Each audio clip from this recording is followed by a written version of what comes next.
Sun is streaming, it's time to go. Settle down and enjoy the show. HasanAbi, he's the guy I watch on the daily. His commentary won't ever fail me. He's genuine and smart and sweet with a smile. So get yourself comfy, won't you stay for a while? He's live 7 days a week. Political chaos is what I seek. Gotta subscribe for the memes in the chat.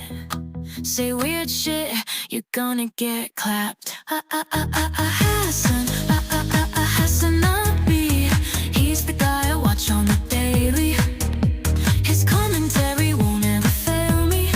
He's genuine and smart and sweet with a smile. So get yourself comfy, won't you stay for a while? Politics, gaming, and maybe a guest. He's entertaining no matter your interest. I don't know if he's a commie, a tanky, or a champagne socialist, but he fighting power with the golden fist. HasanAbi, he's the guy I watch on the daily. His commentary won't ever fail me. He's genuine and smart and sweet with a smile. So get yourself comfy, won't you stay for a while? We about to seize the means of production. Watch the corporate destruction. Talk about the wage gap too. He'll make it easy if you ain't got a clue. HasanAbi, he's the guy I watch on the daily. His commentary won't ever fail me. He's genuine and smart and sweet with a smile. So get yourself comfy, won't you stay for a while? Ooh, ooh, hey, ooh,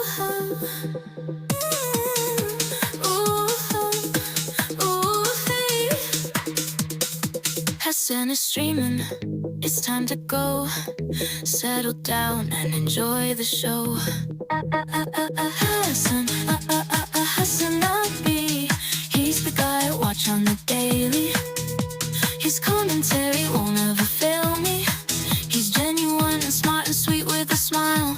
So get yourself comfy, won't you stay for a while? Oh, he's a jihadi daddy with a hot fucking body. He isn't a shill for the Democratic lobby. He's informative in a world where all is at stake. But none of that matters, cause it's the top of the hour break. Okay, dude. What's going on, everybody? I hope everyone's having a fantastic evening, afternoon, pre-noon, no matter where you are in the world. I'm Hasan Piker, and this is the HasanAbi broadcast coming to you live from not so sunny Los Angeles, California, but instead mostly clear, 55 degrees, kind of cold Los Angeles, California. We're live and alive, and I hope all the boys, girls, and nebbies are having a fantastic one, because today's a beautiful day. Today's a wonderful day. Today is a day full of mystery and mania and madness. As always, the new year is here. The song that I just played in the introduction was HasanAbi song by Nyla Fox. That's right. HasanAbi head Nyla Fox made this song. It is not AI, and it makes me very upset when chatters are constantly claiming that art that is created in this community is AI. It's very rude. So, please. Ladies and gentlemen, Elon Musk is confirmed not to be Adrian DITTMAN. I had long, extensive conversations with Connor Eats Pants, and I told you! I told you! Still crazy, though. Anyway, we'll talk about that in a little bit. The 15% of us are vindicated? All right, yeah. Anyway, hold on! We're not done with that. We'll get to that in a second. Before we get to that, this is the part of the broadcast where I tell you about my personal news about what's going on in the world. You hedge your bets hard, though. You hedge your bet hard, though. I mean, I like leaning into the memes, but, you know, I think my initial assessment stands. He's replacing swearing with yelling now. It was fun though, and I still like it. I still enjoy it. I still enjoy the Adrian is Elon memes. It's like I said yesterday, it was sad regardless whichever way it went, and it's understandably sad still. It's inconsequential whether you were right or wrong on this. Let's just be real. Oh yeah, no, I know. It is, one, it's content. Two, it's hilarious. Still farming clicks on it though? Absolutely. Excuse me. Hello. What about the integrity in Elon Musk related mania? What about the journalism of Elon Musk related mania? Excuse me, sirs. Excuse me, sirs. How dare you? He also looks exactly the way you would think he'd look as an Elon Musk superfan. Regardless, ladies and gentlemen, we're alive, and this is the part of the broadcast where I tell you about my personal news about what's going on in the world of HasanAbi Piker in between the time period where I press the stop streaming button and press the start streaming button. Yesterday was banger, wall-to-wall coverage, so much fun. Adrian DITTMAN. The Adrian DITTMAN stuff was crazy. Obviously, Connor, fantastic interviewer.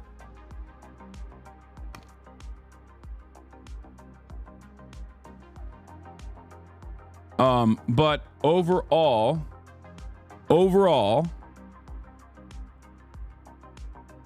we still got so much to talk about. We got the ISIS connections and the NOLA attackers home. We got Sam Shoemate talking to the Sean Ryan show.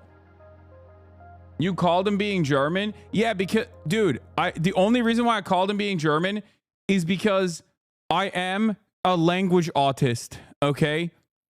I am a language autist. And I heard him say one word, and I was like, that's German.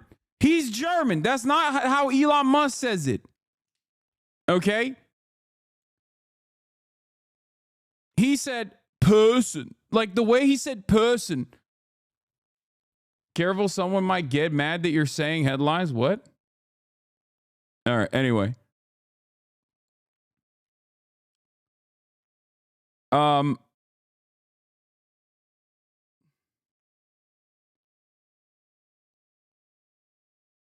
Is it official? Austria's next chancellor will be basically Hitler. I'm cooked. Maybe. All right. I'm in a good mood this morning, everybody, and I'll tell you why. Okay. Last night I ended the broadcast. I went and I hung out with my mom because, you know, she's still recovering. Two ladies in this house. Two ladies in my life that are constantly in a state of recovery and are making it hard for themselves because they want to go out and they want to run.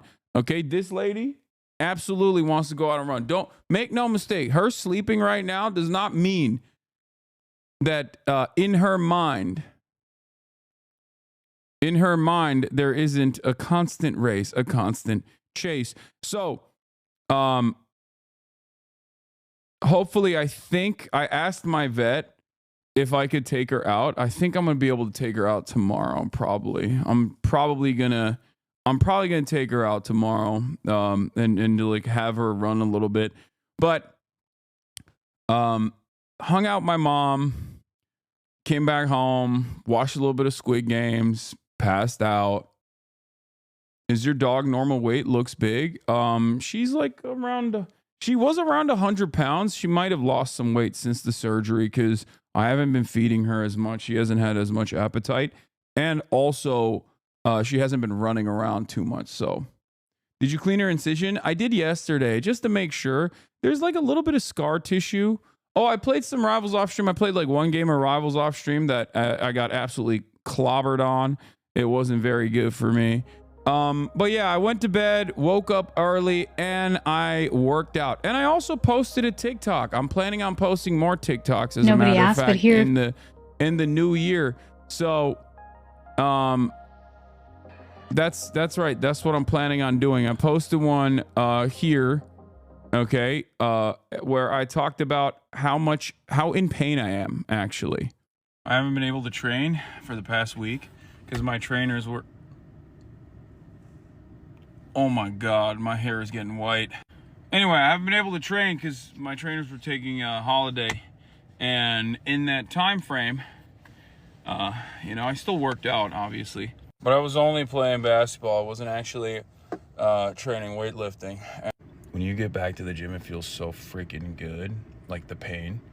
You just feel, you get a real workout in, you know? Now, right now, my ass is on fire. I did upper body today. I did lower body yesterday. I did some deadlifts. You can see right here, got my shins bleeding all over the place. It's crazy. That's like 385, not a big, but now I can't even walk, honestly. My butt hurts. Anyway, I don't have to do more up close and personal videos like this one, even though I'm an old man with white hair now. So yeah, happy 2025. I'm sorry, Unc, but you need a zoomer editor. How is this interesting to anyone? I don't know. I don't understand it either. But I feel like in my videos, we obviously post like updates from the stream. United Health Group CEO. We post updates from the stream. Uproar breaking inside the MAGA world over. And then sometimes I'll post like myself casually, and like when I post videos like this, they go crazy mode. Not all of the, like, look at this. This is just me talking in the car. 600,000 views. So that's the reason why I post, you know, more personal stuff like that. You don't need a zoomer editor, man. Shit is fine as it is. I do think I need what is this? As an Indian HasanAbi head, this was hilarious from yesterday. You being a Turkish American and defending us from thousands of miles away was beautiful. What is this? Making the point you think you are? No, I am making the point I think I am. It doesn't matter what percentage of the population of India speaks English. What matters is how many English speakers exist in India. That's the point. That is the reason why it is a perfect opportunity for American corporations. If you ask me the question, like, why India, this is the answer. If you look at... This is such a Leo take, and I love it. I mean, as a content creator, I think a lot of things I do is in the realm of being a Leo that is narcissistic and wants to be at the center of attention or whatever. It's just like... Sometimes you got to ask yourself the question, is the person I'm talking about a Leo or is he just a content creator? And I think the answer usually is he's just a content creator, and I have to expand my boundaries, right? And that's what I'm trying to do. I'm trying to do that to the best of my ability, okay? Trying to do that to the best of my ability. Oh, the vet came back. Great to hear. Kai's healing out after surgery. It's important to ensure the incision site is fully healed before allowing vigorous activity. Can you describe the appearance of the scar tissue? Is there any redness, swelling, or discharge? No, just a fat scab, as you can see.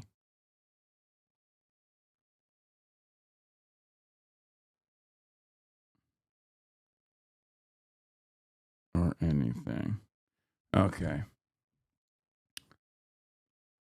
You are both. You are the most Leo of all time. Why are my mods coming after me like this? You know what? I don't appreciate this mod mutiny that I'm experiencing right now. You are both. You're the most Leo of all time. Anyway, astrology should be banned. This cringe is why 30% can't get a job according to a study. Resume get insta decline. What? Astrology should be banned? What are you talking about? I've told you this already. Let women have fun, okay? I am an advocate for women.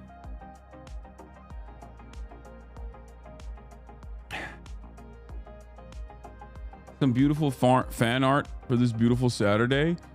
Oh, wow. Look at this. So here's my finished piece. I really hope I did Kaya justice. Drawing animals really isn't my strong suit. As I mentioned before, I made a desktop size, so feel free to use it. Hell yeah. Thank you, Chatter. I think me being a Leo benefits me being a content creator in this situation. That's what I think. Okay, so where was I? Oh yeah, I worked out. Saying astrology is a women thing is so man, Lamau. I mean, it's just let people enjoy things is my attitude. Astrology being one of them. Universally, I don't care. But also, I do think that like a lot of women seemingly enjoy it. You know, let people enjoy things. A few trends that I would like to see left in 2024. First, the primary colored socks. I know, coming from the bitch that was just whoa, that's crazy. Well, I've never been a primary color sock guy anyway. I'm always white. Having red down your throat 6 months ago, but we did it. Bravo. Now it's time to move on. I'm so ready for like a dark purple or forest green to have its moment with socks. Next, the varsity jackets. Wait, what is this? This is just making fun of this person? Wake up terrified, high increase? I thought we were going to actually see the trends.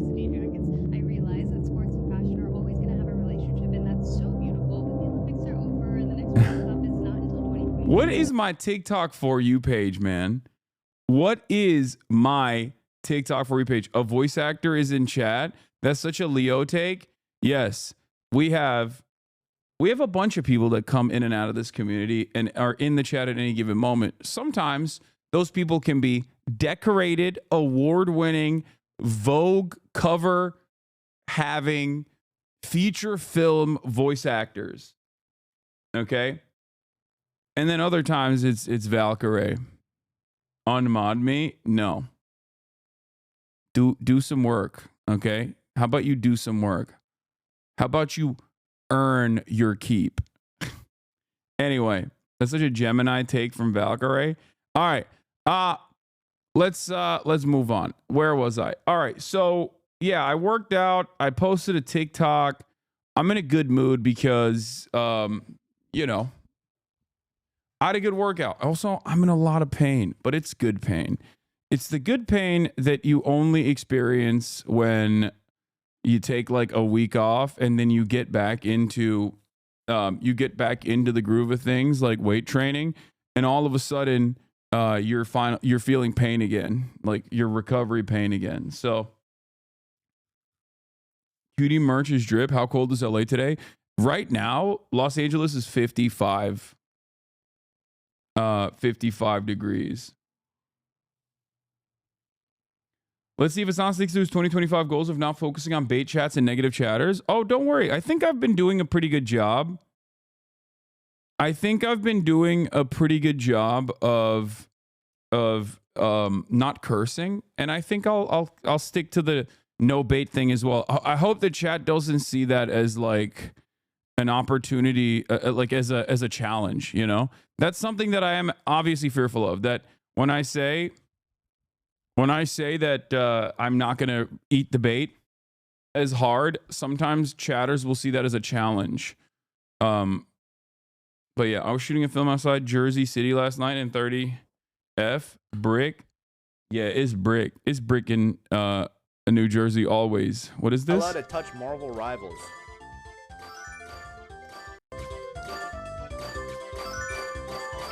Like, it's just, there's nobody that can do it faster. Hasan is better. Wasn't Hasan better? Aiming. I will out aim labs him for $1 million. Do you understand? Probably. I mean, he's a speedrunner, but I suspect that he's probably still better than me. He's a real gamer. He's a capital G hard R gamer, okay? I'm not. I think everybody knows. No cursing, it's the woke mind virus. Yeah. There's one more hair in the mic pop filter. From your view, it's on the right side of the mic, about in the middle. There's more than one hair on the mic filter. There's always little pieces of hair on the mic filter. It is what it is.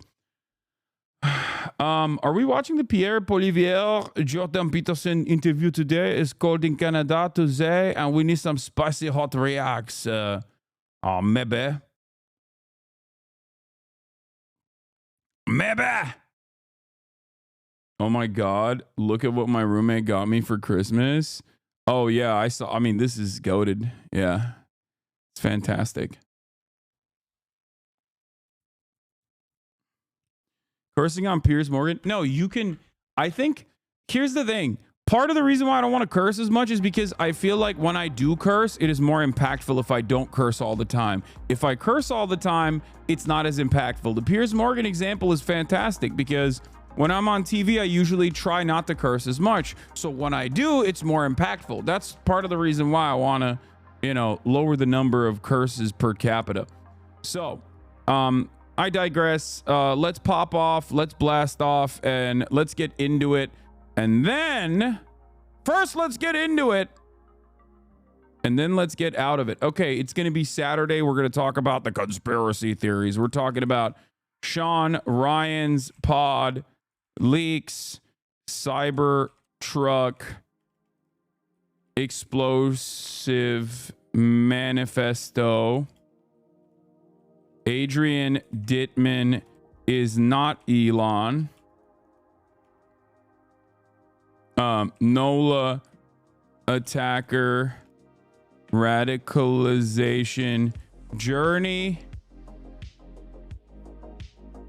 and media coverage over it.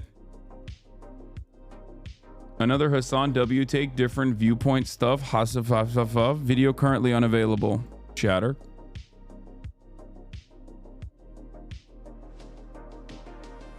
You sent me this video, but it's currently unavailable.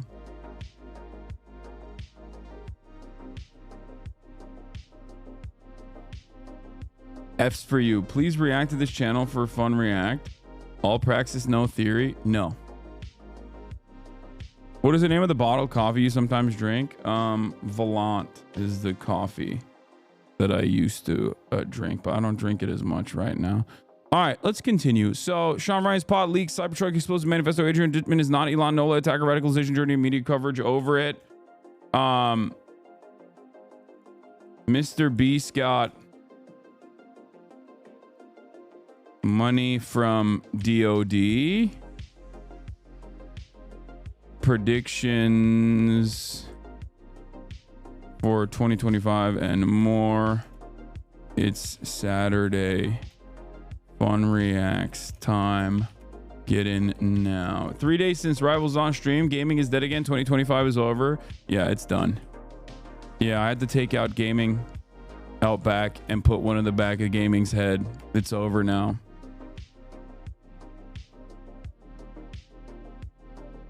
Sorry.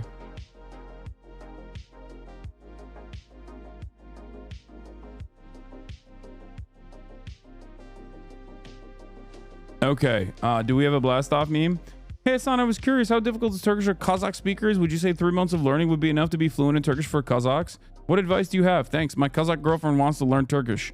I don't know. I assume the Kazakh language is like Turkic, but I don't know what it sounds like, and I don't know if, you know,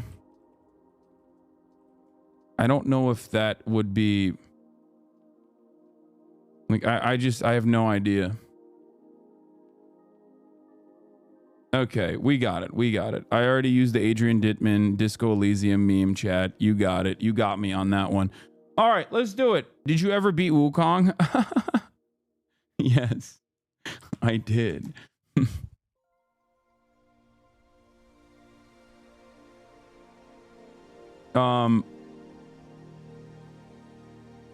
Anyway, can you play Rivals XQC? I'd enjoy watching. He said he tried to play with you the other day. I don't recall that happening.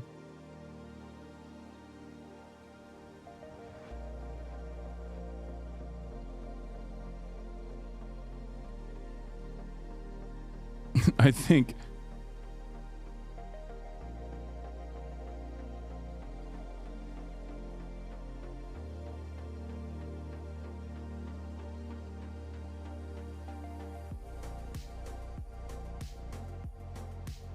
all right, let's blow it up. Let's blow it up. Let's blast off.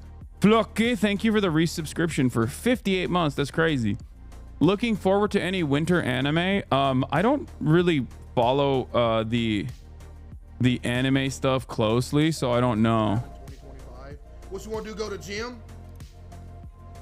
I don't know if I can go to the gym. Wait, what did he say? Dude, I'm saying it right now. 2025, I'm traveling more. I will go. I will go because I know Queso doesn't fly. If we were going to do an IRL collab, I would fly out to him. Okay? I will go to Arkansas. I will go to Arkansas. And I will do a day in the life with Queso. Okay?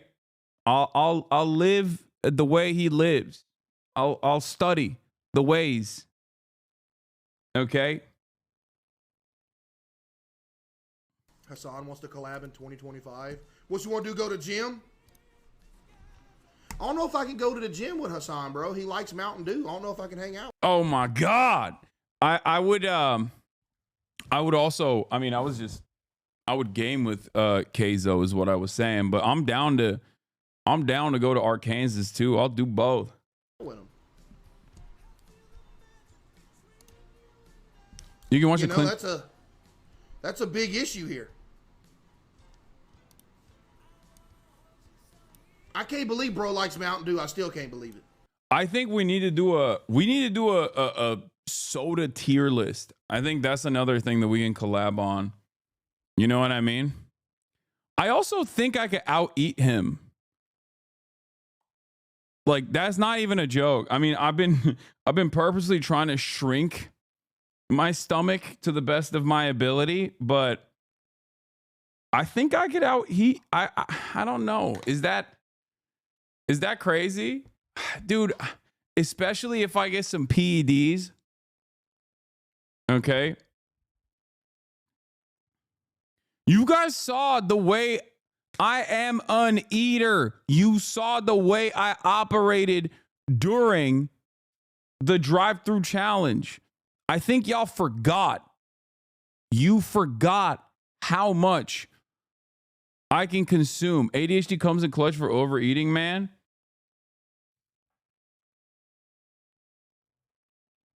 Going to Arkansas and challenging someone to an eating contest is crazy. Go during state fair time. Okay, let's not become Delulu at the beginning of the year, please.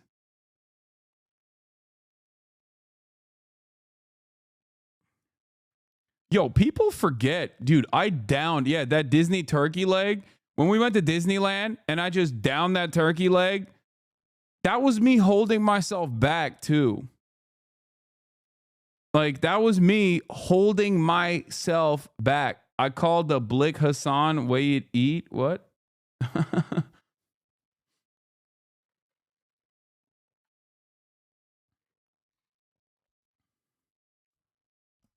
Bro can eat. Y'all don't watch Fear and. Yeah, the thing is, I think a lot of people forget that I am constantly trying to be at a deficit, and it's one of the saddest things of all time, because I'm a man who would love to eat. Okay, who if given the opportunity, I can, and I do love it, and I will continue eating. Do the Dintai fuck with Will and Nandre? Oh yeah, that's a great one. Believe it. Matter of fact, I can't believe anybody in here drinks Mountain Dew. You know what disgusts me? You know what disgusts me, and I just don't say it. The fact that good sodas exist and that you choose not to drink them. This is his most not real big boy take. I think Mountain Dew is so peak. I genuinely don't understand how. I genuinely don't understand how Queso could be a dude who looks like he would be consuming the finest of delicacies. I'm a Yard listener. Why would I listen to Fear and better product? It's like Queso saying, why would I drink Mountain Dew?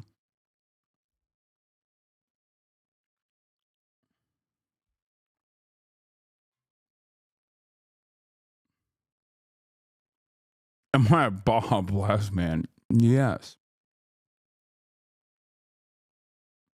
I drink soda for the burn because I'm not 21 yet, so any soda is good for me.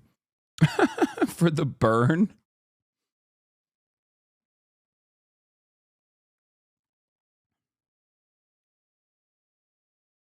Mountain Dew is nectar of the The gods. fact that there's somebody, at least one person in here right now, that's drinking Mountain Dew. I hate that thought. I just don't understand why he hates it so much. It's the best. Have you seen the Baja Blast Premier Protein combo? Are you talking about the new Taco Bell chicken nugs? Because I've heard that it's got like, it's kind of slammed with protein. It's like 300 calories or something for like 75 grams of protein. It's pretty good macros overall. I've yet to try it, but I've heard they're not that bad. They're like surprisingly not that bad. You should order it. Maybe. As a German, I'm interested in how you feel about sparkling water. I hate sparkling water. You guys want to know something crazy? Here, I'll put it out there. Some people absolutely are obsessed with sparkling water. I hate it. For me, it has to have something sweet. That's why I don't even like LaCroix. I don't even like LaCroix. I don't understand it. It's like, why would I drink bitter water that hurts my throat? That does not make any sense to me at all.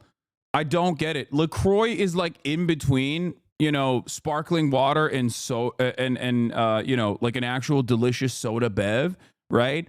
And it's just like, I'm good. I'm good with drinking Sprite out of a condom, you know? I'm good with that. I'm good. I'm not doing that. And I'm also not just going straight. Who drinks diet or full strength soda beverages for the sparkling nature of it? Like, it doesn't make sense to me at all. And my parents love it too. Okay. My parents love seltzers. They are big time seltzer fans. I think it's because like it maybe makes their tummy feel better after like a big meal or whatever. I don't fully understand it. But someone said it's like drinking TV static. Yeah, it is. It is. It doesn't make any sense to me. Congrats, you just lost the PNW constituency. This is one of your peak L takes, in my opinion. LaCroix sucks, but give me a plain sparkling by the bottle. I just don't understand it. I don't get it. I genuinely don't get it. Look, have fun. When I go to a restaurant, especially like fancy restaurants where they go like, oh, would you want still or sparkling? Like, I treat that as a hostile moment. Like, I treat that as inherent hostility. When someone asks me if I would like sparkling water, I'm like, what do I look like to you? Okay? A fancy, highfalutin man? Do I look like a big city lawyer to you from where I'm standing? Do I look French? Is that what it is? Is there something French about the way I look? No, I don't want sparkling water. I never want sparkling water. Give me a goddamn soda.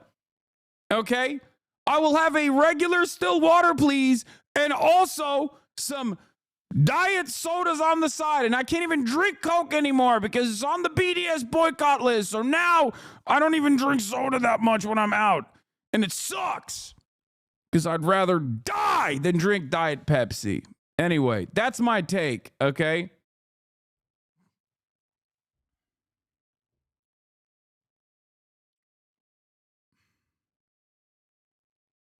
It is decadence. Yeah, I feel like it's for the Euro cucks. It's like diet. It's just drinking like mineral water or drinking Perrier. I feel like that right there is just like you have to have like some kind of socialized healthcare. You can't, like, if you're an American, drink regular soda, man. What the hell is wrong with you? What the hell is wrong with you? Who the hell do you think you are? Drinking sparkling water? Do you feel like you want to feel like you live in a country where there's at least some semblance of good governance? Is that what it is? Does it for a brief moment, you close your eyes? Does it for a brief moment feel like you're in a normal country for a second? Is that what it is? Is that why you want to drink soda? Is that why you want to drink the mineral water? It makes no sense. Anyway, what if you're diabetic? Drink diet. What do you mean? You're talking to Mr. Diet. I grew up in a diabetic household, so all I drank was diet sodas. Hasan not cussing is so odd to me. It's not that. I mean, I'm still doing it. Canada Dry is goated, is it not? Yes, Canada Dry is great. Wait, what do you mean? Isn't that ginger ale though? I love ginger ale. I'm African. We drink sparkling water as well. I don't care. I don't care where you come from. I don't care what your background is. If you like mineral water, sparkling water, I just don't understand it. Who the hell looks at water and goes, you know what this needs? A little zest, a little pop. Not sugar, not sweetener, not some delicious yellow 5 chemicals that make mice transparent. Okay? But just a little bit of throat pleasures. That's what I want. It doesn't make any sense. It just tastes like bitter water. It tastes like bitter water. I don't understand it. Why are you drinking bitter water? There is something inherently un-American about sparkling water. I will say it. I will say it. If you drink sparkling water, you think you're better than everybody else. If you drink sparkling water, you think you live in Europe. Okay. Oh, I'm going to go visit the Alps, like on a holiday. No, you're not, Deborah. Okay. You're an accountant. You don't get holiday. You live in America. There is no concept of holiday. Oh, I'll have the Topo Chico, please. No, you won't.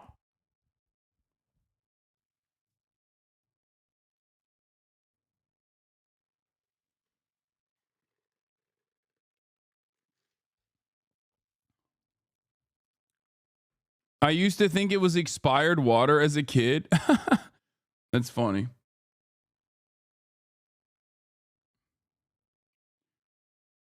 Anyway,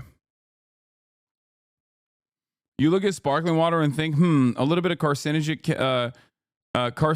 chemical will make this drinkable. Yes. You know why? Because I'm a real American, goddammit. What are you?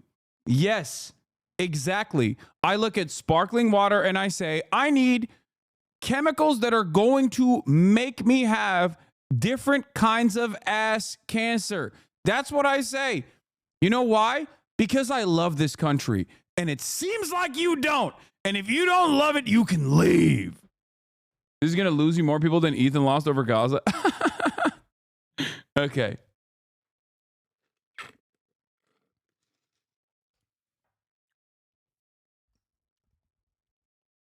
Yeah.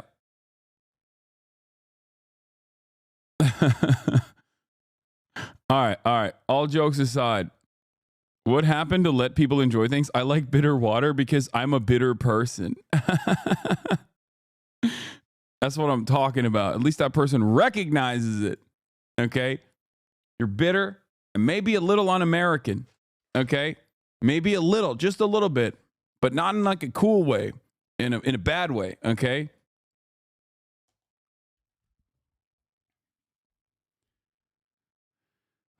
You have insane taste buds. I used to have an A-push teacher who had a whole mini fridge full of Topo Chico and Coke Zero. He was such a millennial. You pack water on a beer can and give it the dumbest name. Yeah, liquid death. Is that what you're talking about? Yeah, it is stupid. Here are 5 often overlooked signs of autism. What? Number 1 is hyperfocus. When you enjoy something, you dive into it all the way, and you don't want to do anything else. Number 2 was sensory avoidant. We can become easily overstimulated by sound. I've become the queso of autism, by the way. You know how every time there's something like fat related happening, Queso's audience will point to it. That's me with autism now. I've realized. I should have never taken that dang quiz, dude. Sounds, smells, textures, etc. But number 3 was sensory seeking. We can feel easily bored and agitated that nothing is going on and find ourselves seeking more stimulation. Number 4 was social challenges that aren't obvious. We can have close friends and make eye contact easily, but other than our 1 or 2 friends, we're isolated from the rest of our peers and we don't feel connected to those around us like non-autistic people do. And number 5, presenting as flexible when having difficulty with change. This could be done through mirroring behavior, but we can also present as highly adaptable while internally feeling extreme distress over sudden changes. I don't like this video. It's calling me out. Damn it. Okay, let's move on from this. Okay. Talk about making eye contact like it's a flex, Lamau.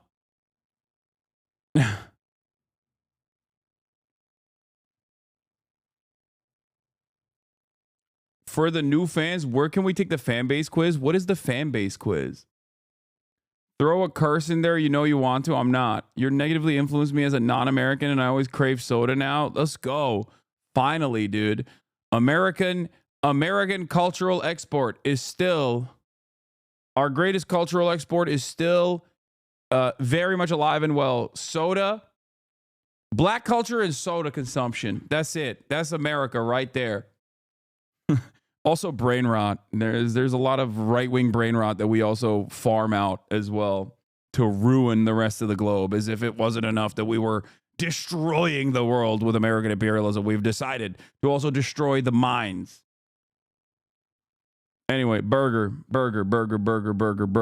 Speaking of burger, Matthew Life is Burger. That's the name of the Special Forces Tier 1 operator that was stationed in Germany, operating on drones, as a matter of fact, who took some time out, was on leave in Colorado. Matthew Life is Burger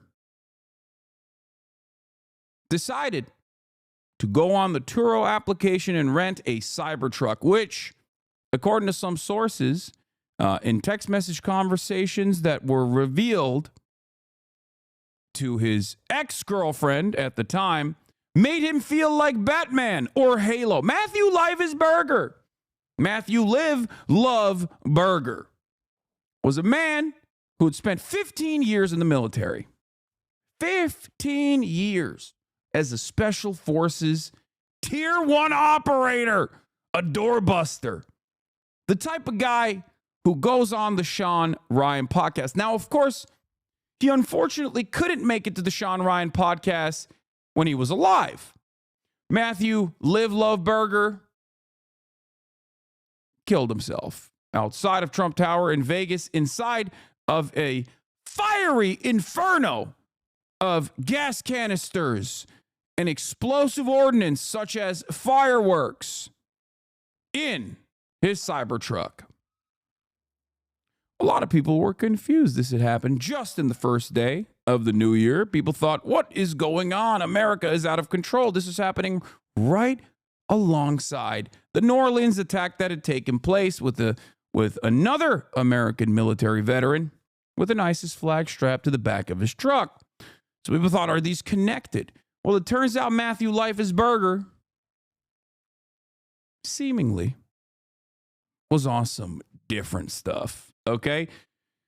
Now, we have found out more about the background and the motive of this suspect. And thankfully, we found out about it because Matthew had sent an email to this bald man, Sam Shoemate, talking about why he was about to do some crazy stuff. Okay.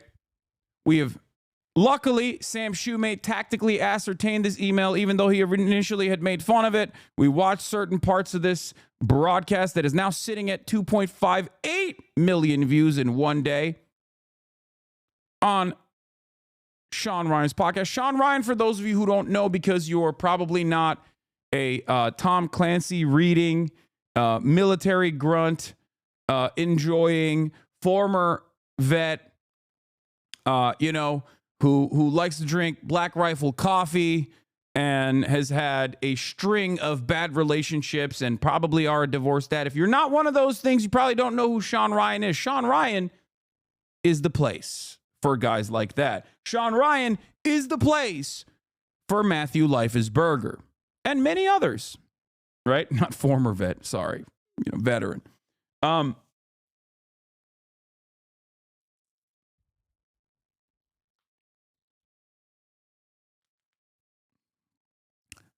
So, yeah, Sean Ryan is the place, the number one place for kinetic podcasting, okay?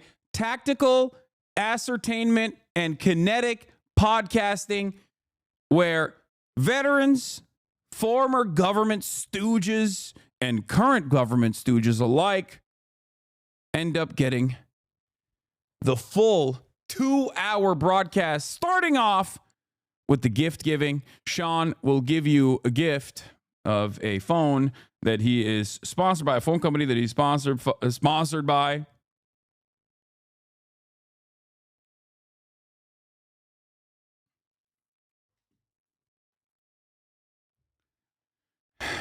And then, they get to it. They do some tactical bootlicking. Exactly. Tactical booty licking and also tactical bootlicking. So,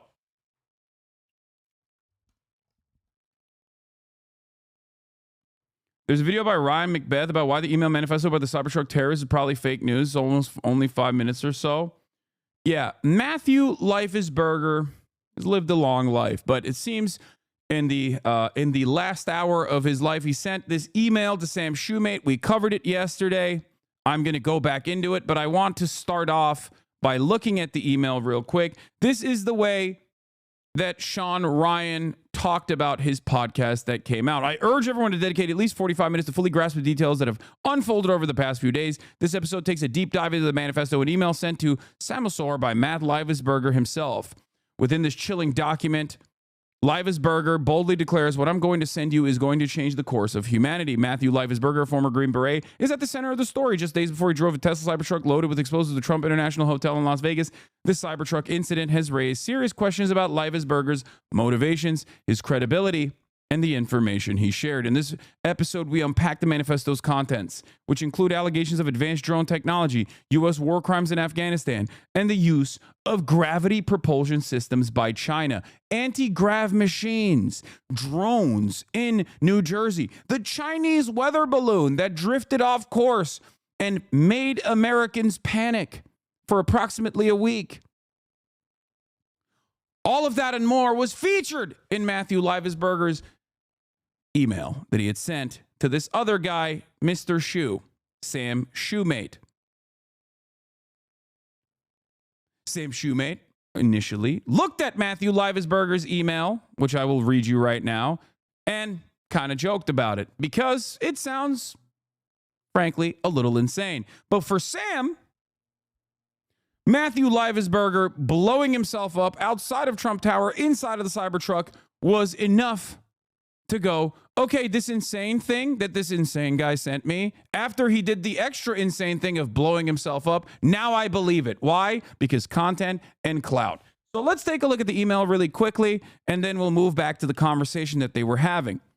Now, Matthew Livesberger did something in this email that I call the sandwich technique, okay? The bread that you use, the burger technique, if you want to call it that, is truth, insane stuff in between, and then more truth, potentially likely truth. Okay? In case I do not make it my decision point or onto the Mexico border, I am sending this now. Please do not release this until 1st Jan and keep my identity private until then. First off, I am not under duress or hostile influence or control. My first car was a 2008 Black Mustang V6 for verification. What we have been seeing this part is like the truthful part, right? What we have been seeing with drones is the operational use of gravitic propulsion systems, powered aircraft by most recently China in the East Coast. But throughout the history, the U.S., only we and China have this capability. Our OPSEN, Operation Center, location for this activity is in the box below. China has been launching them from the Atlantic from submarines for years, but this activity recently has picked up. As of now, it is just a show of force, and they are using it similar to how they used the balloon for SIGINT and ISR, which are also part of the integrated comm system. There are dozens of these balloons in the air at any given time.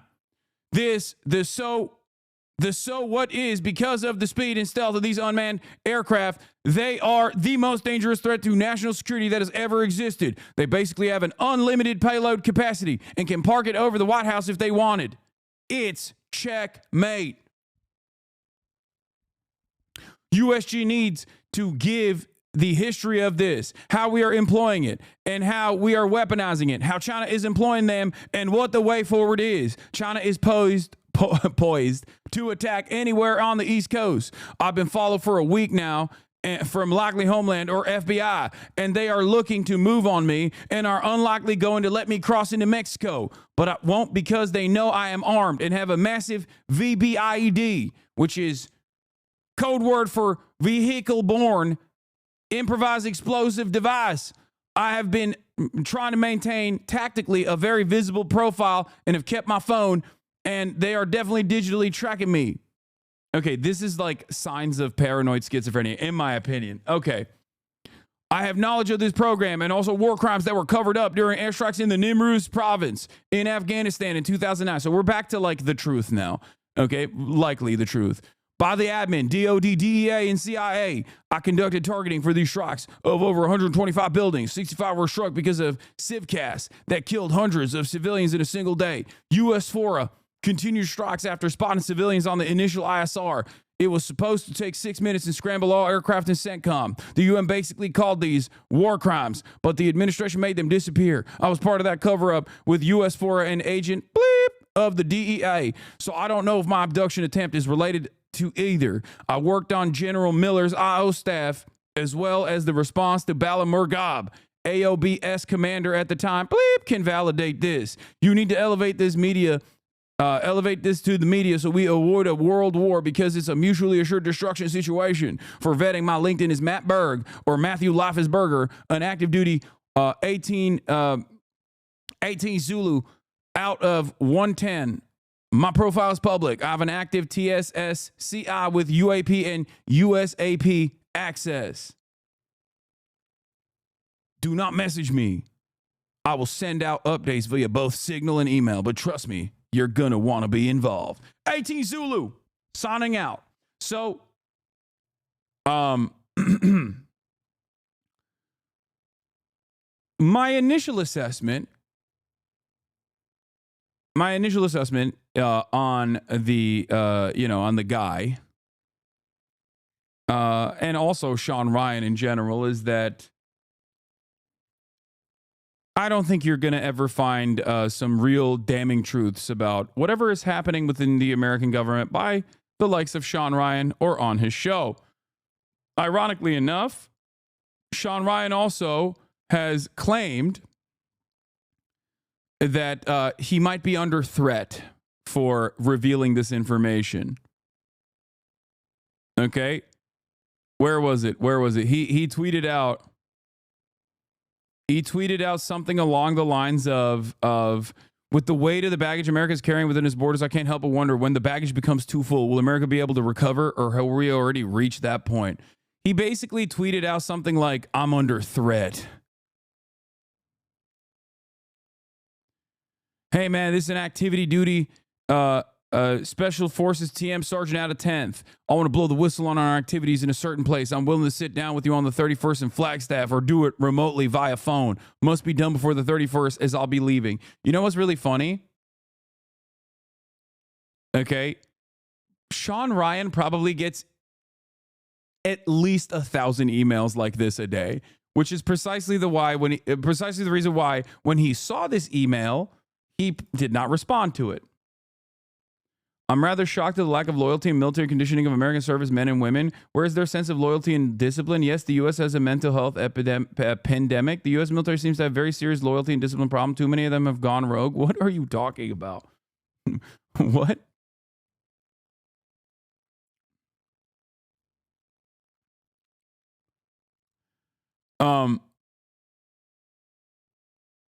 It didn't go to Sean Ryan, did it? It went to his guest? No, he of course sent one to Sean Ryan directly as well, for the record.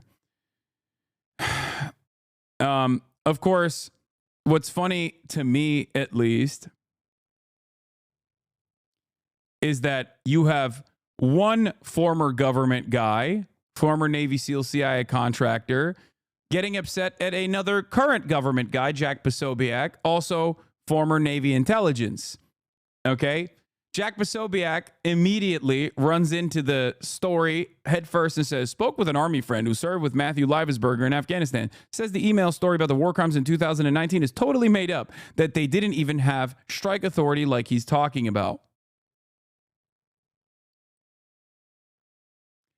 Now, it's interesting because I think that this is like varying degrees of psyop, where you have Jack and Wokeness Posobiec, who is a Navy intelligence guy, participating in, the more basic types of psyop, divide and conquer initiatives.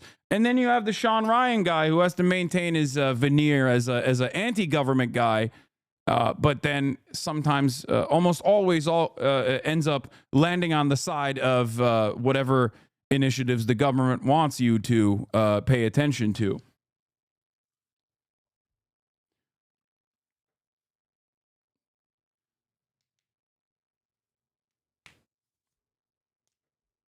The psyops aren't in communication.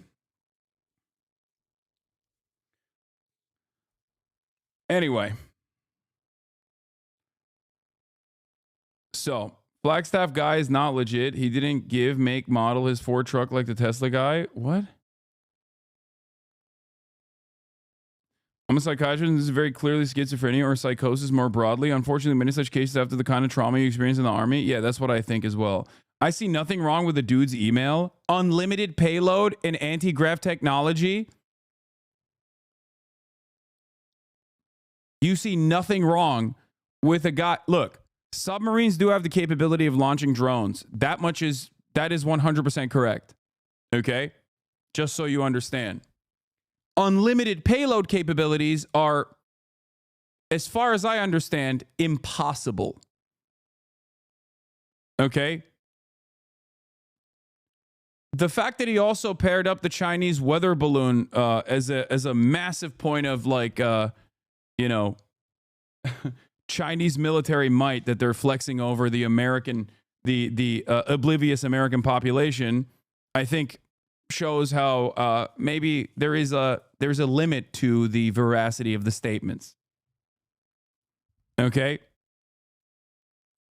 There is no such thing as unlimited payloads. What are you talking about? Unlimited payload capabilities, if existed, would dramatically change international commerce. You understand that, right? Like, it would change the world. Unlimited payload capability means that you can, first of all, it's theoretically impossible, okay? But also would imply that there is no, like, you can put 700 tons payload, okay, on a drone maybe the size of a minivan. Like, it doesn't, that's not a thing.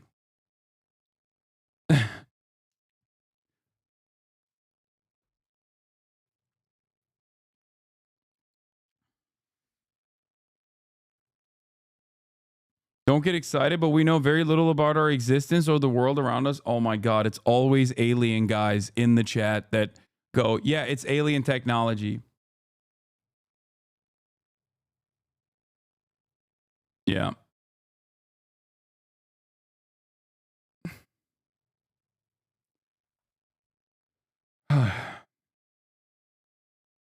Yeah.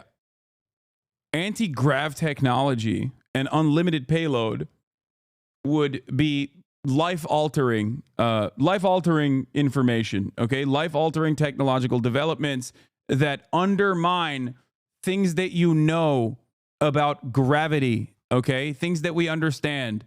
It would change the world.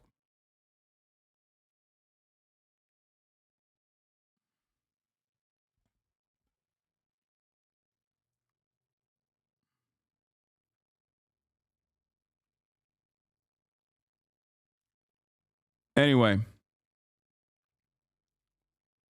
it would change everything we understand about the world and just like scientific discovery in general. I mean, anyway, let's just keep going. Look, maybe he was exaggerating on the unlimited payload. I still think it's, I still don't agree that it's like likely Chinese drones off the East Coast. One of the statements I made about this last night was, while I love entertaining conspiracy theories like this, I said, call me crazy, but I don't think the Chinese government has unlimited payload capability anti-grav tech drones that launch from subs near New Jersey to monitor Wawas. And maybe the real psyop is making you think that this could possibly be why the Green Beret killed himself in the Cybertruck. But having said that, let's get back to connecting the dots as I tactically ascertain the veracity of the information that's being delivered to us. Downstairs, you know, I jokingly said this to my wife the day that I got that email, because I read the email to her. You all have heard the email. Why does him blowing himself up increase the legitimacy of anything he said before? He said something crazy and then did something crazy, so he's probably just crazy. That's what I think as well. However, for the gumshoes over here at the Sean Ryan podcast, the fact that another, you know, active duty service member, most likely exhibiting a mental health crisis, killing themselves in this spectacular fashion, all of a sudden lends more credence to the arguments that he was, lends more credence to the information he was delivering. Now you realize, without context of who this person is, how just crazy it sounds. And I told her, I said, well, I mean, I guess if the dude ends up getting rolled up by the feds or he gets killed, we got a story, huh? Man, famous last words, right? Yeah. That's so I looked at, and I want to give context on one of the things. I saw this going around on social media. People were saying that his Signal chat, his safety number changed. I don't know if you saw this on X, but it was all over X. Apparently his safety number on Signal changed. He messaged me on Signal. So I went on there to look myself to see if it changed. And sure enough, it had. On January 1st, after the bombing, after he was dead, his safety number. Red flag. Red flag. Calls it X. Red flag.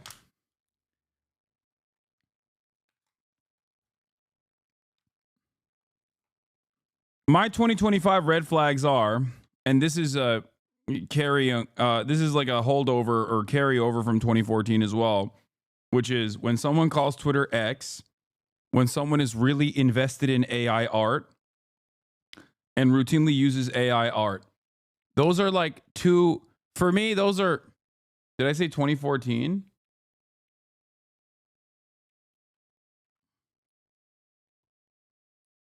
Why do I keep doing that? That's like the third time I've done that. I don't know. 2024.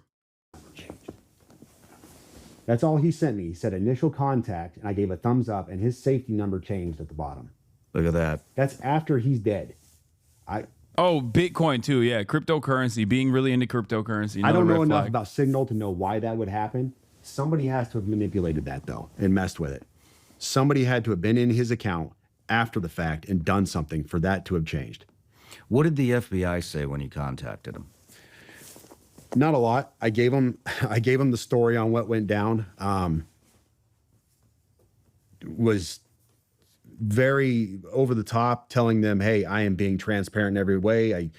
Feel free to contact me at any time. This is my address, my name. This is why he contacted me. This is my social media page. This is any reason why this could have happened, why this got dumped on me. This is the information. They took it. They were gracious. They were nice to talk to. Mind you, I had to explain what a VBID was, which was disheartening because you're the FBI, but that's another issue altogether. But nothing beyond that. They said, thank you, and we'll be in touch if we have any further questions. Well, they definitely got in touch with CID. Yeah, they did. Because that went all the way to the top of the Army. And, I'm going to dig in a little bit more on this report from 2019. However, according to international humanitarian law, including international customary law, facilities that control... Why would he tell the FBI that? Because these guys think that they're still operators working within the FBI or working within the intelligence community or are still capable of being contracted help. They operate like they are being contracted help.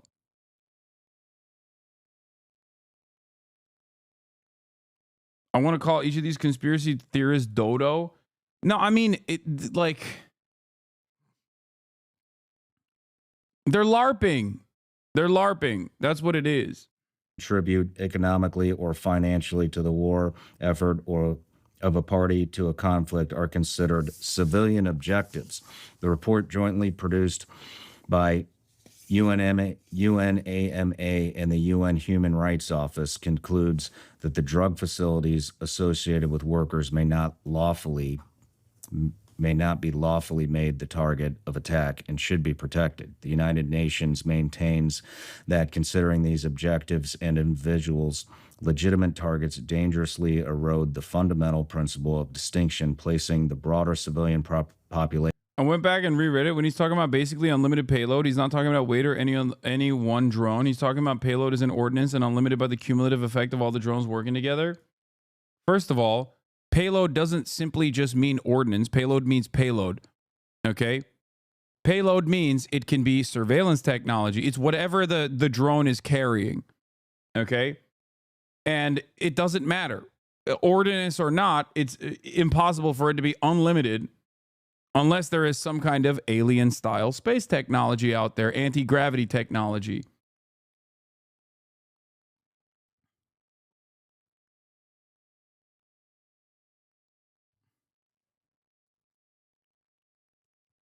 To be fair, if you wanted to discredit something, this is exactly how you do it, by leaking it through these bozos. I mean, that's one aspect of it. I think another aspect of it is that Sean Ryan is a comfortable territory to deliver whatever kind of information you want to deliver. If you want people to be like really worried, you know, if you want people to hyper focus on a certain story and get really invested in a certain story. I'm a 09 Modern Warfare 2 vet. I think you're wrong. I've done so many tours in Modern Warfare 2 lobbies, sir. And infrastructure at risk. The report sets out a number of recommendations, including that the appropriate and legal response to illicit drug activity. Everyone doubted me yet again. I remain the #1 Elon hater. Sorry, Megaphonics Music. Expect a full retraction from Hasan. Wait, I agreed with you, Evan. I kept using you as the #1 Elon chronicler to further further solidify my argument. We're gonna get to Adrian DITTMAN in a second.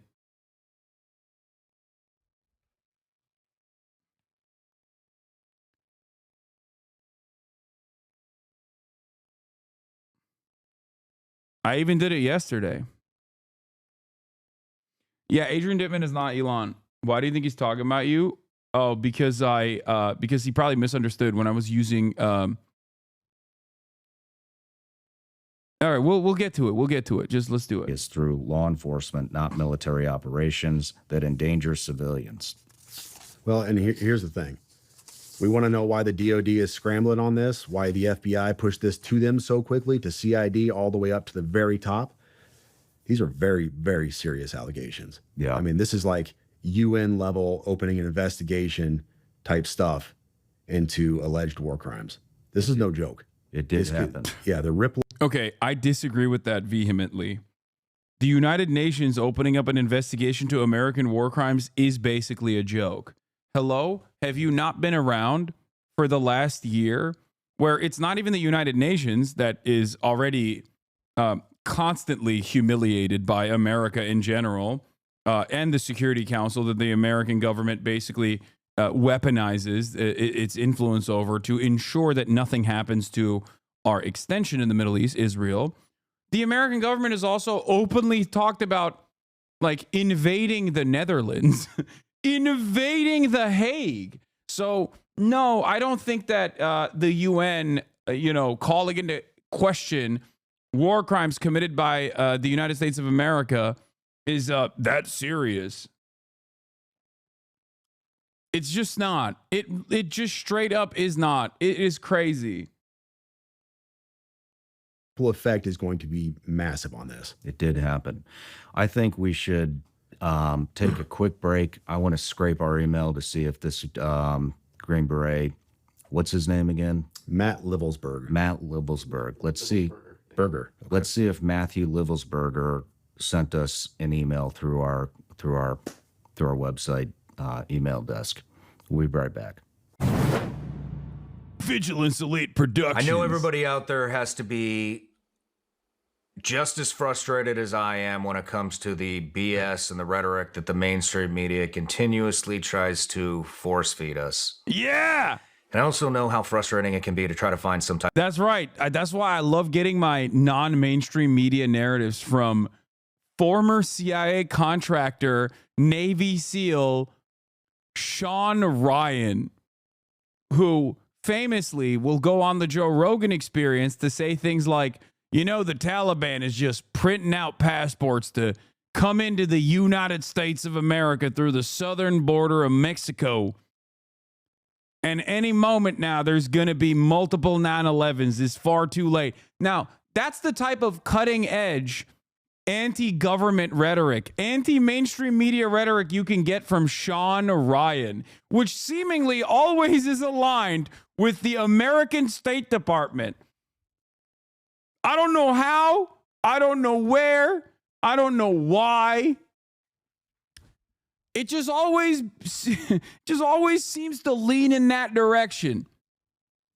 The exposés of the war crimes or the crazy stuff that's happening behind the scenes in the American government is virtually never actually subversive. It's never really antagonistic. It just always happens to be like, oh, there were some war crimes. That's really serious stuff. You know, America takes its war crimes seriously. It's probably might be a whistleblower type situation. I'm going to call Ryan right now, little bro. This is slander. Look, all I'm saying is I've had more real whistleblowers and more real enemies of the American state on this Twitch stream than he has on his podcast. Okay?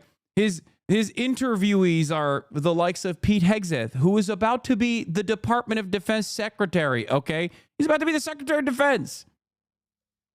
It doesn't get more not against the mainstream than that. Type of a reliable news source.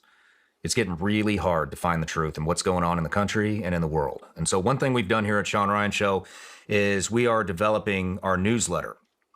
And the first contributor to the newsletter that we have is a woman, former CIA targeter. Some of you may know her as Sarah Adams, call sign Superbad. She's made 2 different appearances here on the Sean Ryan Show. And some of the stuff that she has uncovered and broke on this show is just absolute. WikiLeaks did this years ago. Still nothing. What is he on about? No, that's what I'm saying. It's like the real disruptors.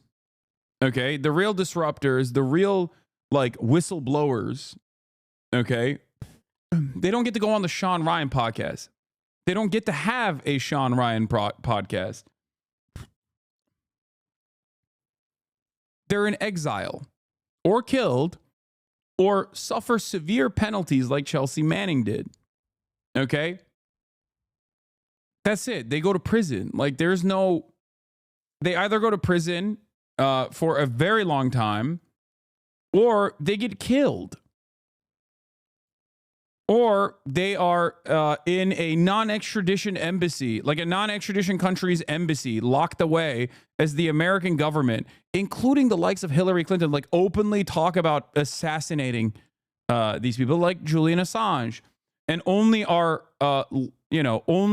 allowed to leave once they've been thoroughly punished, once they've learned their lesson, you know? Absolutely mind-blowing. And so I've asked her if she would contribute to the newsletter and give us a weekly intelligence brief. This is going to Okay, yeah. This is to freak out your grandpa, okay? That's what this is. This is to freak out your grandparents or your dad to be like, yeah, there's a real threat anywhere. This is why we must defend the DOD. We must give more money to the American military, sir. I'm also subversive. I'm anti-government. Okay, I'm an anti-government kind of guy. But also, we have to keep giving the military more money. Is raw and uncut. This is as close to the set as you can possibly get. You can expect anything from the What is happening? Is what we got. He actually did email us. This came in on December 29th, 2024 at 10:17 p.m. Emailed through the support desk on Sean Ryan Show. This is for people who think Tom Clancy novels are real life. This is the podcast version of a Tom Clancy novel. If you don't want to read, and if you don't want to buy an audiobook, you watch the Sean Ryan podcast and you fantasize about it being real. Okay. And it bricks your brain further. .com. And by the way, all these emails will be posted on my ex account, Sean Ryan 762, and your ex account, Same as whore. I gotta all right, pee. here's the message traffic. Hey man, this is an active duty SFTM sergeant out of 10th. I want to blow the whistle on our activities in a certain place. I'm willing to sit down with you on the 31st in Flagstaff or do it remotely via phone. Must be done before the 31st as I'll be leaving. So we'll be sending this to the FBI as well. Love your contact. I'm also gonna hit some people I know over there, but I just, these people don't always talk. So I think it'd be good to keep some continuity here. But so we did receive an email. What was this guy's? You deleted the message. The burner account on there, I did. He told me to delete it, and I did. It's a common practice. People get spooked and they want to delete it, so I do it more. Yeah, I was going to throw that up there, but there's tens of thousands of messages in there. Yeah. I mean, it's very obvious why he did this, I think. He wanted to bring attention to the incident in 2019 that got covered up. Do you have any insight, any theories on this? So we had a running theory downstairs. I've seen all the conspiracies. I've seen all the questions about, all right, this guy is 20-year Special Forces. He just got done with Team Sergeant time. He's a very qualified and very capable Green Beret. Everybody I've spoken to who knew the guy prior, yesterday I spoke to several people, to include his old team leader, who's now Lieutenant Colonel. Said he was fine, nothing out of place. His mental state was not something that anybody was concerned about. His ex-girlfriend posted photos of him bragging about how he got a Tesla and all this other stuff. So stick with me here. Very capable guy, but he loads the Tesla up. A Tesla, which Elon Musk brags about being bulletproof, right? So this is one of his selling points. It's bulletproof. We even saw Joe Rogan shoot an arrow at it and wasn't able to puncture this thing. So he loads up a Tesla knowing that it's going to, not explode like he wants it to with fireworks and a bunch of other junk, when he can make a car bomb that's going to level this place. Here's what I think. So the PAO, the Army PAO, is saying that the body inside the cab did not match the DNA of his child. All right. We also know that there was they said he was shot by a Desert Eagle. Yeah, dude, it's not this tier 1 operator losing his mind and snapping and doing something that many veterans unfortunately also do is the not likely scenario here. What the likely scenario here is that he's uncovered the truth about a drone program that the United States of America has, that the Chinese government also has, that is going to shock the world.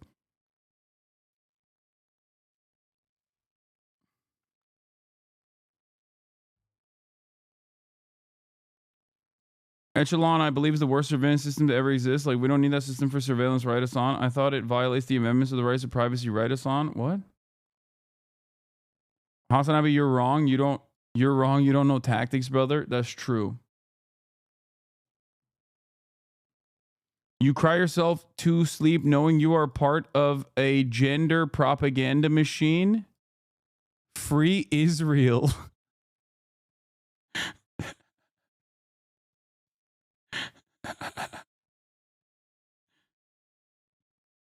What?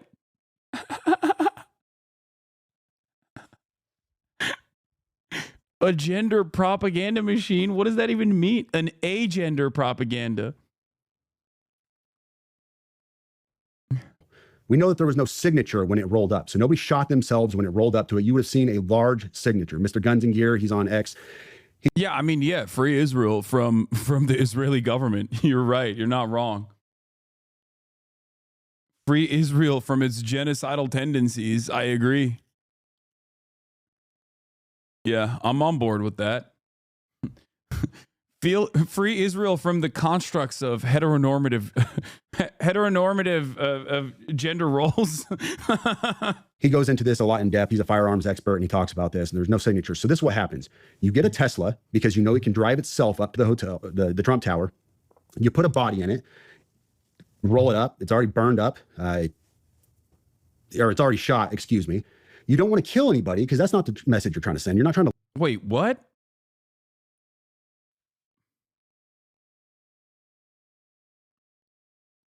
I mean, there's so many moments of surveillance in places like Las Vegas where it looks like the guy is definitely driving the car.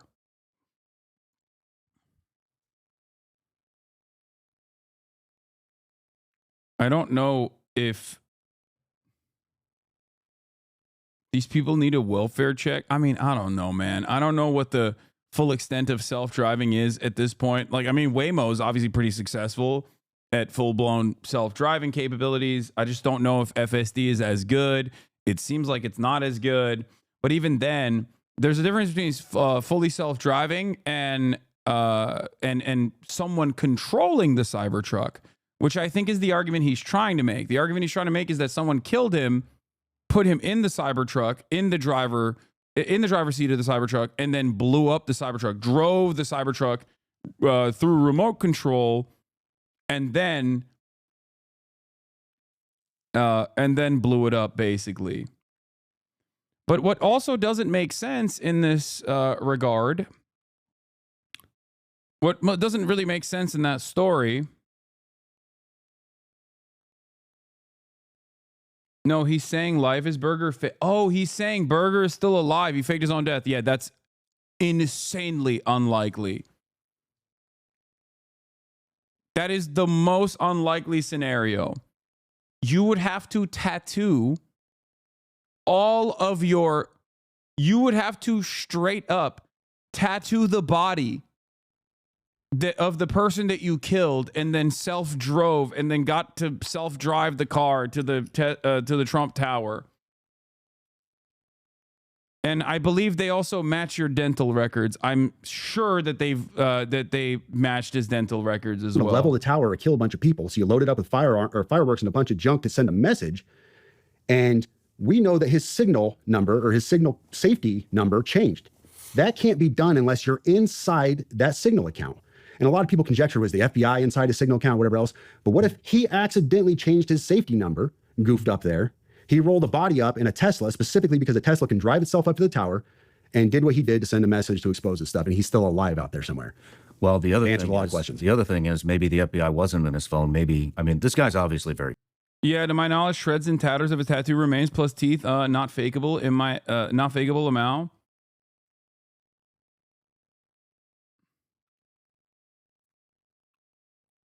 I am more inclined to believe that the government killed him, or more inclined to believe that it was he had no suicidal ideation whatsoever, and it was actually him trying to have a fun weekend in Vegas with his friends or whatever, and then there was a Cybertruck electrical malfunction that caused all of the explosive ordnance in the background that he was gonna like blow up and stuff in the desert to, you know, to blow up the car. I'm more inclined to believe those two other options before I believe that this guy, Matthew Livesberger, the tactical genius, went, killed like a homeless man, tattooed his entire body, swapped out enough of his teeth with his own personal teeth, and then fully self-drove the Cybertruck in a way that like somehow evades Tesla's own internal information, because that will be given to the federal government, and blew up the truck remotely.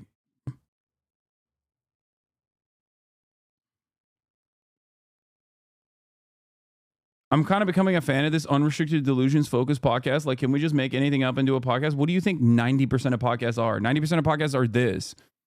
Guy with like government background, guy with like some semblance of authority and legitimacy, talking about things that are completely outside of their realm of comprehension and just making up the most insane conspiracy theories. It's like half of the podcasts are like that. You'll have a guy. That's what the Jordan Peterson method was. A guy with like some level of institutional credibility talking about a number of different things that he does not understand at all with unimaginable confidence.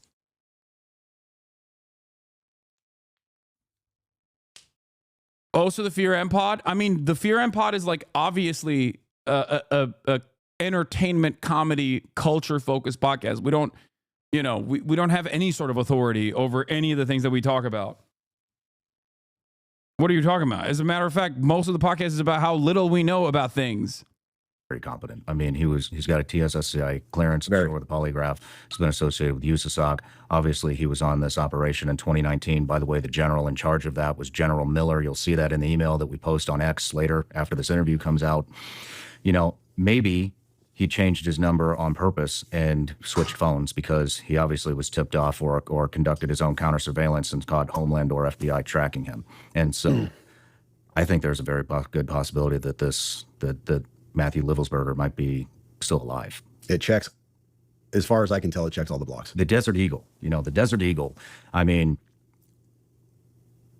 yeah, a little over the top firearm. But if you think about it, if he was going to kill himself or whoever was in that car was going to kill himself, look, if I was going to commit suicide with a firearm, I would go with the biggest possible caliber of bullet that I could to make sure that it actually worked, because I wouldn't want to be sitting there choking all over myself with a fucking 9mm or something. True. So that is, as far as I know, a 50 caliber Desert Eagle is the biggest handgun caliber that you can get. And so that could play into this as well. But there's a lot going on. Was there something in that email again that said that this would prevent World War III with the UAP? Well, it didn't say it would prevent World War III, but he was asking that. He said you need to elevate this to the media. It's weird how these people love America and agree with a lot of the government, but will also think that they will kill people for no any reason. Yeah, bad guys. So we avoid a world war because this is a mutually assured. Conspiring about why or how a veteran killed himself as if this isn't a dog bites man scenario. Yeah, that's the crazy part about this, is that like they're pointing to a very common, like, this is unfortunate, it's tragic, but it's so common that there's a number for it, right? The initial number was 22 veterans a day. And now I think the number is lowered down to like 14 or something. But it is so commonplace that there are organizations and initiatives launched directly talking about how many veterans commit suicide a day. And they're like, they're covering it as though this is, they're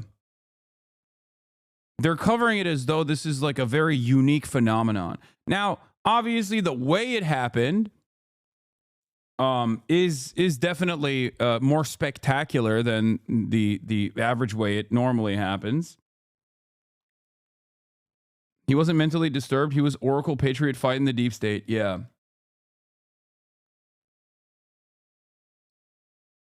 Anyway, let's continue. Destruction situation. I wonder what he's trying to do with these, what he's trying to tell us with these drones. I hesitate to even get into this realm because I have no expertise in drones or just call it alien technology, UFO technology, whatever's going on here. But here's how can you have expertise in alien technology, dude?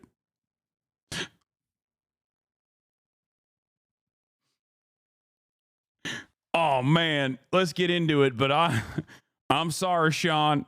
I don't want to disrespect the credibility of your podcast, but I have no experience in alien technology. This is outside of my forte. Oh man, drone tech and alien tech is totally outside of my purview. Here's one thing that I talked about with the guys downstairs earlier. Several weeks ago, I don't know if you saw that video. It was a New Jersey sheriff or chief of police. I can't remember which, but he flew their own drone up, their own department. Yeah. New Jersey sheriffs. Those are the guys who have a lot of experience with alien technology. drone up to try to figure out what was going on. So we had all these drone issues that were being sighted off of New Jersey and everything. And what he commented on video was how fast these things were. He said, we have a pretty robust drone, and they flew it up there to try to catch these drones that were there, and they just, bam, they were gone. He said there was no catching them, never seen anything like it. They don't even know, they have no idea what that could have been. And so you have this capability that is, I guess, in line with what we hear about anti-gravity being. And I don't know, it makes you wonder. Well, you have the stuff with Ryan Graves and is it Dave Favor? Commander David Fravor. The Commander David Favor, who, you know, was it the Nimitz? He was in the Nimitz strike group in 2004. Yeah, the Nimitz strike group in 2004 that reported those UAPs coming out of the water that had no propulsion system. I remember that. But, you know, and it's interesting that nobody seems to know what the drones are, and it just, you know, kind of disappeared out of the media. And, you know, and the other thing is we do have the capability to take these drones out. Well, everybody was trying to figure out what the drone's on. I brought on a very prominent businessman, Joe Lonsdale, who is the co-founder of a company called Epirus. Epirus is they manufacture these directed EMP weapons that can take out 100 drones at a time with a basically sends out a simultaneous different directed EMP weapons. Brought him on. He's also founder of Palantir, big AI platform that the military's been using. Sure. That kind of revolution. Isn't that odd that these supposedly subversive anti-government podcasts that go against the grain of mainstream media consistently have government contractors on to talk about the dangerous fears that you must hire those individual guys to combat against? That's interesting. How subversive. How disruptive. How scary. How scary. What's scary is the existence of Palantir. Okay? What's scary is the reality that there are multi-billionaires out there who are completely broken in the brain that serve the federal government with insane surveillance technology. And you're not afraid of that.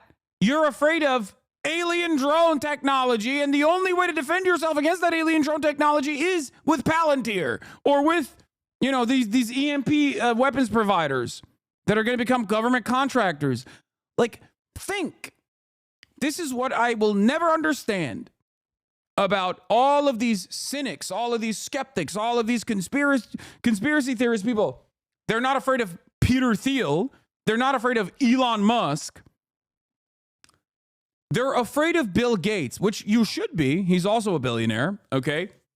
But they're afraid of Bill Gates for what they suspect Bill Gates is doing when Elon Musk is doing it openly. They'll be like, Bill Gates is trying to give microchips to do mind control to me, okay, by way of the vaccine. That's why I hate that guy. But I love Elon. He's one of the good ones. Meanwhile, he's got a company called Neuralink that is literally trying to do that. And you like the guy that's trying to do that. You think the guy that's trying to do that is a hero, saving America. But then you suspect Bill Gates of doing that to you. And you hate him for it. It doesn't make sense. It does not make sense to me at all.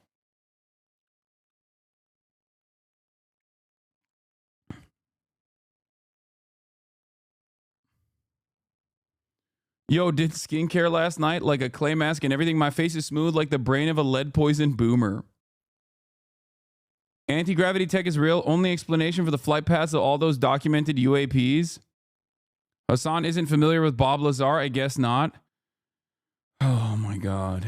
Anti-grav tech is real. Yeah, it is. You're right. It is real. Aliens have actually made contact. The American government has figured it out. They actually have anti-grav technology. They're just not revealing it to us yet. Revolutionized warfare. Big fan. So we could have taken those drones out in any moment in time. In fact, I know those are deployed. So that could be. So he had two objectives. One, He definitely wanted to bring light to 2019. That obviously affected his code of morals, and the drones. Yeah. And he's obviously very worried about World War III, which I think everybody right now. But why Trump Hotel? Why Las Vegas? Yeah. I conjecture and speculation at this point. I couldn't. Someone used a drone blocker on the New Year's Eve show near where I live. All the drones filmed in Sky Ones. No, of course there are anti-drone technology. That is not the far-fetched idea. No. And there is also mass surveillance capabilities that Palantir has. And they're contracted by the federal government to do such things, to find new ways of doing mass surveillance. The reason why I brought those two things up is because Sean Ryan is having those guys on. Those guys are government contractors.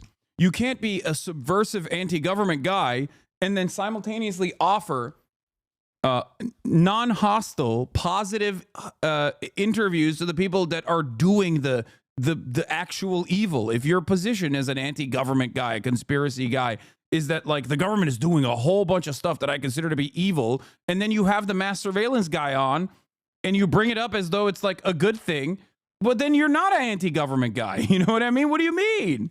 What are you talking about? I couldn't even tell you. You know, I've heard both sides. I've seen them finding posts from his wife, who's very allegedly. I'm not saying this. I'm just saying what has been put out on social media is very anti-Trump. She has had a number of anti-Trump posts, and then him, who his family say is a stalwart patriot, Trump supporter, all these other things. Which I guess if I had to guess, wait, there's no indication that this guy was anti-Trump at all. What are you talking about? Just in the realm of conjecture again, I would say Trump Tower. It draws more media, more fanfare. Was this an assassination attempt? That kind of stuff. So you get more press, more media pulling into it because it is such a significant namesake, if you will. But at the same time, it was a fireworks display and very little more. And if I'm running with the theory that I proposed a little while ago, he didn't want to hurt anybody. He wanted to send a message. I mean, it's very obviously, look, the guy's got great tradecraft. You know, I mean, he changed his signal number, if that was him, or his whatever the contact number on Signal. 20 plus year in special operations at the highest level. Picked a car that's bulletproof to do this. I think, yeah, there definitely wasn't mass casualties. He wasn't trying to hit mass casualties, because otherwise he would have done it at another location. Dude.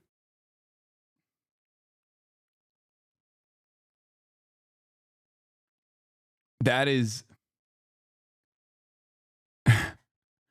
I love the idea where you have to maintain the position that like our beautiful special operations veterans are all Jason Bourne. And therefore, if they really wanted to blow something up, I tell you what, they would do a much better job than the ISIS veteran guy. I promise you, okay? They would. Yeah, I think he just wanted to kill himself, okay? I think he was... Look, if there's a conspiracy there, and there could be one, okay? I'm not saying that there isn't. If there's a conspiracy there, I doubt that it is in line with whatever these guys are firmly committed to, okay? If there's a conspiracy there, it is more likely that the conspiracy revolves around, I don't know, whatever he did in as a part of his like special forces operations, and then he, you know, went a little too far and got burned. The most likely scenario here, I think, is that, you know, he's a vet who was it? We were talking about this the other day. Like, a lot of the special forces guys refuse to get mental health evaluations or refuse to get therapy because they have career ambitions, and getting any sort of mental health evaluation beyond whatever the military is giving you and getting therapy for that kind of thing actually limits your upwards mobility. So most likely, you know, he left a lot of things untreated, and you know, probably bricked his brain a little bit.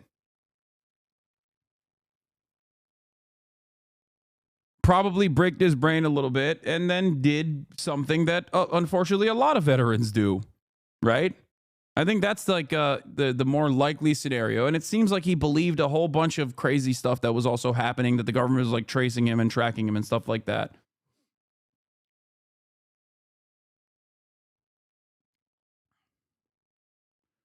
I believe your medical expenses, whatever they are, exceed the average person's needs. You have less motion. That, or vets are sick of being bounced around from therapist to therapist and having to relive the same trauma over and over again with no progress. I think you're talking about veterans rather than like active duty service members who are still seeking out like a higher status within the military. This guy was still in the military. He was still working.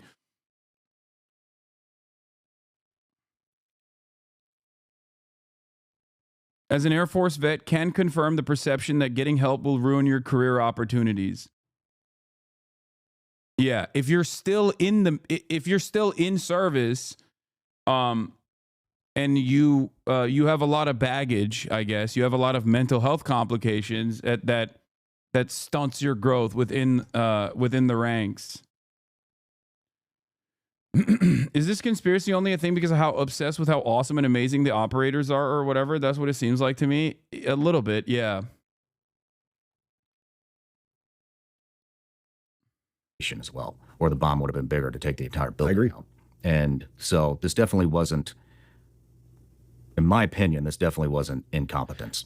Another thing to support this. So you got the email. He desperately wanted to talk to you before December 31st. He knew beyond a shadow of a doubt January 1st was go day.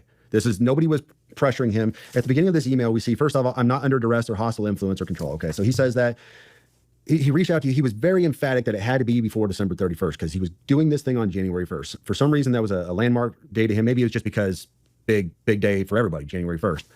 But he was very emphatic that was the time. And then the thing he was trying to do was, overall, more than anything, was get a message across on the biggest platforms possible. He was trying to talk to Pete Hegseth.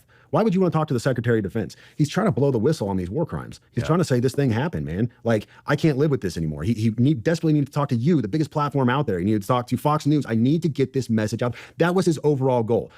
In everything else, everything I've seen, I have not seen the intended goal was to kill himself or to create a mass casualty event. It is to get this message out. And how can I do that? What is the biggest bang for my buck? It's an honor being on the FBI watch list with you all. Dog, they literally mentioned that they talked to the FBI directly multiple times throughout the interview. You're not on an FBI watch list. You're on the call list. Okay? You are the FBI. You are the feds. Like, what are you talking about?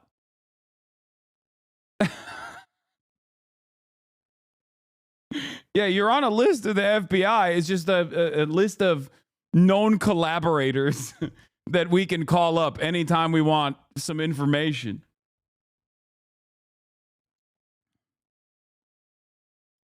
How can I get that done? That's what I'm seeing here. Yeah. It's a damn good point. Wow. Do you think there was any correlation between him and the New Orleans attack? No. I don't either. I looked at all of that. I looked at the posts.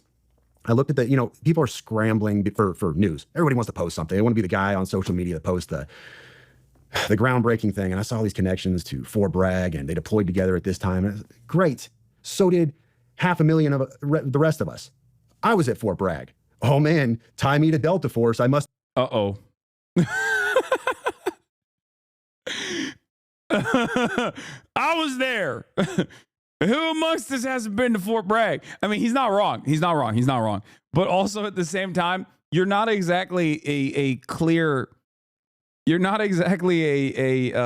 clear picture of mental sanity either. So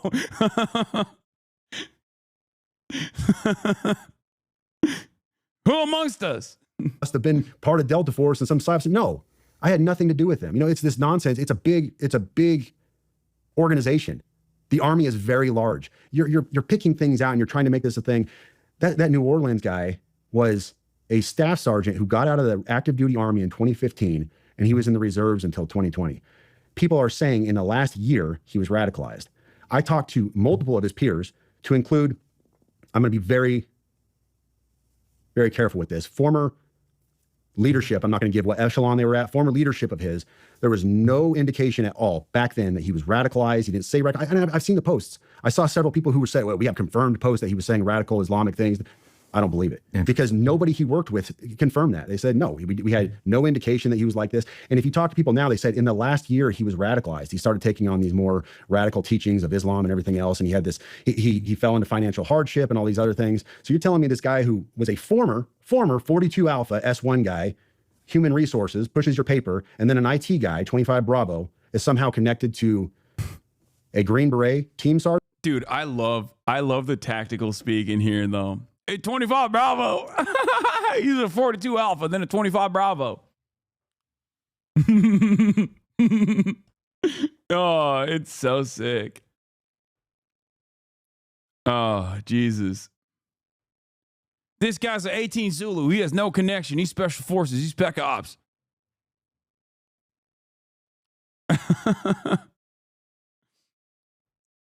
Sergeant out of 10th? No. Well, also, they found an ISIS flag in New Orleans, which they didn't find any of that here. I think that might have been just some silliness on his part, trying to take on some kind of Islamic banner of jihad. Low key, this part is not that off base, I think.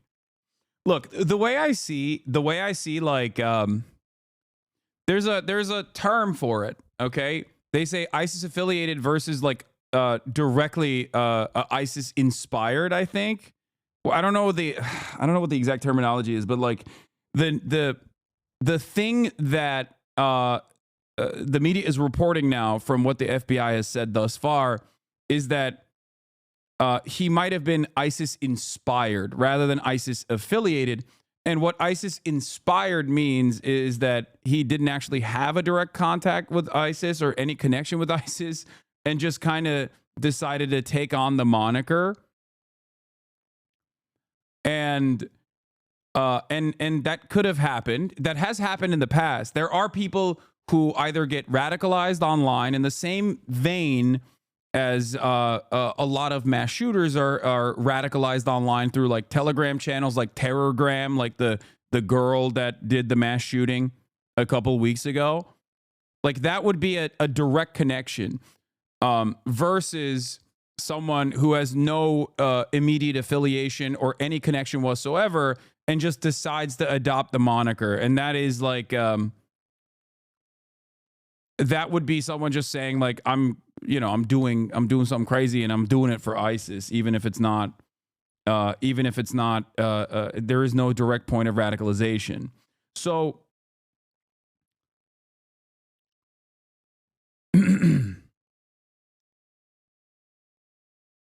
basically Temu ISIS versus Pinterest ISIS. I mean, kind of. Someone gets ISIS radicalized online. How the F does the FBI, CIA not have eyes on them in your surveillance state? I mean, I guess like it's very hard to actively track and monitor every single person, but that's probably the most likely thing that happened. I doubt he had any contacts with ISIS recruiting cell or something. ISIS being the most notable group, he could have said any Islamic fundamentalist group. ISIS is just most well known to average Americans. Yeah, but we don't know. I still don't know. Maybe there's more information that's come out that I haven't seen yet, but I don't know if there was like a direct point of contact. But it does happen. So I see it in the exact same vein as the way these white nationalist groups operate as well. If you're like a young, usually a young man, a young boy, and you are radicalized online, you go to these like Discord groups or Telegram groups, or any number of different groups like that, where they try to urge you to carry out an atrocity, a mass shooting or whatever. And it happens. It happens with regular frequency, as a matter of fact. And I think that the ISIS affiliation is very similar. And in both circumstances, whether it's a white nationalist operation or an ISIS operation, there's also a lot of federal agent involvement as well. So, it's the which way Western man equation. Yeah, I would conjecture all conjecture say that is likely he has no A affiliation. young 42-year-old boy? No, I was talking about a young man, like a mass shooter. Oftentimes, I'm looking at like the profile of like a white supremacist, white nationalist mass shooter. They are usually young men, young white men in general, but sometimes they're like also Hispanic too. If you're like the overarching profile of white nationalist, white supremacist terrorists that do like mass shootings or try to do an act of terror to create a race war or whatever, that's usually like a young man that got radicalized directly through a white nationalist, far right Telegram channel or some kind of correspondence. And then there are instances where yes, if you're older, also have issues in your life, and you find yourself in the throes of radicalization, you can be like you can find yourself communicating with like I guess an ISIS affiliate or something that will try to get you to carry out an attack in a similar fashion. But I wonder. I don't really believe in coincidences, and both of these explosions happened in the same day, or both of these attacks, whatever you want to call them, happened on the same day. The attack and the explosion, which obviously wasn't meant to be an attack. That's fair. And I don't believe in coincidences either normally, but I look at a landmark day like January 1st, and I think, what better day? Any day. I'm going to do a thing January 1st. Yeah. And I think. Chat, stop viewing Luigi's a hero. I'm reading some comments. Just read some Lenin, my guys. Oh my God, Mr. I read Lenin, and I actually think adventurism will not cause the revolution. Yeah, everybody understands that. Okay. Like, yeah.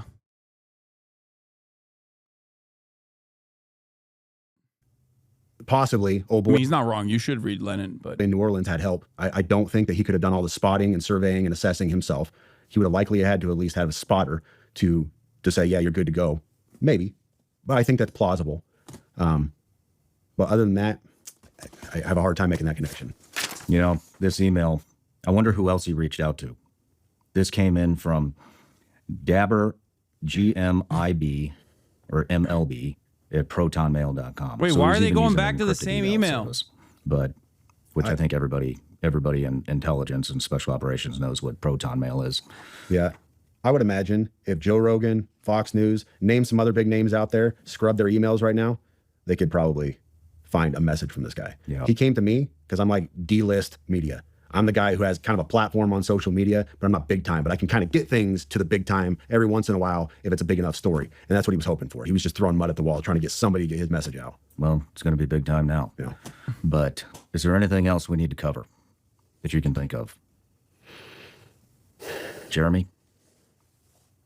Did you want to go into the other item we talked about in the ride over here this morning? Oh, can I say it? Yes. Yeah, the man pads. Well, I'm unfamiliar. All right. So I'm saying this with, you can decide to use this or cut it out. This is hard to work with because keep in mind, let me give some background on this. I'm an intelligence analyst and I've spent many years validating sources, taking information in, putting it back out, telling my humenters, hey, this source, this is valid. Let's, give him a rating of this, do this, recommendations. So we can identify good sources in the field that give us information, and we can say, yes, this is an A source versus an F6. This is just garbage. Somebody got paid for something. I still work in intelligence. I'm an intelligence officer. I work for a nonprofit. We Remnant Ministries out of Texas. In fact, the website is in my bio on X. I work for Dr. Pete Chambers, Green Beret, and we were involved in counter human trafficking, along with just providing ministry to all kinds of stuff, border operations. Most recently, we've been involved in West North Carolina a great deal, and we had I have to pee. some confirmed So bad. reporting All right, through I'll be two back. solid sources. and this is where I have to be very iffy. And I told him the car, and he can tell you offline. I cannot say this on the air, but we had 2 solid sources, one south of the border and then one from an element within our own government that confirmed independently of each other that some Iranian-made man pads, so surface-to-air missiles, had come across the border. We had the location and everything else. Well, Doc, that's what he goes by, Doc Chambers, he put this out on a podcast, and I was very emphatic, like, this is not stuff that I like to put on social media.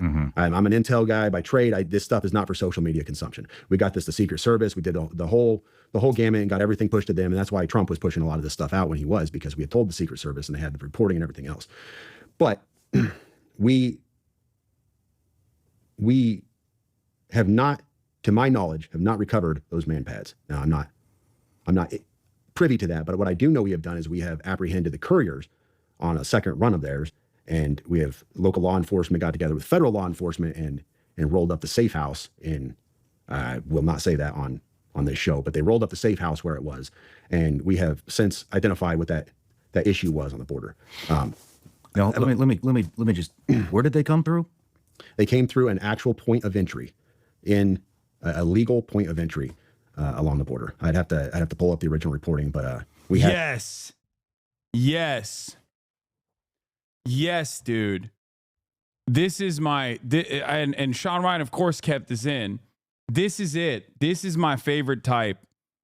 It's when you're like, yeah, the current incompetent American government under the Brandon leadership is allowing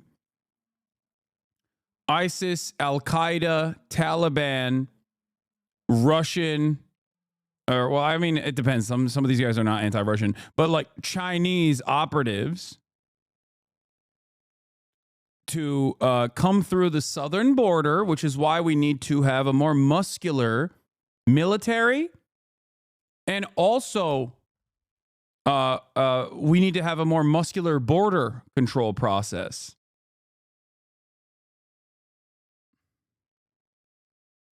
Iranians are coming in. Iranians are coming in from the southern border to do Iranian-style terrorism.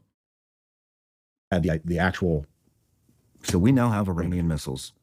Who knows how many inside the United States? That is not something you're going to see in a lot of places. Like I said, I didn't even want to talk about it. It was one of those things where I was just amplifying what he was putting out already, because I was like, man, I don't know about putting this out. But it was something we found was pertinent, because at the time, Trump was still campaigning. He was flying around, and there was the reports were their intent was to take down Trump's airplane. So at the time, Secret Service switched things up a bit, and allegedly, from what I've told, they started flying him around on charters for a while until they could identify and kind of mitigate that threat. But that was the reporting stream that was coming out at the time. Feds handled it, off my plate. You know, I mean, I'm with you on the not releasing certain things on social media. I understand that, but on the other hand, it seems to be the only way to demand any type of accountability or get this and force FBI, Homeland, whoever else is involved to dive into this shit and actually take part. And that's what we've been doing here on the show with Scott Mann, retired Lieutenant Colonel Green Beret, Sarah Adams, former agency targeter. We brought on Legend, who's an Army intelligence guy who goes by Legend because he doesn't want to reveal his name because he still is very involved. And we even went all the way to Vienna to interview Commander Massoud, the leader of the National Resistance Front in Afghanistan. And, you know, we've been talking about this stuff for a year. We got it to Congress. Congressman out of Knoxville, Tennessee, Tim Burchett, sent the bill up. It's literally about we need to stop funding the Taliban, $40 to $87 million a week. The Taliban has set up multiple NGOs within Afghanistan, and basically what we're doing is sending loads of cash to NGOs that the Taliban had set up. We're funding our own demise, and nobody's fucking paying attention. That's right. The Taliban are coming into the United States of America to destroy America. That's why we need to reinvade Afghanistan, actually. Yeah. We're funding the Taliban. We're funding our own demise. Also, when we did quite literally fund our own demise in the form of funding the Taliban, okay, that was good. That was really good when we did that. That was really good when we did that. Why? Because Cold War. Because USSR. These were brave anti-Soviet warriors paving the path to peace. Okay? Nobody's paying attention. We tried to get it in the media. We got a little bit of hits. Most of them were from outside the U.S. We had a reporter out of India kind of cover it, but we've been warning about what's happening for damn near a year now. Sarah first came on. Any sane society would see these guys as more of a threat than the Taliban. October of 2023 was our first interview, and nobody took it seriously. Now we have the New Orleans attack. We have Iranian missiles. We have these invisible bombs. Do you know about the invisible bombs? So now these terrorist organizations have developed invisible bombs that will get through metal detectors, any kind of screening device that's out there, and they brag about this. And now we just did a Twitter Spaces with Sarah Adams, and they are now bragging that what we know about the invisible bomb, it's now even more advanced than it was before. So that means they can get this into stadiums, they can get this into airports, they can get this pretty much anywhere they want, because you cannot detect it. That's scary. Yeah. Great. So that's crazy because they have all of this, but they can't use it on Israel. like they have all this.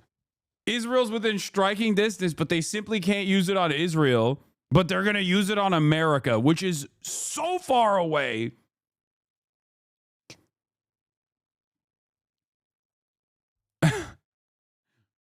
Anyway, for the people out there, look, there's no stopping. Same for ISIS. Okay, come on, chatter.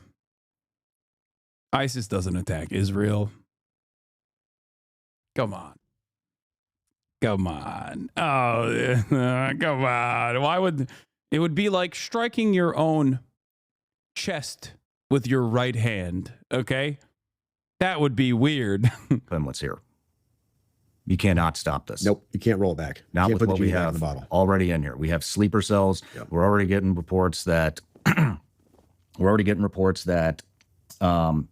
I just lost my train of thought. Oh, we're already getting some reports that there may be more involved in the Louisiana, New Orleans attack that they're not releasing. We also, I'll tell you this, there's a group of people flying around and basically briefing up different departments, governors about what's coming, how to deal with it in their communities. There are deputies in New Orleans who put in requests for training on how to take care of a threat like this, and those fucking requests were denied. They were denied. And so what I basically want to say is it's going to be a bloody 2025. I think that's very obvious. And so for those of you that are looking for something to do and if finally come to the realization that our government is failing us, here's what you need to do. You need to get with your local communities. You need to, especially schools. Schools are very vulnerable no matter how many active shooters we have in the schools. The infrastructure that's been put in, which is minimal to none. Isn't it crazy that almost all of the solutions to the problems that this man is talking about is directly in line with what the Republicans are advocating for? Just something interesting that I've seen from the supposed so-called independent media, the anti-mainstream narrative guys.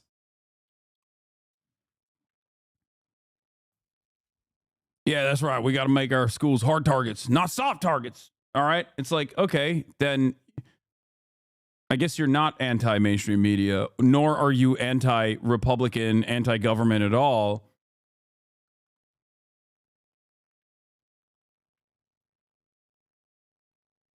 And a lot of schools still have none. You better start holding your schools accountable, and you better start raising hell and having them upgrade security no matter what the cost, because no matter what the cost is, it's not going to amount to the loss of life that we will potentially see throughout the United States. And so, start calling your congressmen, get these guys to do something. Start calling your senators, get these guys to do something. They have been warned for over a year that this is coming, and nobody wants to take it seriously.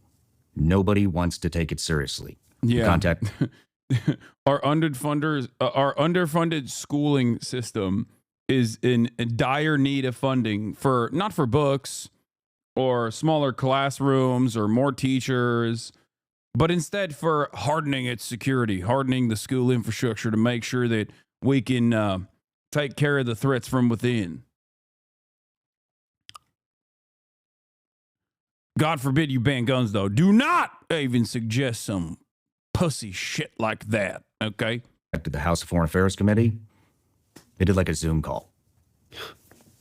A Zoom call. Yeah, that's just for a little media hit. Our government is failing us. And so it's in our hands now. It's your kids. It's your wife. It's your husband. It's your parents that are going to pay the price for what we have installed in this country. And it's now up to us because they aren't going to do anything. So on that note, like I said, I'm Sean Ryan. This is the Sean Ryan Show, #1 podcast. All right. So before we get back to the NOLA guy, there is a couple things that I want to talk about here. Specifically about the background of the Las Vegas Cybertruck guy. The Las Vegas Cybertruck blast suspect Matthew Life is Burger took part in a military TV reality competition on the History Channel alongside Tim Kennedy. Reality show that pits teams of elite soldiers from around the world against each other. Matt and Tim from the U.S. Army Special Forces, better known as the Green Berets. Matthew Livelsberger and his partner Tim Kelly, both Green Berets. We have to watch this episode. Can we find this episode? Can we please find this episode? Appeared on the Ultimate Soldier Challenge 12 years ago on the History Channel. They not only won, it wasn't even close. You know, for television, they always try to make it a little bit more competitive, but we swept the whole entire show. When he appeared on the show, Tim Kelly... That's right. That's a real burger man right there. That's a real burger man right there, brother. He shortened his name to Berg. I found a playlist with the full episodes of the TV show The Bomber was on. Seems to have a couple episodes missing and 3 are copy strike, but most are there. Yeah, I want to... It's the Green Berets versus Norwegians, I guess, right? Is that the one? The problem is it's got like Russian subtitles or something. Or no, is this Hebrew? Hebrew subtitles. I would rather... If there is one that we could watch that is like a little bit higher quality... Is this Russian subtitles or is this Hebrew? I can't tell. No. This is Hebrew, I think, but then this looks like... Oh, it's Russian. Russian subtitles. That's weird.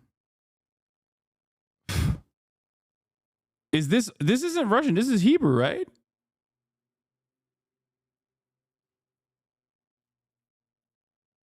This is Hebrew. This is Russian. Or not even Russian. It might not even be Cyrillic alphabet, but I don't know if it's Russian. Why is everybody so ready to jump down my throat? Like, I can make a mistake, but I in this circumstance, I didn't even make one.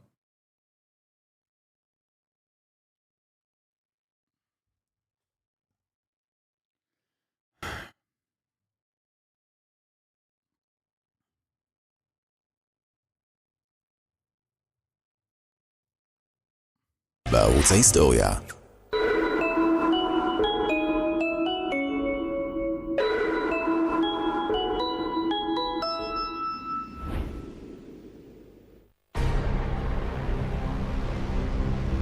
This is a great show. Contestants are elite soldiers. Do not attempt this at home. Wait a minute. I was going to attempt to blow up Tenorite at home. That's crazy. Oh, you found it. Hold on. Navy SEALs, Green Berets. Okay, this is it says 404 file not found. Let's see, maybe another website. Media unavailable at the moment. Changing the server. No service for this movie episode. Yeah, none of those additional links work on that web page for that episode. That you wait, maybe we found one. Hold up. This was shot in 2013, by the way. I think the YouTube... No, this is the same one, I think. Isn't it?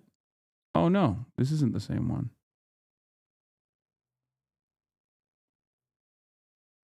בערוץ ההיסטוריה.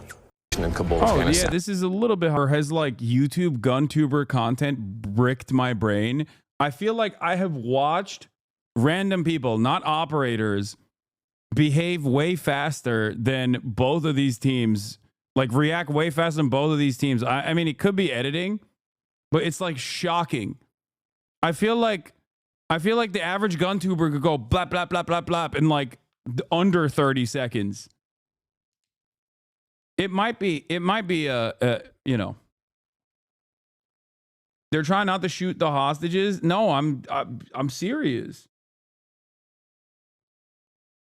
I'm not saying I could do it. I could not, obviously, but I do feel like the average divorced dad gun tuber is like faster on the trigger than NOT's guys struggling not to shoot the hostages. Through precaution. Well, we had a plan all along. First of all, let's be real. Special forces around the world would all struggle with that same thing. You think, oh yeah, because the American special forces are so good at not shooting the human, the civilians in the whenever they're doing a operation. Are you kidding me? It's just like their weapon of choice might be different for Spetsnaz versus the American special forces. Get it? Not all special forces are snipers. No, but I thought that they still get like I thought that they still, maybe I'm wrong. I don't know. They ski instead. No, that's just Rambo. Nope, it's actually a sub-profession within the field. They ain't even ever held a gun. The ganda of this is that America need gun because the world needs America because guns.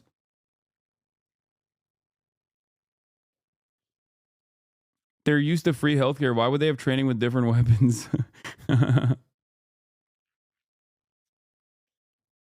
My God, they built this up just to cook the Norwegians, dude. They built this up exclusively to cook the Norwegians. Oh my God. Oh, that's so bad. This is the most damaging footage of social democracy you've ever seen, okay? Why are you watching Swedish propaganda? It's American propaganda, let's be clear, okay?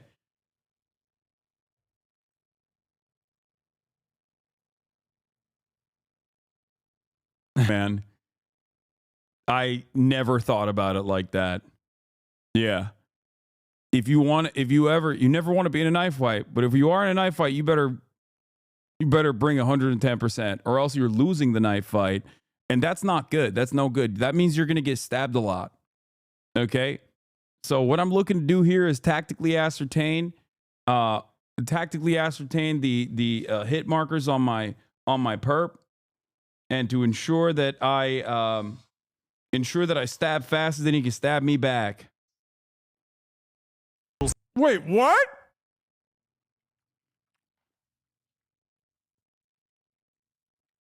Bro, this show is so cooked. Are you kidding me?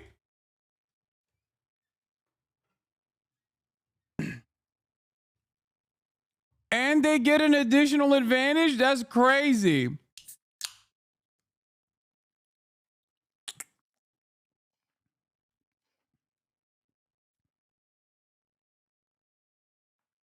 Yeah, give the guys who are already in the lead more advantages. That seems smart.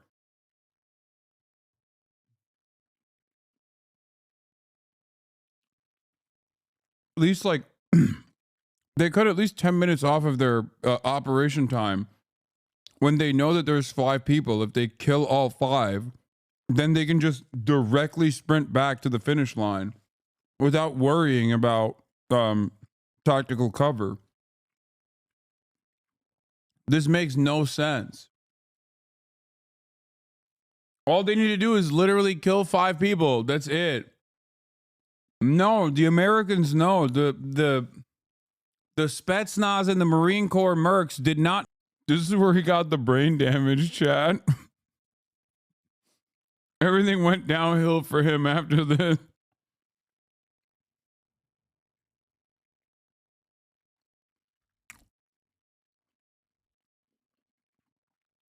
Okay, let me explain something to you. This happened to the Russian guy, and they clowned on him.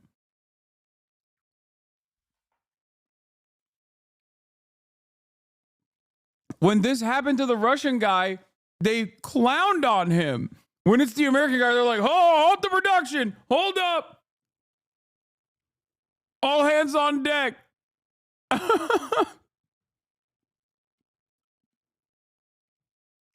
It's not the same. Yeah, because he's Russian.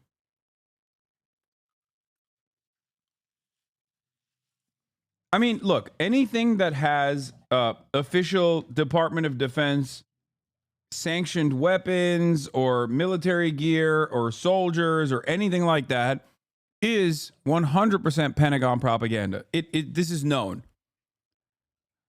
Having said that, however, what we are watching is uniquely blunt in terms of the propaganda that we're like. This is basically the same as like Go Army, like a Go Army ad. You know what I mean?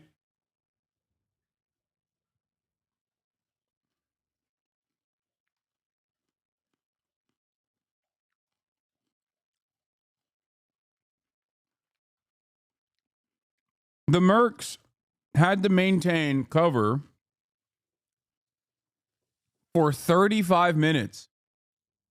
These guys went in and basically cut out the last 10 to 15 minutes from the equation because they didn't have to maintain cover, because they knew that there was, the number of enemy combatants was given to them, which means that while the Mercs also maintained cover, they went through double the number of minutes under duress. And these guys almost died. I don't know if this is as positive for the Green Berets as well. They are complaining. That's so funny. And they should. That's normal.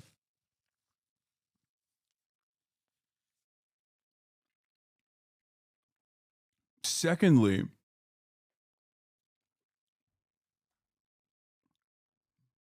they don't have the same restrictions that you guys did for television, like not killing civilians and then declaring them enemy combatants afterwards.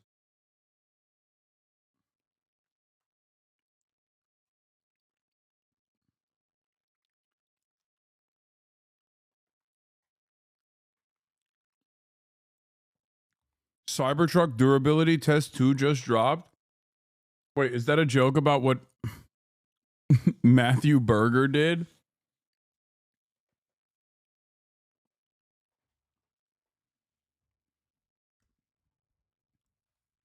Yeah, he did. He dropped it. He dropped it for all to see. You know.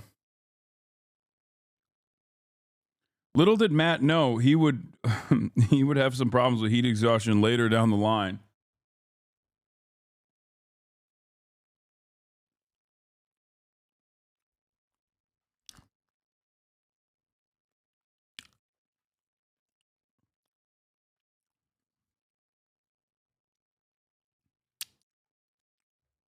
Now,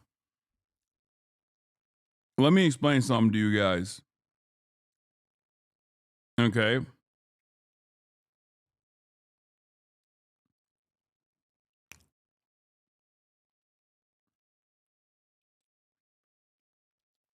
We could do a Where Are They Now? But I have no idea where the Spetsnaz guy is. I have my suspicions. But I would place the likelihood of him surviving the latest actions. I mean, first of all, he'd be too old, I think, to even continue operating. But if he was, there's only 2 places where he would be. Africa or Ukraine.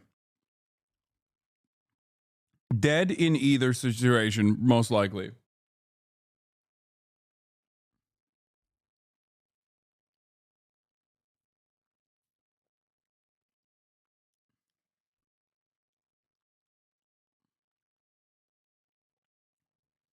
Operators never retire. Brother, he was already old.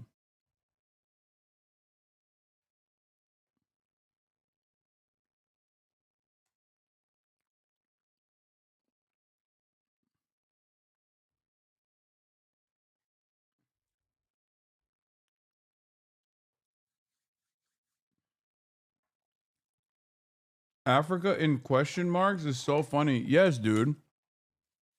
I'm saying he's Wagner. He's a ex-Spetsnaz mercenary.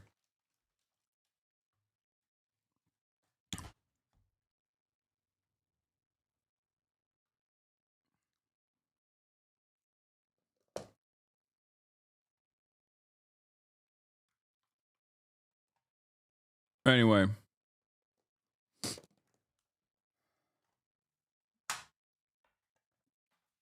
So, like I was saying, we watched this because this is the guy. Matt Berg is the guy who Matt Berg is the guy who blew himself up. Africa is a massive continent. In what country in Africa? I don't know where all the contracted Wagner forces are.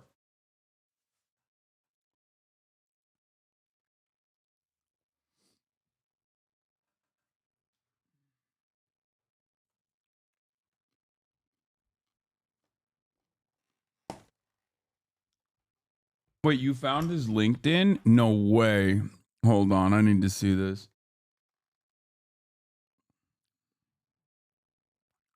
I don't have LinkedIn. I can't see the account. Our Cybertrucks. Whistling Diesel did a Cybertruck durability test too. Okay, too soon, brother.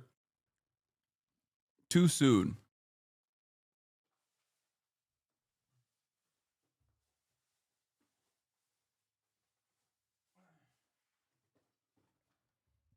Anyway, Matt Berg isn't the only one who we were going to talk about today.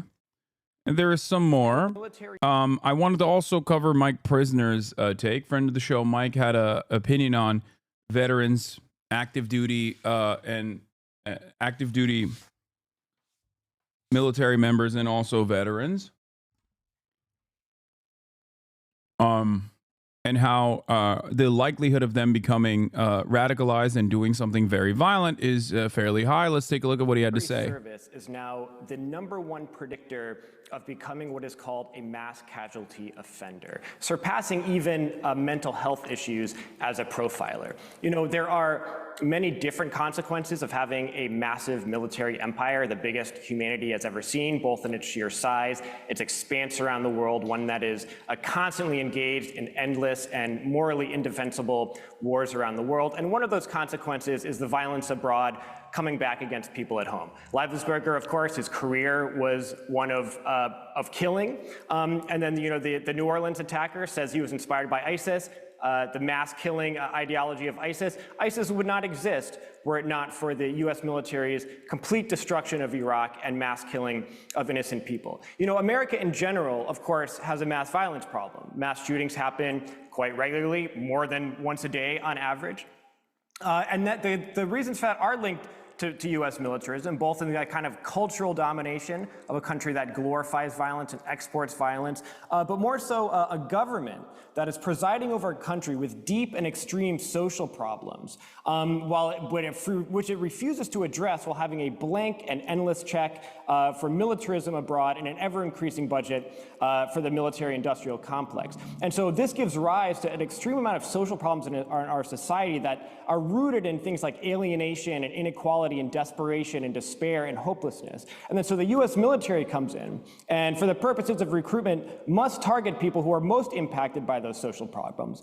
They bring them into an institution where they train them to kill. They train them that killing is actually quite honorable and quite cool. It sends many of those people to kill abroad. You know, it has a notoriously, very notorious for ruining people's mental health and a mental health system that makes people's mental health problems even worse, and then spits them back out into a society where people find their lives harder than when they join. That's kind of why I think that has become a #1 predictor of becoming a mass casualty offender, is all of those consequences. And military found the Russian guy. He actually is a cop with Veterans Affairs and lives in Miami. Leo Pavlushkin.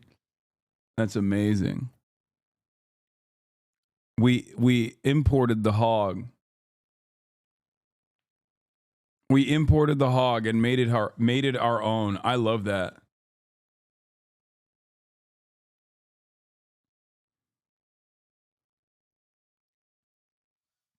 Yes, Mike is the vet from the famous Obama presidency anti-war protests. Or was it Bush? I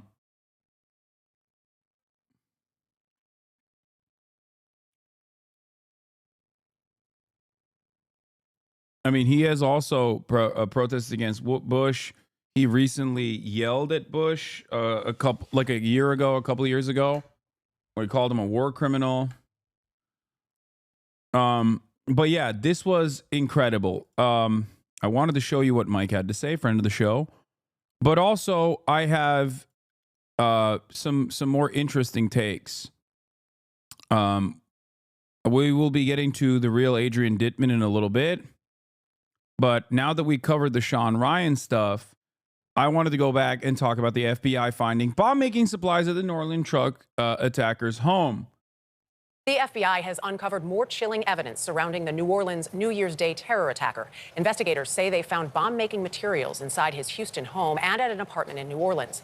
The ISIS-inspired U.S. Army veteran killed 14 people and injured more than 30 others. In the French Quarter yesterday, it was an emotional scene for loved ones. Police escorted the family of 21-year-old Ubi Go.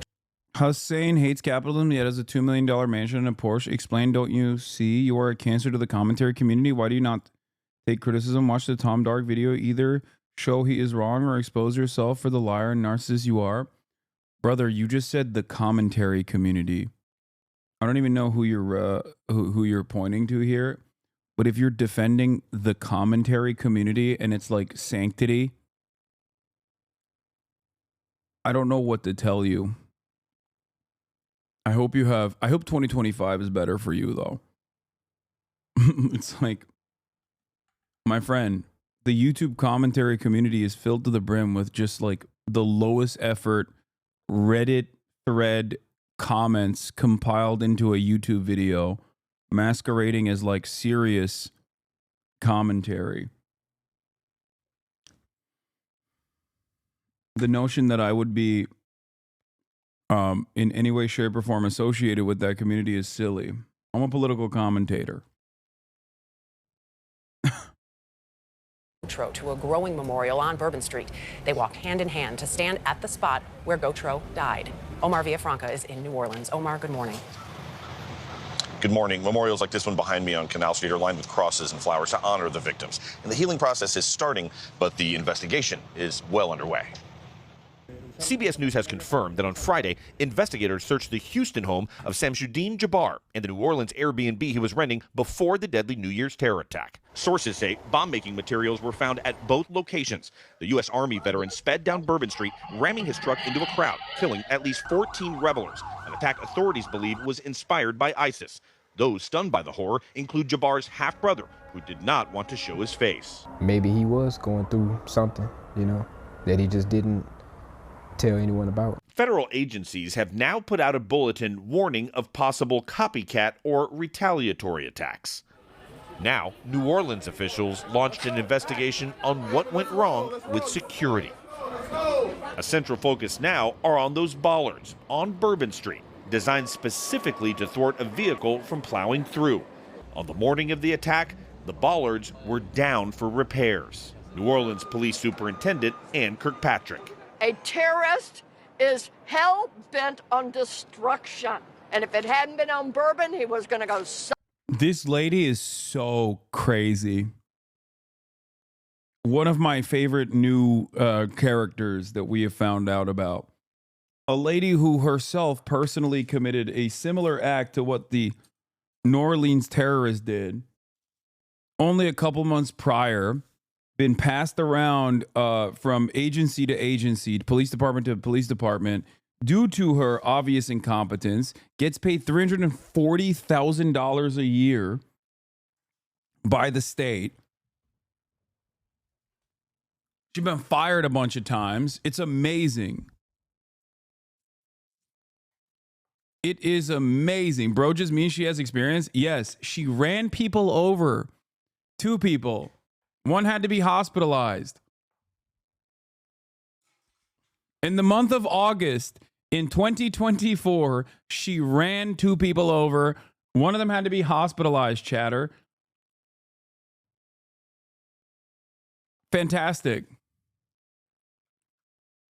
Subject matter expert.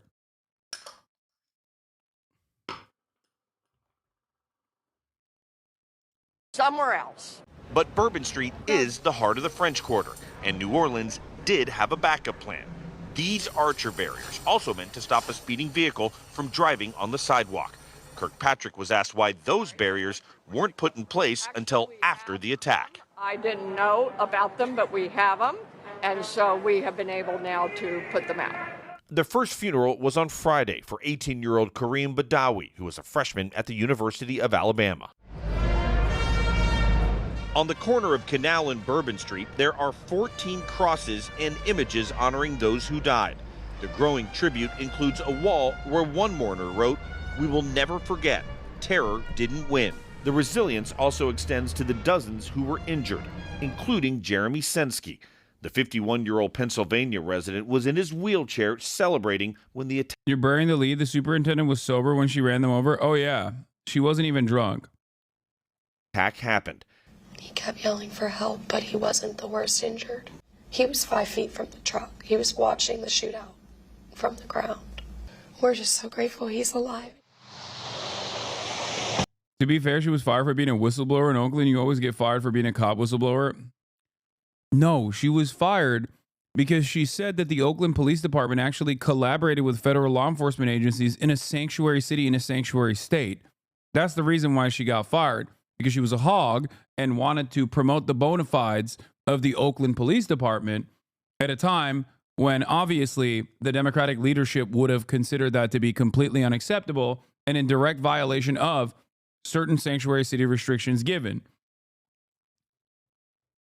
Also, she didn't really get fired anyway. She just got relocated.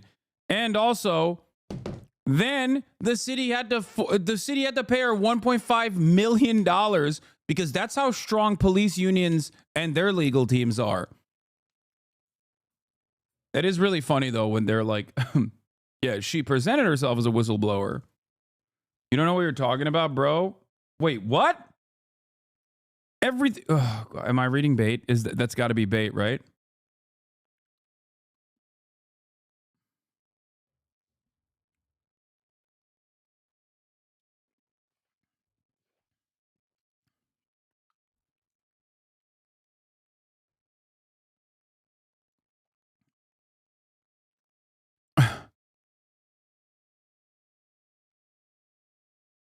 What?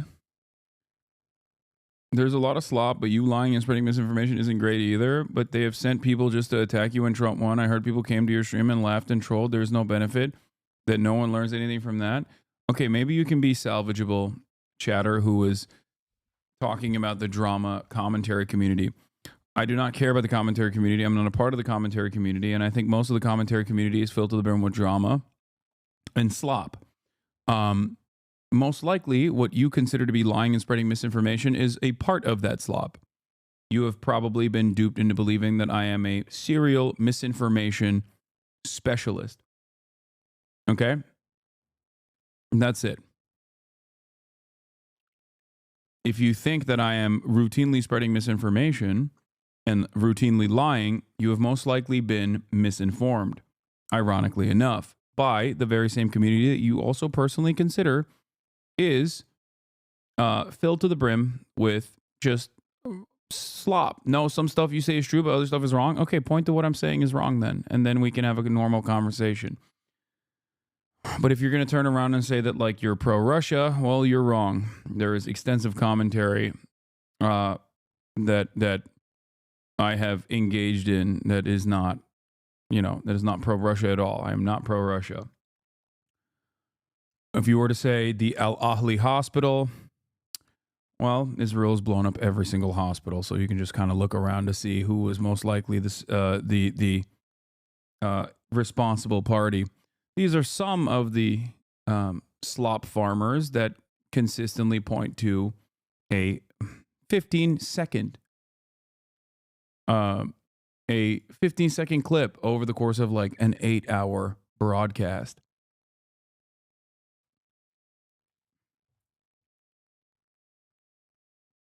But if I'm so commonly wrong and so commonly spreading misinformation, I'm sure you can point to something. The video he wanted you to address has more of the anti-Semitism, terrorism supporter. Oh, okay. Yeah, if you think that if you think that I'm anti-Semitic, then you're not just wrong. You're completely out of your mind. But maybe you aren't that way, but you probably have been duped into believing that. You were saying a bomb struck a hospital, saying that it was definitely an Israel bomb while having no real information. That's really interesting. Because what those drama farmers conveniently ignore, aside from the fact that Israel has blown up every single hospital since then, including Kamal Adwan, which was the last remaining hospital that they actually sieged as recently as 2 weeks ago, is the fact that I didn't make that up. I was actually reporting on what the BBC was reporting on at the time, which was an understandable piece of reporting that they, an understandable conclusion that they arrived at, considering that Israel had bombed that specific hospital 2 days prior. I don't know if you knew that or not. Probably the commentary drama slap channels do not factor that information. And to this day, Israel has only delivered immediately falsified information to suggest that it wasn't actually them that blew up the hospital courtyard. And it was actually, as a matter of fact, a Hamas rocket, which was immediately proven to be not true. Then they said it was a Palestinian Islamic Jihad rocket, which also was immediately proven to be not true. They suggested that they intercepted Palestinian Islamic Jihad operatives talking to one another on the phone, which was also immediately proven to not be true at all. Israel has also routinely lied leading up to the Al Ahly bombing and also since the Al Ahly bombing over and over again. Israel lied about the World Central Kitchen aid worker executions. So, if you are still holding on, I'm willing to say that I'm wrong on that one. No, it's okay that you're wrong on that one. What you need to understand is how you arrived at that conclusion. This is an educational moment for every single person that watches Drama Slop Farmers. Okay? The people that you're getting information from can make a convincing argument. This does not mean that they are correct or even remotely knowledgeable on the subject matter. That is the problem. If you watch a video, right? If you watch a video and you assume that the person that is feeding you this false narrative, this biased video, is knowledgeable on the subject matter, even though they have said nothing remotely close to American foreign policy, even if they don't have an overarching opinion on American foreign policy, Israel, Palestine, completely not knowledgeable at all, but instead frame the conversation from the perspective of drama and Hassan bad, you probably are not talking to someone or probably not getting information from someone who is even remotely aware of the situation at all, who is just trying to get others like you to click on basically what is clickbait. They do not care about Israel nor Palestine. They just care about the drama aspect of it. And this is how you will find yourself, ironically, thinking that I'm misinforming you when in fact you have been misinformed by the video claiming that I am misinforming people. To make matters worse, it's also it is also silly to look to a person who sees ongoing genocide and says, "How will I make clickbaity drama out of this?" But in Canada, a lot of pro-Palestine people are burning Canadian flags saying death to Canada. How can you say you're still pro-Palestine in Brampton? A man was pulled out of his truck and beat up because he had a MAGA flag. What does that have to do with genocide? I'm confused. Israel's actions are genocidal. There's genocidal intent. And that is wrong. What you fantasize is happening in Canada has nothing to do with that. I don't know what you want me to say. Why is a Canadian man wearing a MAGA hat in Brampton? Okay, then hate Israel. Okay. Why are there MAGA supporters in Canada?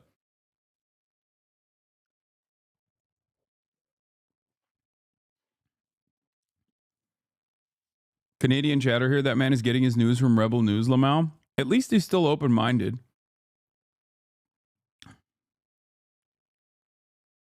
Anyway.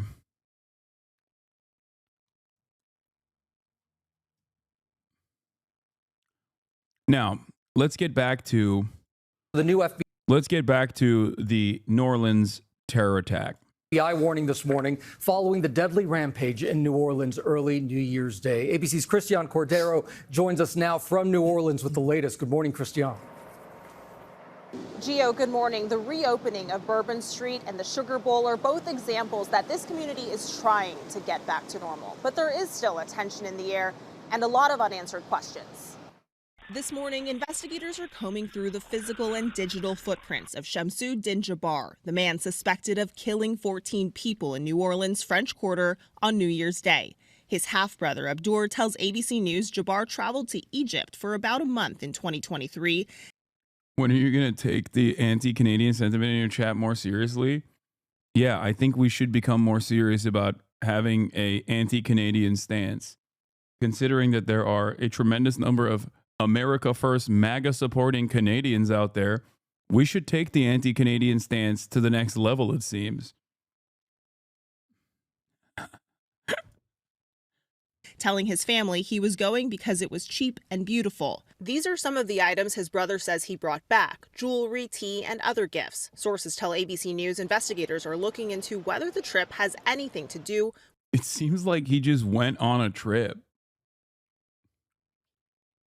Are there even like dormant ISIS cells in like Egypt? What?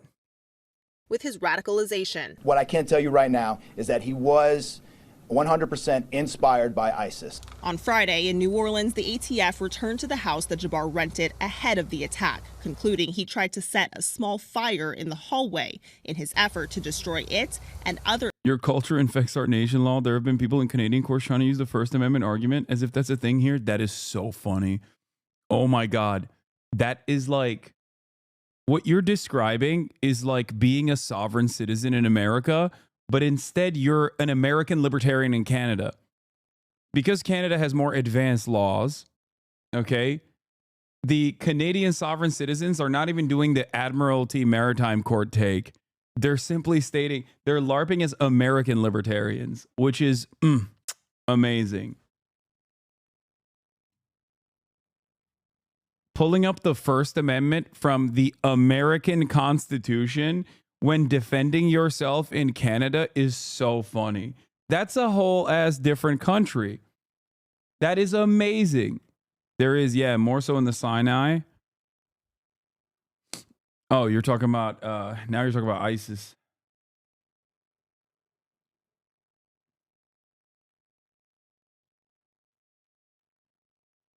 God damn, we are such a scourge on this planet. Our right-wingers have rotted the brains, rotted the moral fabric of other American-aligned, Western-aligned nations, dude. That is, how can people not see that as a dire threat?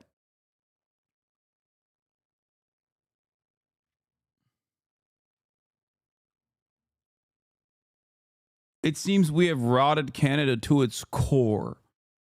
Evidence of his crime. But officials said evidence has been recovered, including bomb-making material. Investigators say that the unexploded IEDs recovered from 2 coolers in the French Quarter were made with a very rare explosive compound that also contained a remote detonation capability.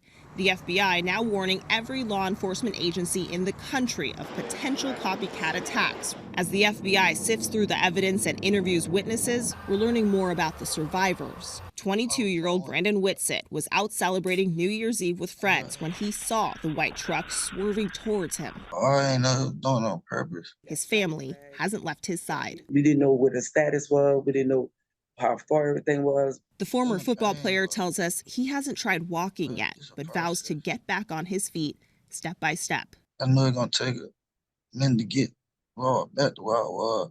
As the French Quarter inches back to normalcy, flowers, candles, and crosses line the entrance to Bourbon Street, where people pause to reflect on the victims. including 21-year-old Hubert Guthrow. His family visiting this memorial, telling ABC News he was someone who loved deeply, gave generously, and brought joy to everyone who knew him. The convoy occupation of Ottawa was heavily funded by Americans too. Yeah, that's true. Also, wait till Elon Musk gets involved. You know what I mean? Elon Musk is currently trying to involve himself in the affairs of Germany by way of the AFD and also England by way of Nigel Farage's Reform Party. It's really devastating. President Biden says he has spoken with the families of the victims. He and the First Lady are scheduled to visit New Orleans on Monday. Guys?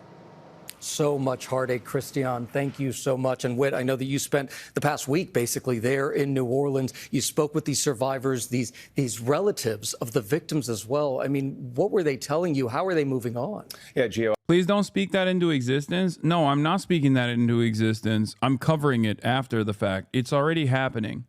I got to say, this is the first mass casualty event I've ever covered where the crime scene was cleaned up and reopened within 36 hours. Wow. I find this really weird. The way that we're covering this, there's so much weirdness with the way that we're covering it. It's like, yeah, we immediately cleaned it up and we could just use, like, Bourbon Street was back on its feet immediately. And it's like, I get what they're trying to say. They're trying to say that, like, New Orleans is not going to be intimidated by terrorists. And I understand that aspect of it.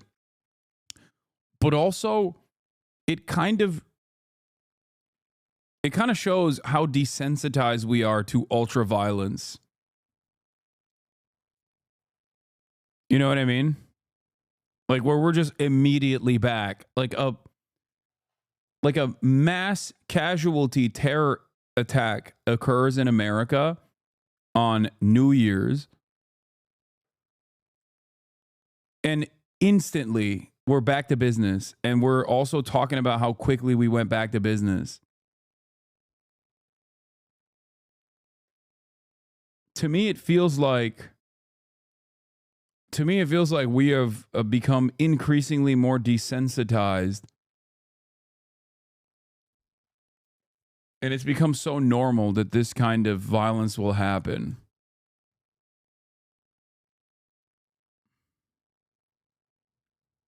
And I don't know, as a person from and lives in NOLA, the majority of the community is upset that they reopened bourbon. We think it's disgusting. Yeah, I don't know. I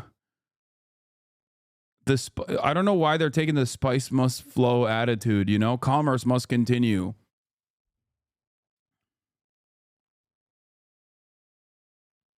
It immediately reminded me of the post 9/11 George W. Bush statement of the most patriotic thing that an American can do in this moment is to go back to work and go watch movies and go purchase commodities.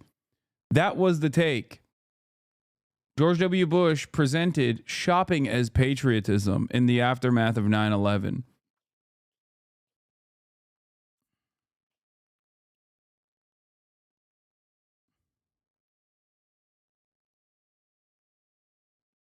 I think partially, though, the reason why people immediately went back to normalcy, some semblance of normalcy, is part to reassert the patriotic sentiments of, this can't break us, to like show the world like we can overcome this.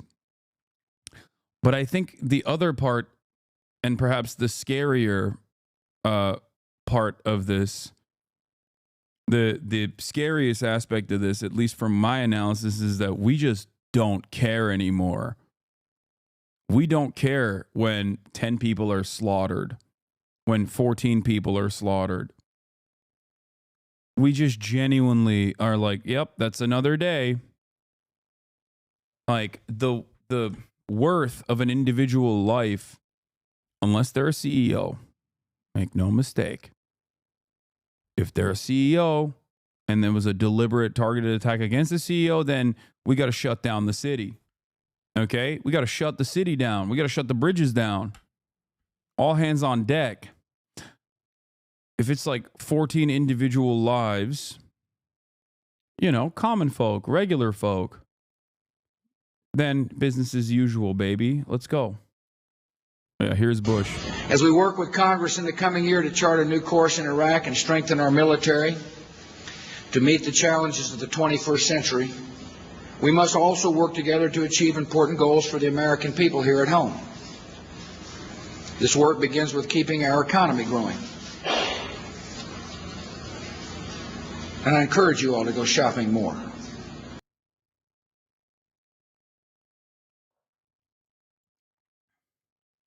I feel like the state of normalcy is critical to ensuring that masses are sedated to the fact that we are always at war now.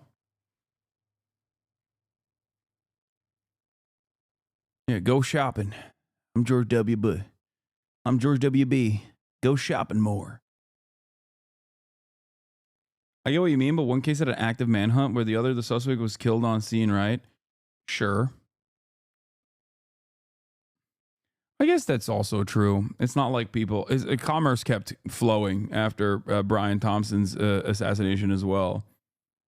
I was thinking more so the broad media reception where on the one hand, people didn't really care about, like the average citizens did not care about Brian Thompson's assassination and kept living their daily lives and maybe even celebrated it. Whereas on the other hand, it seems like the media was so critical of that. Whereas in this circumstance, they're presenting it as a positive that look how fantastic it is that business as usual is back after this horrific crime.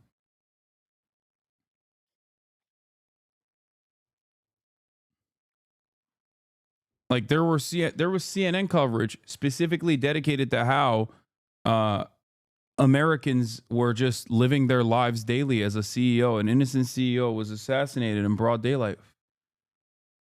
Remember Merconish? Michael Merconish on CNN? He did not one, but two individual pieces on that. Upset that there wasn't even a vigil presented for Brian Thompson. And people in New Orleans, the families, the people I spoke with, this is part of the toughness and resilience of that city there. We heard jazz music playing on Bourbon Street a day later.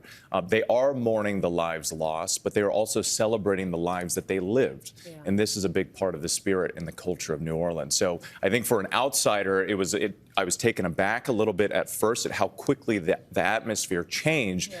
But for the people who live there, it was very important that they don't let terror prevent them from living. Okay, all right. So there's more to the story that I want to engage with. Number one, NBC News reporting that the federal investigators are examining the New Orleans attack say that Jabbar used a very rare explosive compound in two devices. Authorities are investigating how Jabbar acquired the knowledge to create this homemade explosive. The explosive has never been used in a U.S. terror attack or incident, nor in any European terror attack. A key question for investigators is how Jabbar learned about the compound and how he managed to produce it. So that's also unique. The explosive has never been used in a U.S. terrorist attack incident, nor a European one. Neither of the homemade devices exploded, and it remains unclear whether the failure was due to malfunction, lack of activation, or another issue.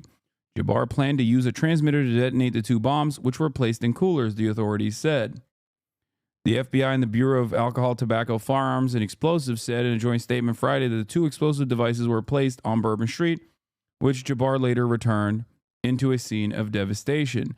The transmitter and the two guns were recovered from Jabbar's truck, the statement said, and are being transported to an FBI laboratory for testing.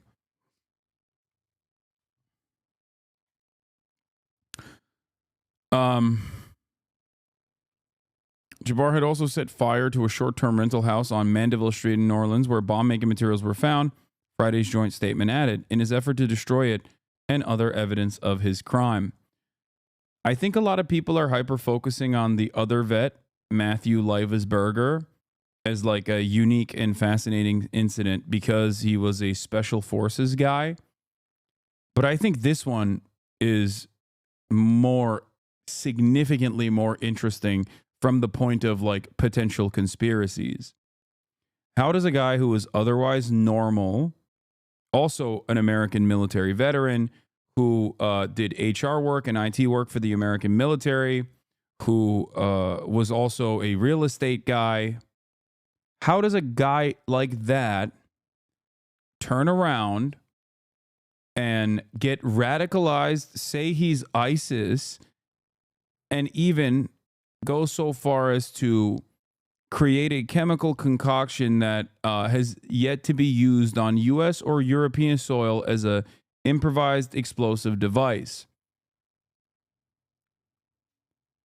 The point A to point B story that you can tell about Matthew Livesberger is a fairly common experience shared by a lot of American veterans. Okay?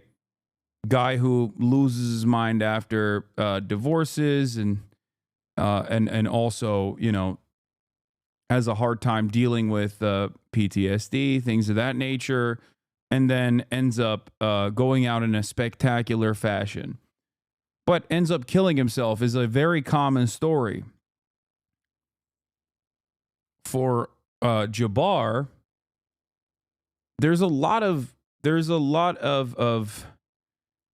parts of the story that are there's a lot of different components of the story that are just like, they just don't make a whole lot of sense.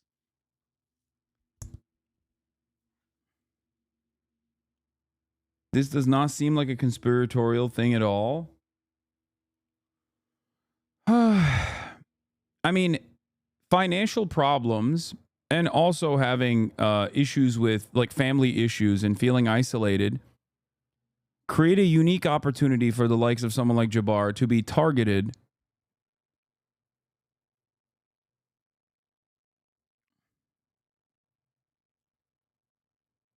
if that makes sense. Targeted by ISIS, but ISIS isn't exactly doing this sort of stuff, with the exception of please stop veering right. There's no conspiracy. It's mental health and spousal issues. I don't think saying that the American government, specifically the FBI, sometimes will target mentally ill people to apprehend them before they're done with their crimes in an effort to throw numbers on the board. That's not, especially in cases where Islamic style terrorism is involved. This is something that the FBI has done quite a bit. They've done similar things with white nationalist groups as well, but this is the FBI MO. This is not about veering right at all. You're losing chat with the conspiracy theories law. But it doesn't make sense that it's ISIS is what I'm saying. Because, like, I said this yesterday, and I said this before as well.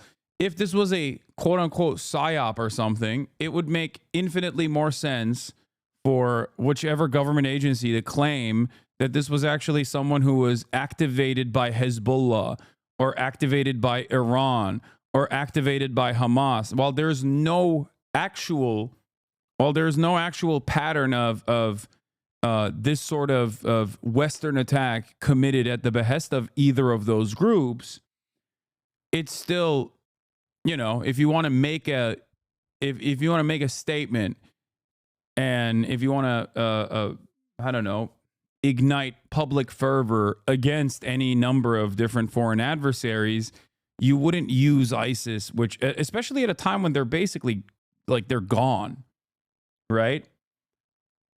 So I still land on the side of, like, most likely a guy with family issues, financial problems, who just snapped and then somewhere along the lines went with ISIS because that's what he knew, you know, and was like, oh yeah, I'm ISIS. Actually, I've decided, instead of killing my family, according to him and according to FBI reports,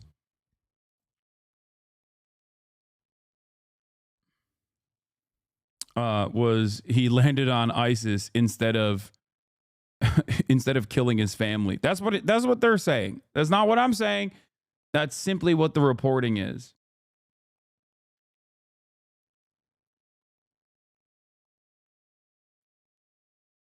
What? Well, they've been banned already. So I'm looking at like every possible avenue. I'm looking at every possible avenue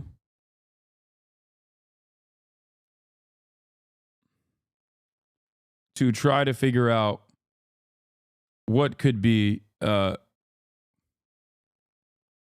reason. Yeah. Also, the same chat saying Luigi Mangioni's a patsy is saying this is a bridge too far is pretty funny. I know.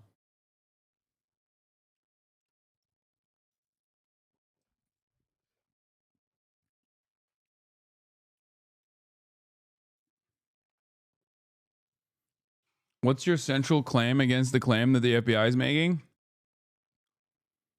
Well, I'm not making a claim against what the claim FBI is making. The FBI hasn't really made like a coherent claim thus far. They haven't really like put together a thorough analysis on this issue. They just say he was ISIS. He wasn't ISIS affiliated, but most likely ISIS inspired. So there isn't really a fully flushed out claim either.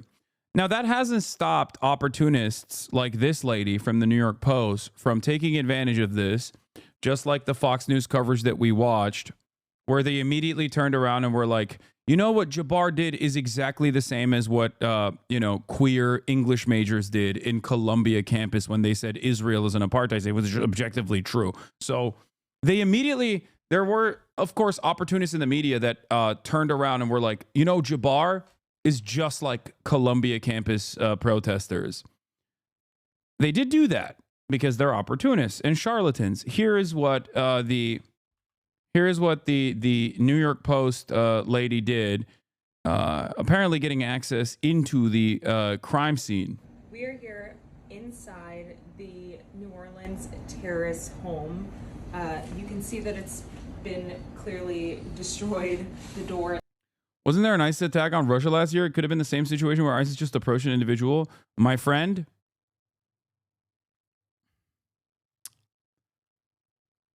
that was an incredibly sophisticated military operation against an American foreign adversary.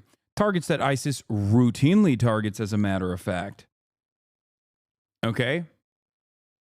Very different circumstances. You think that ISIS just simply activated a bunch of sleeper cells in Russia? No, that was a massive military operation. So that's number one. Or the one in Iran. Or any number of different areas of operation, with the exception of Israel. Okay?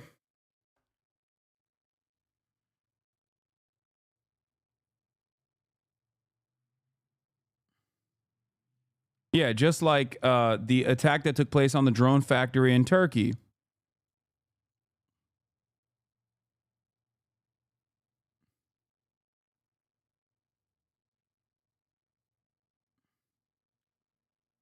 Let's continue. Released from the FBI raid yesterday, but if we walk through the home, we see some signs of what he was up to. He had this work area here. Lots of different chemicals splayed around, and different. Like this is a really weird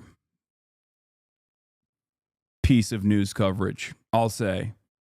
It's very odd that she's just like allowed to walk in and film the explosive materials that are just like laying in wait. Electronics. This is again a work setup. Left receipts. Just very unkempt in here. If we go over here, actually, you can see the Department of Justice documents here, the search warrant, and the property that they recorded here, which seems to be a lot of chemicals. Again, just left in disarray. There's a bedroom back here, and what appears to be his collection of religious materials, his Qurans, an open Quran with a passage there, as well as even the Bible here but mostly books on Islam, and his prayer rug just to the left of me here. And if we go back, there's another bedroom here. You can see he left all these belongings, contact lenses, personal belongings. Yeah, I didn't want to say anything, but I wonder what the passage is. He had a Quran permanently open to a passage about martyrdom, and a journalist is allowed to tour and film what you would assume is an investigative crime scene. Oh, and you're showing off the ingredients for bomb making. Sure, cool. This is all very normal. It's not. It's not. It's giving Hasbara. Okay? Sorry. This is the most IDF coded thing I've ever seen. This is exactly how the IDF operates. Not saying that she's the IDF. Simply stating that usually we know what this kind of coverage looks like. Okay? It usually comes in the aftermath of some kind of attack that Israel engaged in an effort to defend said attacks. Like, oh, we killed like a bunch of babies, and here's why we had to do that. This bathroom. This seems to be some sort of workspace, again, with other chemicals here. The light's still on. Some kind of station set up here. We're not really sure what that was for. In, what we can assume was also a bedroom. You can see clothes left here, and just... Even right-wingers don't buy it. 2 U.S. military veterans rented cars from the same company on the same day to commit ISIS-style terrorist attacks 2,000 miles apart, and I'm supposed to be upset with Iran. What is happening? Yeah, I don't know. I don't know if this guy's a right-winger or not, but, I don't think that there is a significant connection between the two veterans. Look at the last frame you just paused on. Hold on. Oh, well, there it is. A sign that... Wait, hold on. I'm not really sure what that was for. In, what we can assume was also a bedroom. You can see clothes left here, and just a sign that someone was here up until those last few moments when neighbors said he left just before the New Year's holiday, saying he was done with his lease. It was up and he was on his way to New Orleans where he would live there. Didn't take any furniture because he said his new home would be furnished. That is a kafia, which they seemingly spent some time on. The camera also a did. Bedroom. You can see clothes left here, and just a sign that someone was here up until those last few moments when neighbors said he left just before the New Year's holiday, saying he was done with his lease. It was no, I don't think it's a Palestinian kafia, but it's kafia enough. Okay, it's enough. It's in the region. Now, somebody, People's City Council actually looked at the beat of this reporter, Jenny Taher, on Israel's wall under siege, the terror threat at the U.S. border, and the collapse of sanctuary cities. 3 Palestinian terror suspects caught after crossing border illegally as overwhelmed agents warn, I probably let terrorists in. Illegal migrant from Lebanon caught at border admitted he's a Hezbollah terrorist hoping to make a bomb and was headed for New York, all by Jenny Taher. Jenny Taher, we're prepared. Americans serving in the Israeli military readying for the possibility of a Gaza ground invasion, for the Daily Caller. Worked at Prager Force from 2017 to 2018. Production intern for the Laura Ingraham Show. Look at that.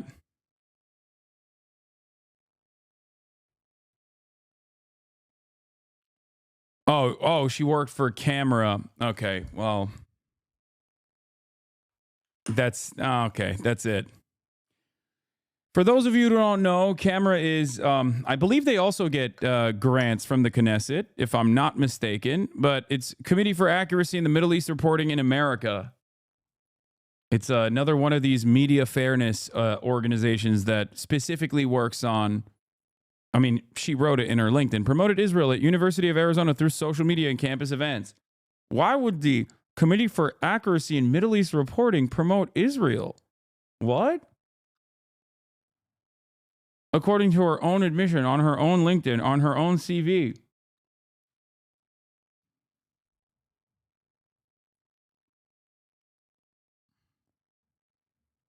Apparently, this guy's door was left open for days and people were inside the home taking pictures and freely roaming around. He was with 2 other people and then he wasn't. Where did the ISIS flag come from? Not even conspiratorial, but cops lie all the time and the media happily publishes those lies without any initial fact checking. It's all very weird. Multiple sources of the NOPD viewed footage of multiple suspects loading explosives. Loading explosives into the vehicle. Altea Duncan, New Orleans FBI field office, said that Jabbar did not act alone. Hours later, Christopher Raya from the FBI's counterterrorism division said the opposite. What's insane is that they seem to have determined with insane speed and certainty that no one was in the vicinity to help him do anything and that there is no additional threat to the public.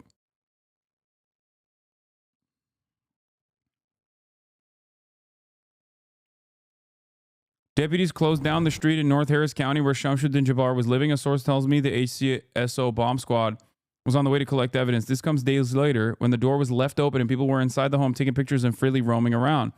Sources also say precursor chemicals were found inside the home when they first raided it, which are typically used for making homemade explosives. The question now becomes, why come back and collect evidence and not do this days ago?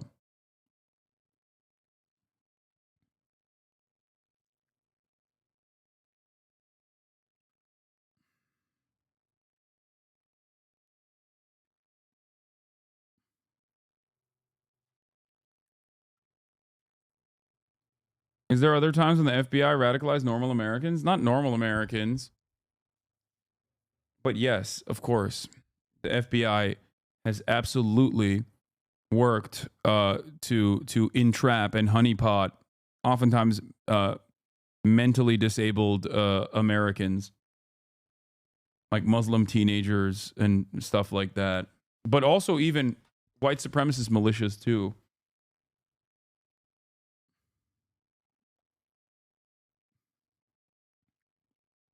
Adults as well.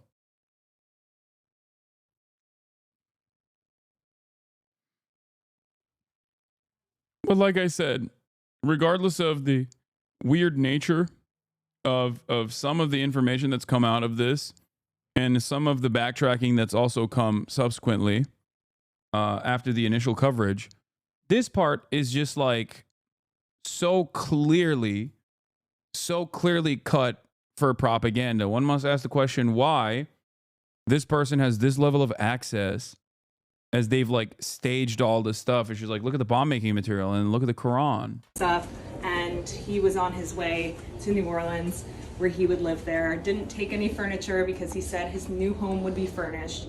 That's all we know so far.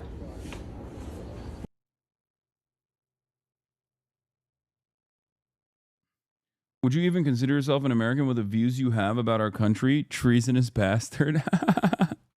Yes, I know it's treason that I think we should spend more time housing the homeless here instead of wasting all of our resources on blowing up other countries. You know, that's my treason.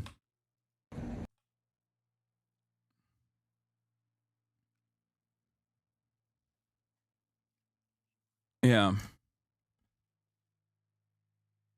In Russia, you are known as an abomination. Yeah, someone called me a gay banderite.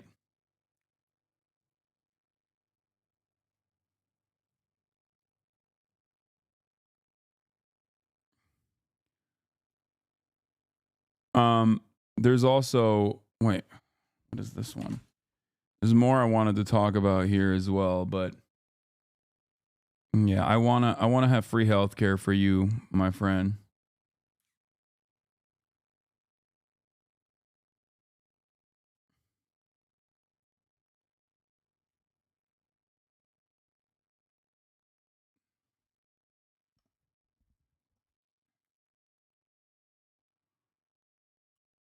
So, yeah, I don't know. I just think that, like, is there a likelihood that this dude was radicalized and went crazy after the after his financial woes? Sure, there is a likelihood. There is a likelihood for sure, like a decently high chance. But is that stopping people from, you know, using this as an opportunity to basically do as much propaganda as possible for their own key issues? I think that's already happening. That's what I showed you an example of. So, you know, lots to discuss here. But before I do that, I want to talk about Patrick Bet David, my king, my goat. White nationalists do not want people like me in America. Go back to Iran is the typical line. Patrick Bet David is yet another one of the Patrick Bet David is yet another one of the victims of the MAGA civil war, the racism MAGA civil war. This is Mr. Valuetainment you're talking about. I will defend him. Okay, do you understand me?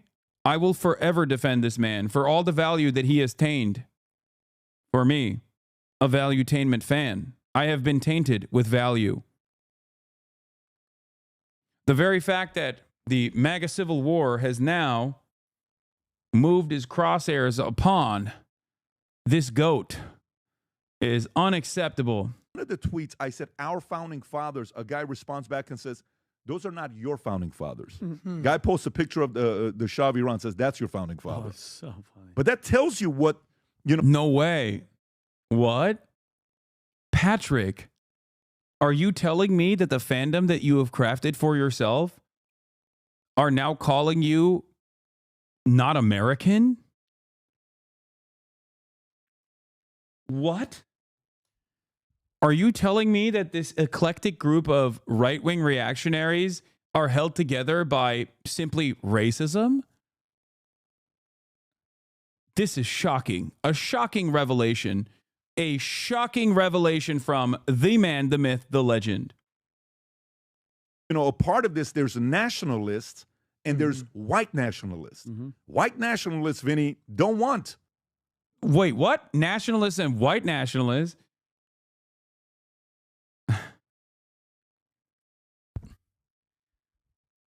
I don't know if there's a lot of difference, my friend. Let me tell you.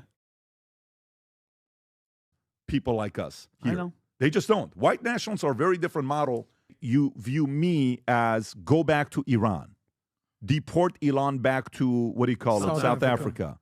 Deport Vivek back to India, His right? parents. And He was born here. you make those types of comments. All right, I don't think that's majority of America. I think that's less than 5% No, that is the far of right. America. Yeah, that's the far right. Ultra-nationalists. And that's the far right. And the far left wants open borders and let everybody come in here. Let's illegal. Dude, this is so funny. He's still like, no. I hate the far left. I hate the far left. Please stop saying I'm an Iranian Shah supporter and the Shah is actually my real founding father. Please stop saying this. See, I hate the far left just like you do. Legalize everyone. The far right wants, if you're not a white nationalist, get the hell out of here. There's a huge difference. White nationalists will kick out their allies as they're not WASPs. Brother. Most white nationalists say that they're simply nationalists to dupe people like this. Okay? A lot of the resentment comes from, like, there's a difference only between people who are ideologically committed to some kind of, like, Nazi agenda versus people who are just regular old racists. Okay? People who are regular old racists still think Patrick Bet David is at most one of the good ones. People who are ideologically committed to neo-Nazi ideology are thinking even if Patrick Bet David presents himself as one of the good ones, he still must be deported. Okay? The problem here is you as a consumer not knowing the position of the individual before they say it, and you think everyone is in that position. They're not. Not everyone's in that position. Yeah. Are these guys really this stupid? Not saying that to be obtuse or whatever. You court these types, tiptoe around them for years, and then when they set their sights on you for not being white, you act confused. They're Nazis, lol. Don't get this whole, wow, seriously, guys, stuff. It's true. Where's this, like, I can't believe these guys are so racist attitude coming from? Like, what do you mean? Ann Coulter told directly to Vivek Ramaswamy's face that she would never vote for him because he's Indian. Why are people saying Lacey stream?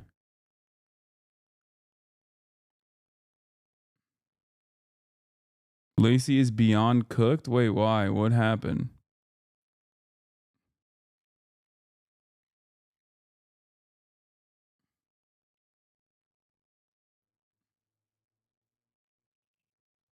Don't pull up on stream? Wait, why? What happened? Okay, now I want to know. He got hacked? What is going on? Oh, no. Oh, no. That is not good.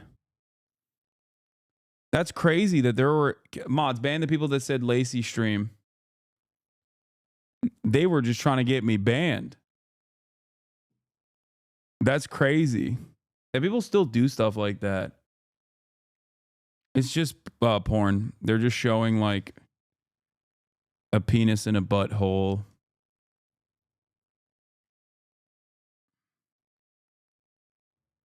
Aiden loyals from the grave taking their ops down. I don't understand. Why would Lacey be an op to Aiden? I thought they were. I thought that they had no. I thought they didn't hate each other at all. Lacey is FaZe Lacey, former Fortnite pro.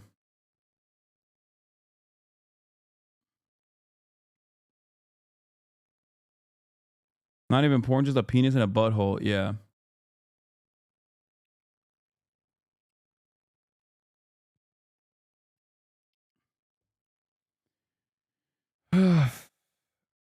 Not even boobies. Lame. Yeah. All right. There's some more Justin Baldoni revelations. Justin Baldoni is on the attack. And after that, we're going to get to the Adrian DITTMAN saga as well. Fear not. Okay? Don't worry. We're going to do that as well. But let's do Justin Baldoni, Blake Lively drama for a second while I go pee really quickly. The legal battle involving the co-stars of It Ends With Us now in full swing, with 2 explosive lawsuits filed on New Year's Eve. I would beg her to leave him. Justin Baldoni suing the New York Times for an article reporting Blake Lively's claims that he directed a smear campaign against her during the press campaign. Baldoni's lawsuit calling the article rife with inaccuracies, misrepresentations, and omissions, relying on Lively's, quote, self-serving narrative, and showing examples of text messages that the lawsuit says were misleadingly edited by Lively and knowingly published by the Times, such as removing an emoji that would indicate a comment was sarcastic, which the lawsuit calls a calculated distortion. They allege that the Times cherry-picked and decided to take snippets of negative things, negative text messages out of context and put them in their article, which ended up making Baldoni and others look bad. The New York Times says it plans to vigorously defend against the lawsuit. Meanwhile, Blake Lively filing her lawsuit against Baldoni and his production company, as well as the PR team they hired in a New York federal court. The suit, echoing claims laid out in Lively's earlier bombshell complaint, alleges Baldoni and the film's lead producer engaged in sexually inappropriate behavior on set. It's gonna be perfect. Okay. And then the lawsuit says Baldoni and his production company, Wayfair, and Mr. Baldoni directed their PR team to actively engage in their retaliatory social manipulation campaign. An attorney for Baldoni and other defendants has called Lively's allegations categorically false. Baldoni's talent agency, WME, told NBC News they dropped him as a client in the wake of Lively's complaint, and his podcast co-host announced her departure from the show. The legal drama surrounding It Ends With Us only just beginning. All right, Chloe, so how is Lively now responding to this new lawsuit from Baldoni? So her team says that nothing in her original civil rights complaint and now her federal suit changes in the wake of Baldoni suing the New York Times. But it is interesting, as you heard Danny Savalos say in the piece, he is suing the Times. He's not suing Lively. Now, he still could potentially do that. And will this ever see the light of day in a courtroom? Potentially, but it's a long road to get there. And as you know, it's a very uphill battle. We were talking about that earlier this morning to go up against the New York Times. So you could imagine they said that they're going to vigorously fight these claims. Yeah, it's going to get nasty, it looks like, right? All right, Chloe, thank you. Hey, thanks for watching. Don't miss the Today Show every weekday at 11 a.m. Eastern. There's a lot to get to in this half an hour, and we're going to start with the legal battle we've been paying a close eye on. This is between former co-stars Blake Lively and Justin Baldoni. Yeah, their film, It Ends With Us, made more than $350 million worldwide. But the actors say behind the scenes, there was anything but movie magic. And now Baldoni's attorney speaking out about his client's allegations. He sat down exclusively with NBC's Liz Kreutz, who joins us now. Liz, what's he saying? Hey, guys, good morning. Well, Justin Baldoni's attorney, Brian Friedman, tells me they're not done taking legal action following their lawsuit against the New York Times, adding that he plans to release even more text messages between the co-stars.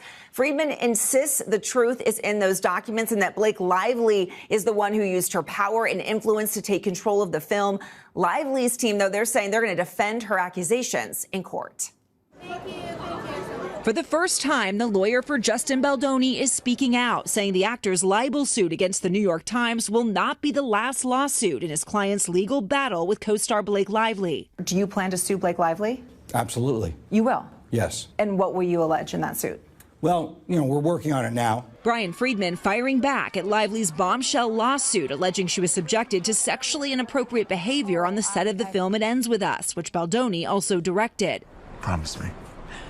In the more than 90-page federal complaint against Baldoni, his production company, and the PR team they hired, Lively says she was the target of a social media smear campaign, retaliation for speaking out about what she calls a hostile environment on set. Baldoni's Yeah, I don't understand how you can sue the New York Times for simply posting text messages that were revealed in court proceedings to claim that this is a smear. I don't think that that's how that works. You can't.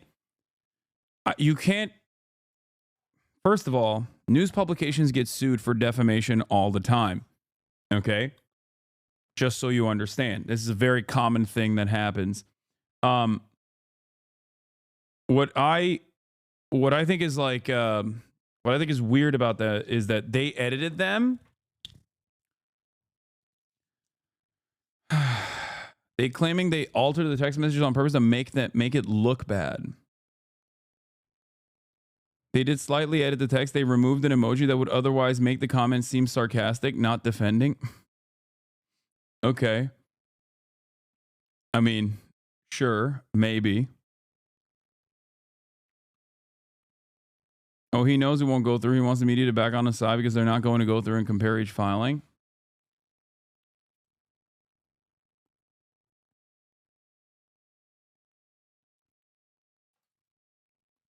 They took one emoji out I think that's crazy.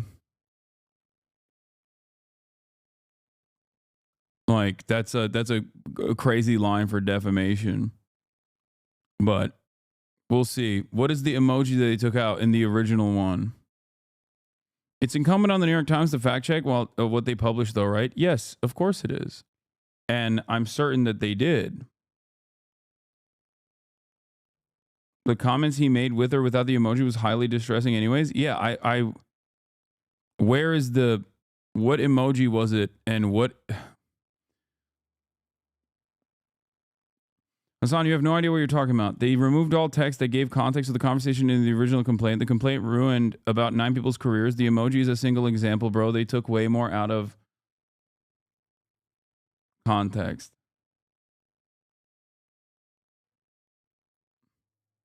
It was an upside down smile emoji.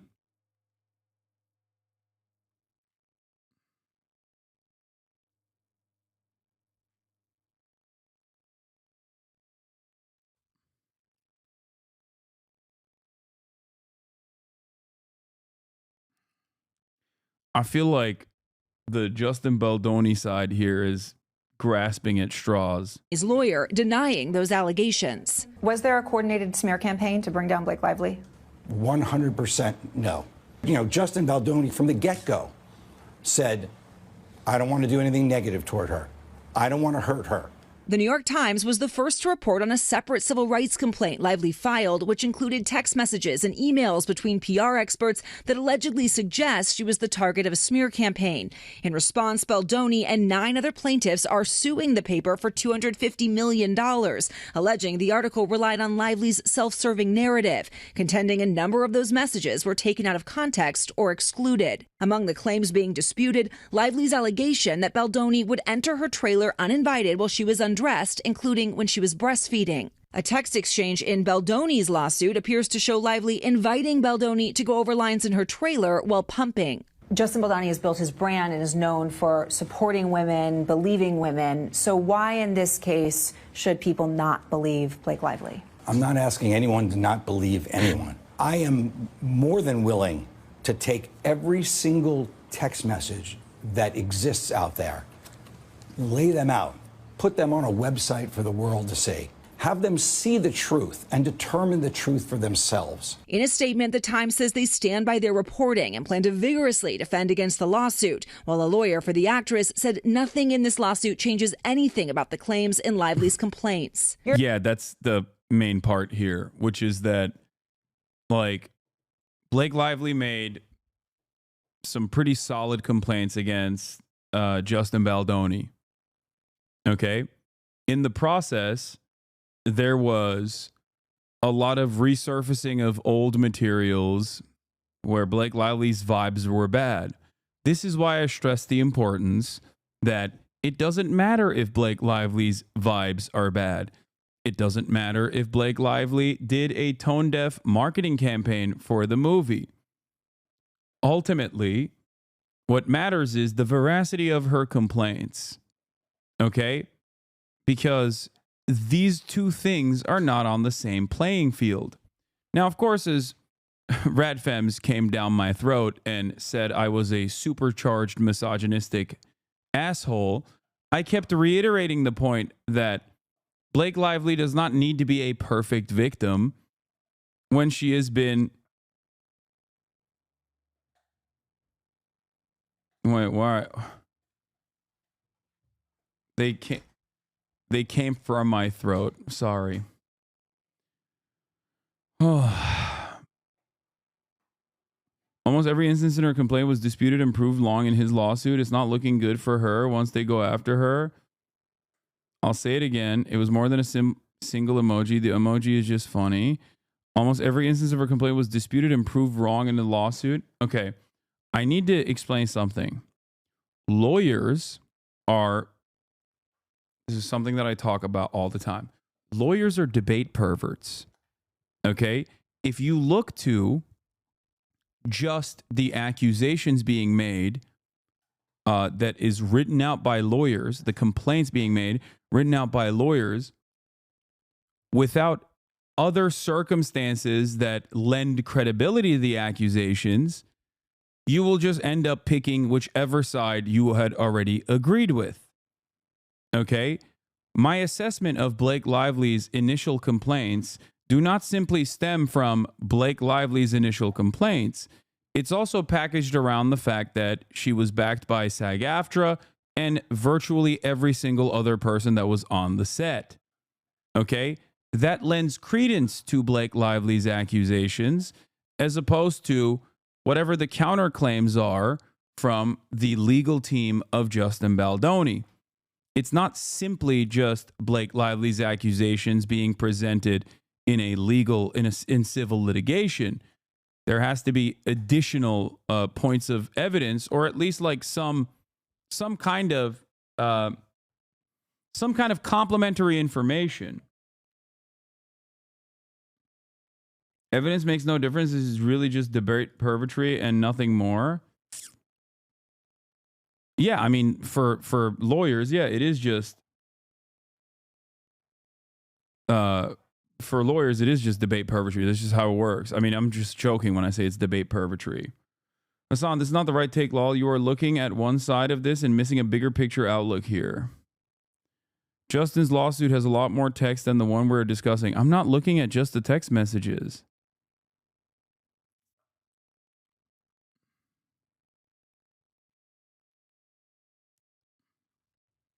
There were text messages from Baldoni's team even confirmed complaints that Lively made. That's the other part of this as well. The main part of Blake's legal complaint is that she took these concerns to the studio at the time they were happening, and the studio and Baldoni agreed to updated conditions around filming, and then they agreed to not retaliate, which they clearly did. So Baldoni had already conceded to the points in her original complaint in private.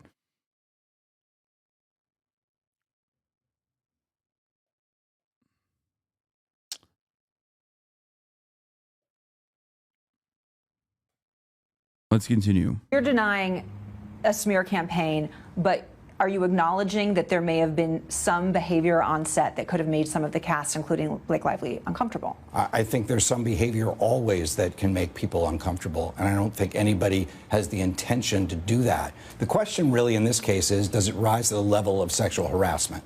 Lively did not respond to our request for comment, but as previously said, I hope that my legal action helps pull back the curtain on these sinister retaliatory tactics to harm people who speak up about misconduct. So, Liz, Baldoni's lawsuit also mentions this interaction he says that he had with Lively's husband, Ryan Reynolds, of course. What did he say in that? Yeah, Laura, so in that lawsuit against the New York Times, Baldoni says Lively's husband, Ryan Reynolds, aggressively berated him during a meeting at their New York apartment, accusing him of fat-shaming his wife. That's a claim Baldoni denies. Reynolds and Lively have not responded to that allegation about that meeting. Meantime, Lively is seeking compensation for what she says have been lost wages and mental pain. She says she suffered throughout all of this. Guys, Laura. All right, Liz Kreutz. Yeah, I think the least... like the accusation that holds the least amount of weight in my assessment from the Blake Lively side is the claim that her hair care products suffered as a consequence of these smears. That's the only thing that I did not give credence to from her side, which I'm sure is, you know, still probably the absolute worst thing I could have done against feminism. Okay. Also, don't joke about Spill Sesh. Spill Sesh is a beacon of journalistic integrity.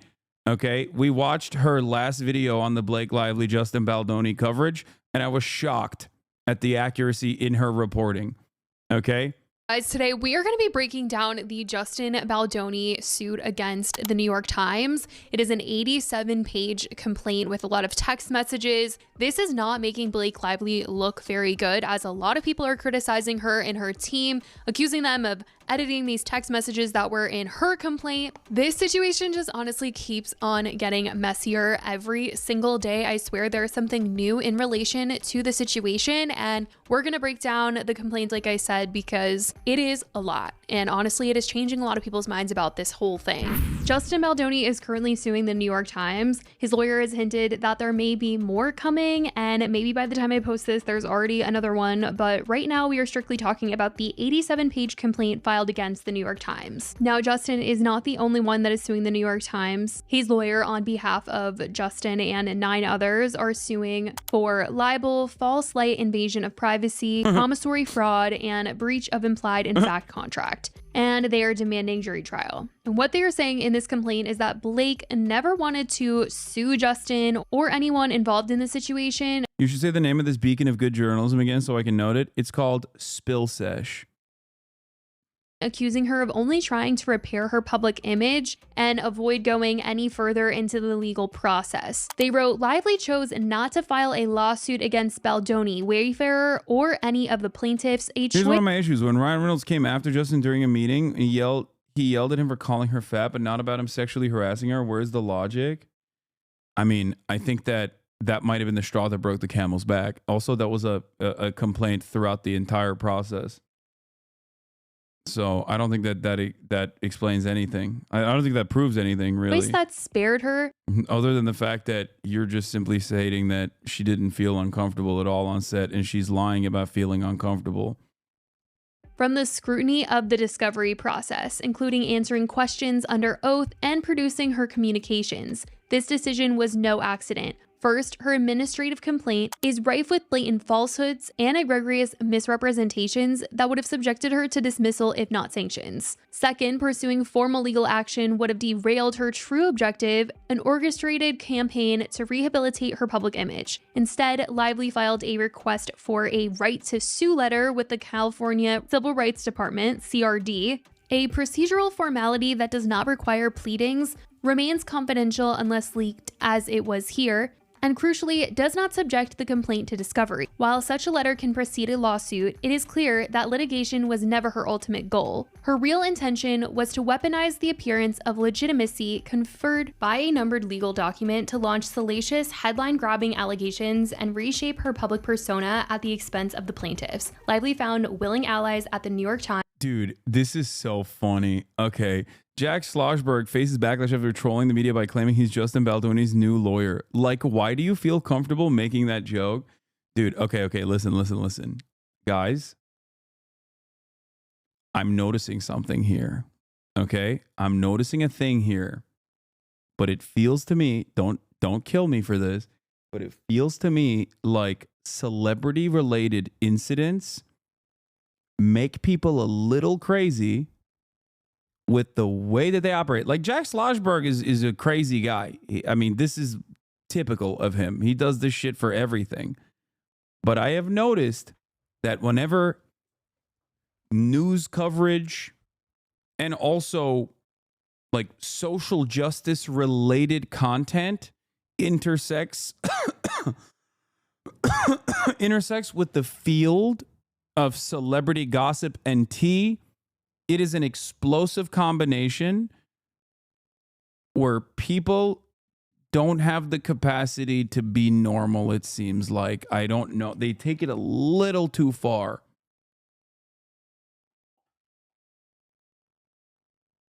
Okay? That's all I'm saying. Is this satire a terrible take? If you can't tell this is satire, you need to go offline. Thank you. Schlossberg gloating on Instagram at how many outlets he deceived with the stupid bit. I feel that if any other political correspondent without his background falsely injected themselves in the story and bragged about it, they'd be reprimanded and probably fired. They should fire, not fire. Firing is not enough. They should throw him into a fire. They should. Yeah.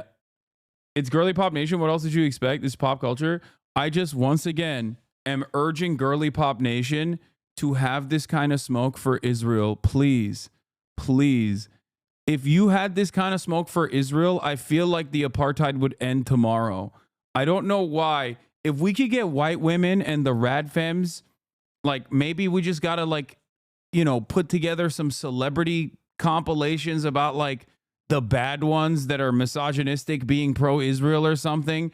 We need them on board. I swear to God.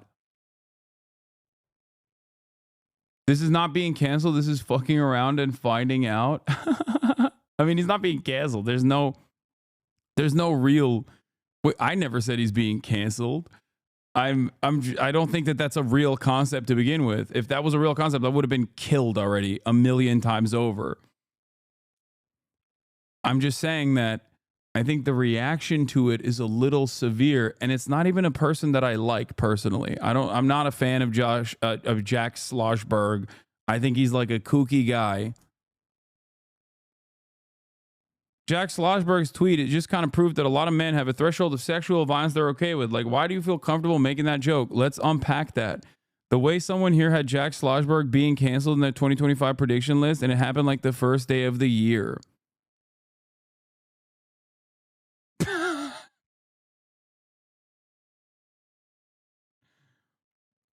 Okay, I'm just saying, just in 2025, let's tweak the dials a little bit, okay?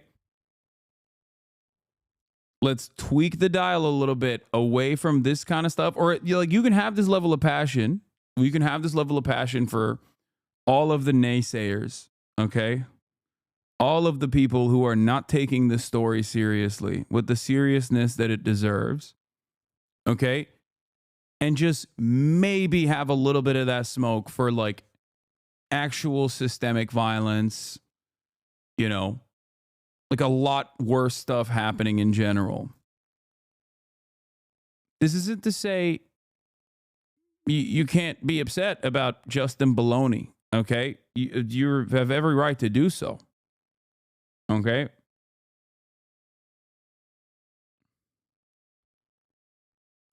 I'm just simply noticing. I'm just simply noticing that there's just something that I've seen. I don't know. That's all I've seen. Times, which uncritically embraced her CRG complaint as fact and disregarded the plaintiff's emphatic objections. Without even waiting for the response deadline of noon Eastern Standard Time on December 21st, 2024, the Times rushed to publish its inflammatory article. You're saying people shouldn't have moral outrage for celeb drama exclusively, which doesn't take much thought or effort? I mean, it's also, they're going to pull up your bald takes. They're going to find that you're a baldist. I think it's more emblematic of a larger issue. No one actually cares about the specifics here.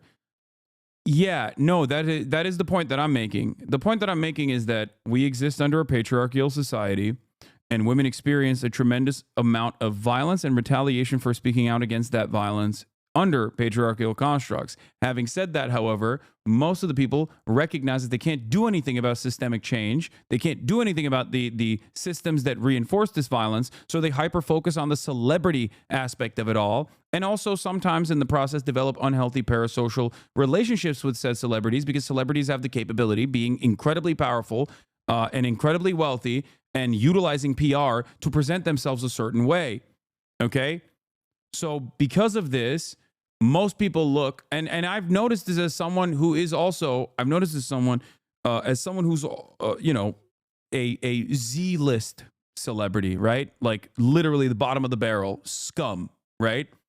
A lot of people look to someone like Jason Momoa or someone like Ryan Reynolds and go, well, those guys are always perfect in public, and that's real, and that's truthful, and that's honest. What they are giving me is actually not this not this carefully manicured representation of what they truly are, but instead who they actually are. So why aren't other celebrities like that? Celebrities that I tune into and watch on a daily basis, such as Hasan Piker, who is a Z-lister and is live for 8 to 10 hours a day, oftentimes in direct contest. And people just set the standard at that, okay? People set the standard at like what omega celebrities present themselves as, okay? And then get upset at random people who don't have this carefully crafted, carefully manicured, PR-backed way of representing themselves, and get really, really mad and really invested in tackling those people, okay? We should stick to criticizing the power structure of patriarchy instead of expecting women to be perfect advocates for everything. No one has perfect politics. Wait, what? I'm not expecting anyone to be perfect. I'm not expecting Blake Lively to be perfect either. But my point is, I think, I don't know. Maybe it's just me, and I don't, at the end of the day, I just can't get myself to care too much about stuff like this. Even though there is systemic analysis to be brought forth from this conversation, I feel like when I see people like getting mad at like fucking what's the random Kennedy guy who like very clearly is TikToking himself, going through it on a daily fucking basis, and treating him as like a enemy that needs to be taken out. I feel like you're not being super serious, and you're just kind of behaving like Stan Twitter. How come you can talk about famous female streamers being sexually harassed, but not Hollywood celebrities?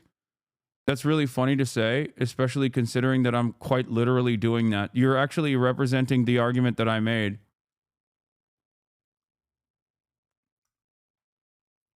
Like, something that breaks people's brains is this is what I'm talking about. I have talked about it, and I will continue covering stuff like that. And I think that there is a lot of systemic critique that you can engage with in the process. And I do it all the time. But the very fact that you took what I was saying into took what I was saying and turned it into, you just don't want female celebrities to be covered when they get sexually harassed, is what I mean. There's something that happens with celebrities. There's something that happens with celebrities where people just like kind of shut things off and just refuse to comprehend the words that are coming out. Them saying you don't have the same smoke for Manosphere podcasters. Yeah, exactly.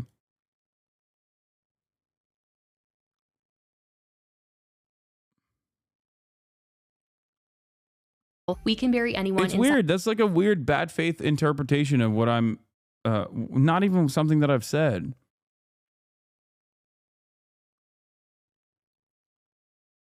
At a Hollywood smear machine at 10:11 a.m., nearly 2 hours early. This brazen disregard for journalistic integrity and fairness resulted in an article rife with inaccuracies, misrepresentations, and omissions. I will add, though, that Blake has now sued Justin Baldoni for emotional distress and mental anguish, and in his complaint, they were saying that legal action was not her goal, and well, she is taking it there now. But we are talking about his complaint today, and the complaint is calling out the New York Times, saying that they relied on cherry-picked and altered communications stripped of necessary context and deliberately spliced to mislead. Meaning those texts in Blake's complaint, well, Justin's team is claiming they were altered and used incorrectly, and the Times reporting on them was wrong. And we're going to get into some examples of this because it comes up later in the complaint, but in the complaint we are also seeing that Justin and his team are trying to say that they had no intention. I've seen self-proclaimed radlib femcel separatists seethe over your coverage over this. Yeah, that's partially what I'm talking about. I sometimes wonder these days if people are arguing in bad faith or really just that fucking stupid. I think there's a bit of both. I think there are people who just like it's comical, and most normal people are not like this, but it doesn't matter. There's plenty of abnormal people that pop off online. But I saw that one TikTok that went viral talking about how I'm like a ultra misogynist or something like that. And the very same TikTok, the immediate TikTok afterwards was that person saying they're not a leftist at all. They're just simply anti-man. And I normally would never cover something like this, and I'm not, and I never did on stream, and I won't cover it because it's better to ignore. It's like a person going through a mental health episode. You know what I mean? What am I supposed to do?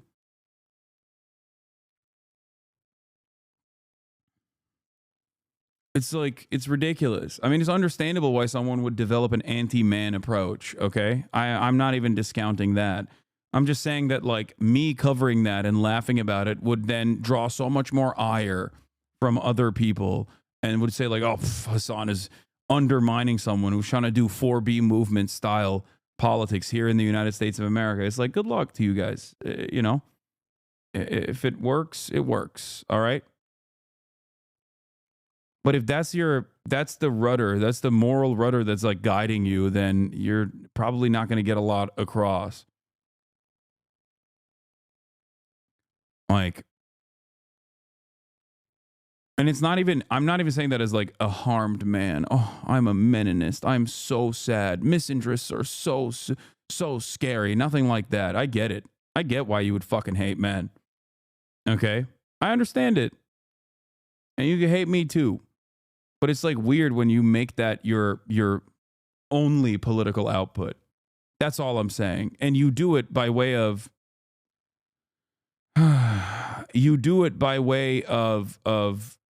focusing on celebrity tea and the political commentary coverage on celebrity tea without even mentioning my actual systemic critique in the process and undermining my coverage. Let's continue. Of destroying or burying Blake's reputation, showing messages from their group chat, one where Justin says, "How can we say somehow that we are not doing any of this? It looks like we are trying to take her down." His PR crisis manager texts back and says they are doing all this themselves and it's really obvious. Justin in another text is seen saying, "Things I'm more worried about is that we are planting these stories, which is not true, obviously." There is also a message sent in his crisis management group chat where they send a link where Sony was seen praising Blake and Jamie Heath responded and said, "So glad Blake was praised. let her get a win. It would be nice to have a Sony executive praise Justin. Then we get full screenshots of the message that was discussed in Blake's complaint that the New York Times reported on. In the New York Times article, they wrote, on August 16th, Miss Nathan shared the Daily Mail article headlined, "Is Blake Lively set to be canceled?" with reference to hard to watch videos and a tone-deaf promotional Q&A. "Wow, you really outdid yourself with this piece," Miss Abel responded. "That's why you hired me, right?" Miss Nathan replied, "I'm the best." In Blake's complaint, we see this text exchange where the Daily Mail article is sent, and then Jennifer Abel texts Melissa Nathan saying, "Wow," and then Jennifer Abel says, "You really outdid yourself with this piece." In the complaint from Justin's lawyer, they say, the article is predicated on Lively's CRD complaint, which references text exchanges between Nathan and Abel as reported evidence that Nathan planted a negative story in the Daily Mail titled, "Is Blake Lively set to be canceled?" Lively's portrayal is categorically false, misleading, and devoid of factual basis, yet knowingly endorsed by the Times, which claim to have reviewed thousands of pages of text messages and emails. The smear campaign hinges on an August 16th text exchange in which Nathan allegedly shared a link to this article with Abel. The text exchange shows Abel responding, "Wow," followed by "You really outdid yourself with this one," to which Nathan allegedly replied, "That's why you hired me, right? I'm the best." These messages constitute the entirety of the purported evidence underlying the allegation of a smear campaign orchestrated on behalf of Baldoni. And the text is shown in full, allegedly, where they sent this article and then Jen says, "Wow, you really outdid yourself with this piece," and sends this upside down emoji. And the complaint claims the emoji. Wait, there is no way this is like the pivotal.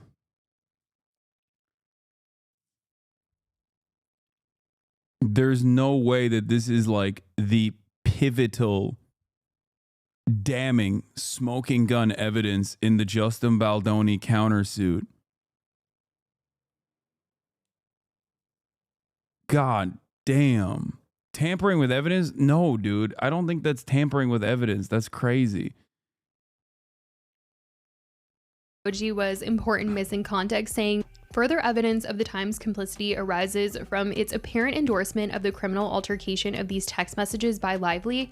After Nathan forwarded a screenshot of the article link, Abel responded with, "You really outdid yourself with this piece," upside down. This is not doctoring, chat. There's a million different reasons for why the emoji itself did not make its way to the New York Times coverage. One could be aesthetic choices because the emoji itself doesn't actually convey anything other than that. But secondly, it could have literally not been, because it's an emoji, it could have been a formatting issue in terms of like the text messages that they did end up getting. Like, it could have been a formatting issue where it didn't show up.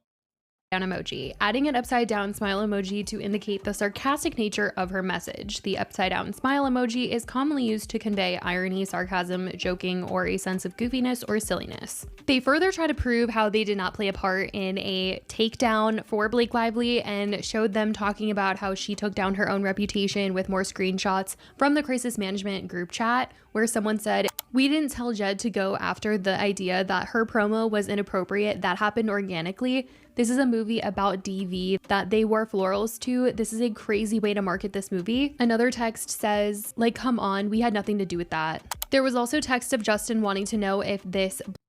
I feel a little vindicated here on that front. I didn't defend her on that, and I thought that was kind of silly, and everybody again jumped on my throat. And I know that's something that people get really touchy about and say Blake Lively had no power to make editorial decisions in this process. Is the studio that, and like she's a little baby? She's not. Okay. But it still doesn't matter because what she said in the complaint is completely irrelevant to the way that she marketed the movie. Blake takedown was them or not, as he texted Melissa and Nathan asking if this Perez Hilton video had anything to do with them. He said, "This is not us, correct? Assuming this guy we brought in would never do this." And Melissa and Nathan said, "None of us would ever do this." Goes on to say that nobody is paying attention to Perez Hilton these days, and says that it's organic. She's blown herself up by her own actions. Though I will say they aren't entirely squeaky clean here, as Jennifer Abel, Justin's publicist, in an alleged statement addressing Blake's complaint, seemed to admit that they did have plans in place to protect Justin against Blake Lively in the event that her HR complaints became a bigger story, but that they didn't have to use those efforts. That's so funny. That's it. That's the whole point for me, is the fact that they knew that there were HR complaints being made, which they also personally recognized, and they literally were gearing up to do a coordinated, full-throated smear initiative against Blake Lively. And now they're just saying, oh no, this all came through organically. Now in the court filings, it'll show up if it's organic or not. Like that one Norwegian actress, is she an independent actor who just seems to see blood in the water and like deploys tactical videos to be like, look how weird and bad this person is? Or are they directly working in concert with other Daily Mail and New York Post style outlets like dish rags like that? Because the interesting aspect of this that I lasered in on was the Reddit and Twitter manipulation in concert with a couple key legacy publishers.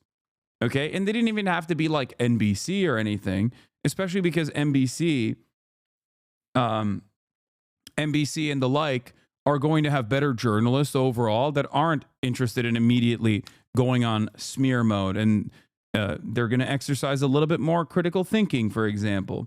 So,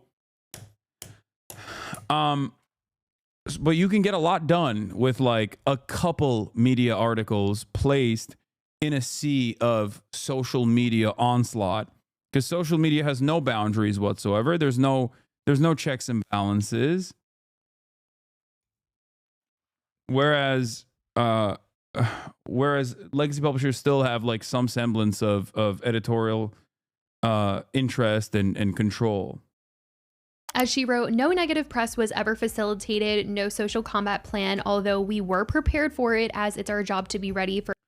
Streamer says all the time that one of America's main experts is pop culture. We're covering a story that boils down to workplace sexual harassment. If this is what a powerful woman with expansive resources and a wide support network is facing, reflect on what it means for those who don't. No, that's actually precisely what my point was as well initially when I covered it, which is that even powerful celebrities, and Blake Lively certainly is a powerful celebrity, okay, married to one of the most powerful celebrities in Hollywood.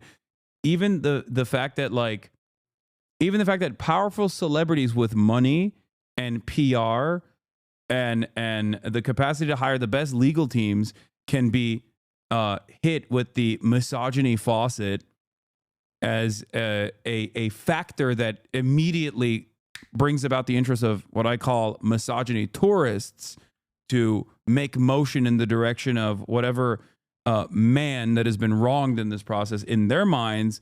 Well, then, it says a lot about how much play misogyny gets in general.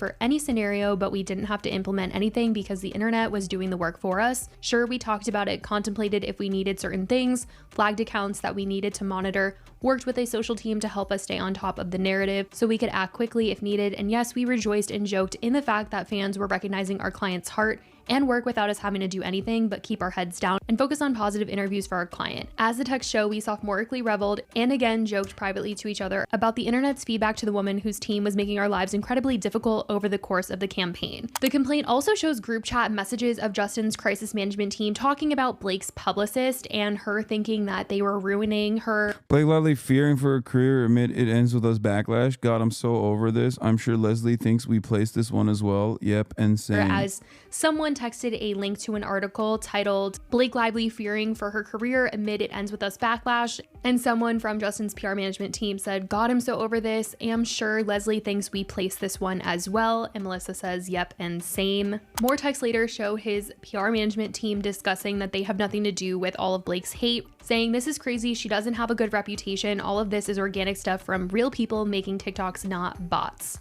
The complaint also brings up Leslie, who is Blake Lively's publicist, once again, as they allege that she was seeding negative stories about Justin in the press about him being a predator. The complaint. I think what's crazy about this is that they were like actively monitoring all of the negative press that she was receiving, and they most likely, again, pushed the scales, tilted the scales even slightly, okay?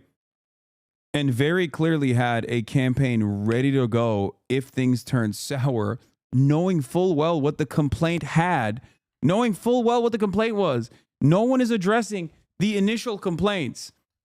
This countersuit is not even addressing the veracity of the initial complaints, and instead basically just sidesteps the initial complaints and goes after New York Times and Blake Lively for even making these complaints. Now, I need to remind you, okay? Dude, okay. I need to remind you, anyone can start a lawsuit over anything. That doesn't mean that like all of the contents of said lawsuit are 100% correct, okay? Or that is always going to be a winning lawsuit.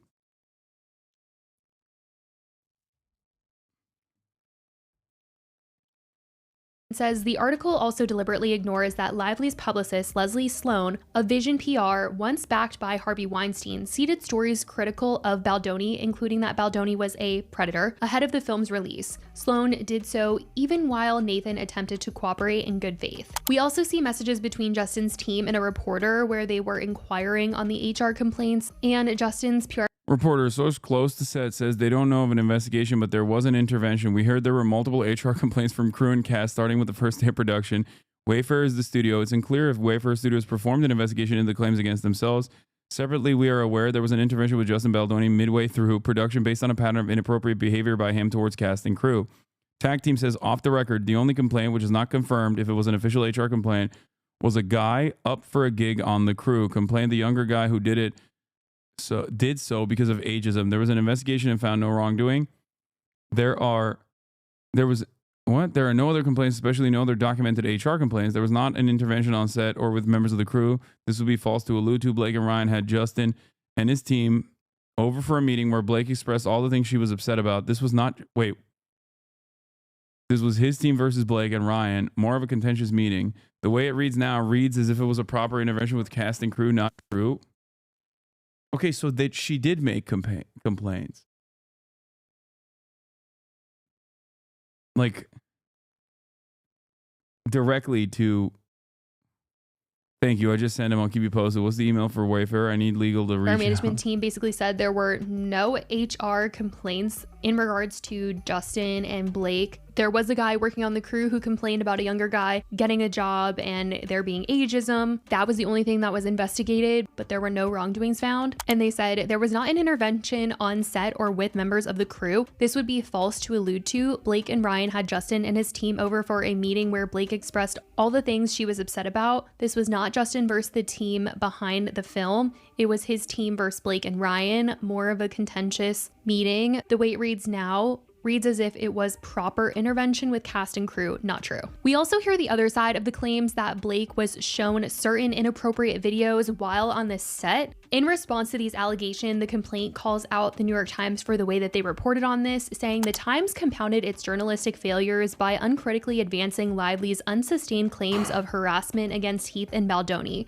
For example, the article based on Lively's CRD complaint sensationally alleges that Mr. Heath had shown Lively a video of his naked wife, with Lively's CRD complaint even labeling the footage as, "This claim is patently absurd. The video in question was a recording of Heath's wife and baby during a home birth, a deeply personal one with no overtone. To distort this benign event into an act of misconduct." Yo, that's still crazy. You just... What? Lively CRD complaint labeled the footage as pornography. I don't think they labeled it as pornography. They said it was graphic in nature, right? Justin Baldoni was like, no. The video in question was a recording of Heath's wife and baby during a home birth. That's weird as hell, dude.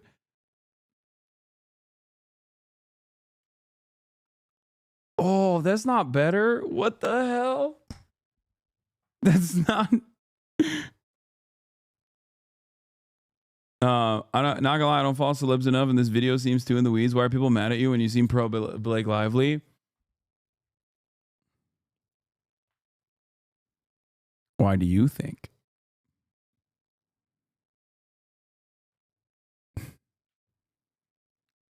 Because I am I'm the I am literally the Osama bin misogynist, okay? I am responsible for misogyny 9/11. That's why. Did you hear Ryan wrote the nice pool character in Deadpool and Wolverine after Baldoni? People said the demeanor in the commentary about Lady Deadpool looking good after having a wife and kid was a tip-off, especially the violent death.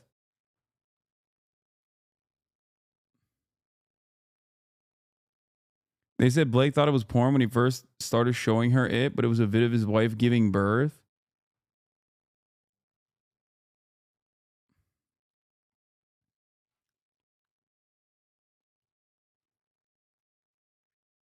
According to Heath's wife, and a baby home birth, deeply personal one with no pornographic overtone to distort this benign event. It's not a benign event, I don't think.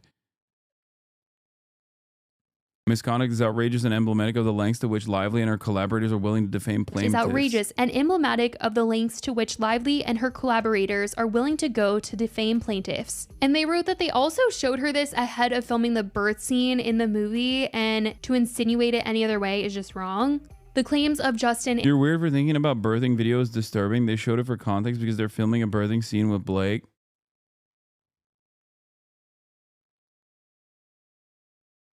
What?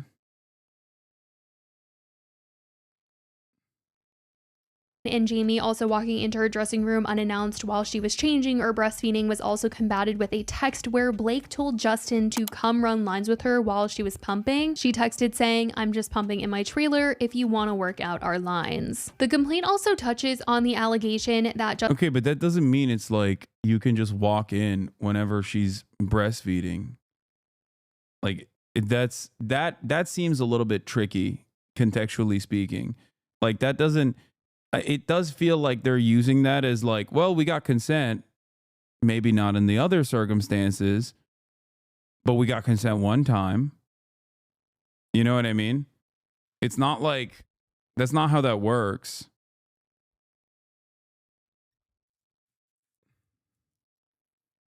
You know, I don't know. I don't know the exact details, but like pumping your breast under your clothes so you can pump out breast milk for your newborn is also different than, like, you know,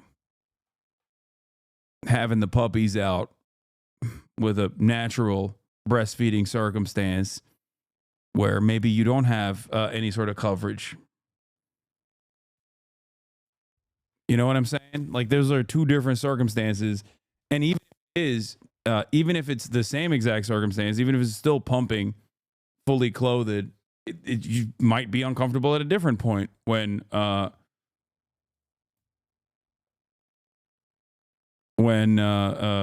Justin might have come in to the room. Justin was using the word sexy on set, the complaint said. Likewise, the allegation that Baldoni inappropriately described Lively's character's attire as sexy is exaggerated and misleading. The text exchange between Baldoni and Lively show that Lively had insisted that her character's clothing be much sexier. When Baldoni later used the word sexy, he was just responding to her creative input, not objective. We'll show you both ways, but being...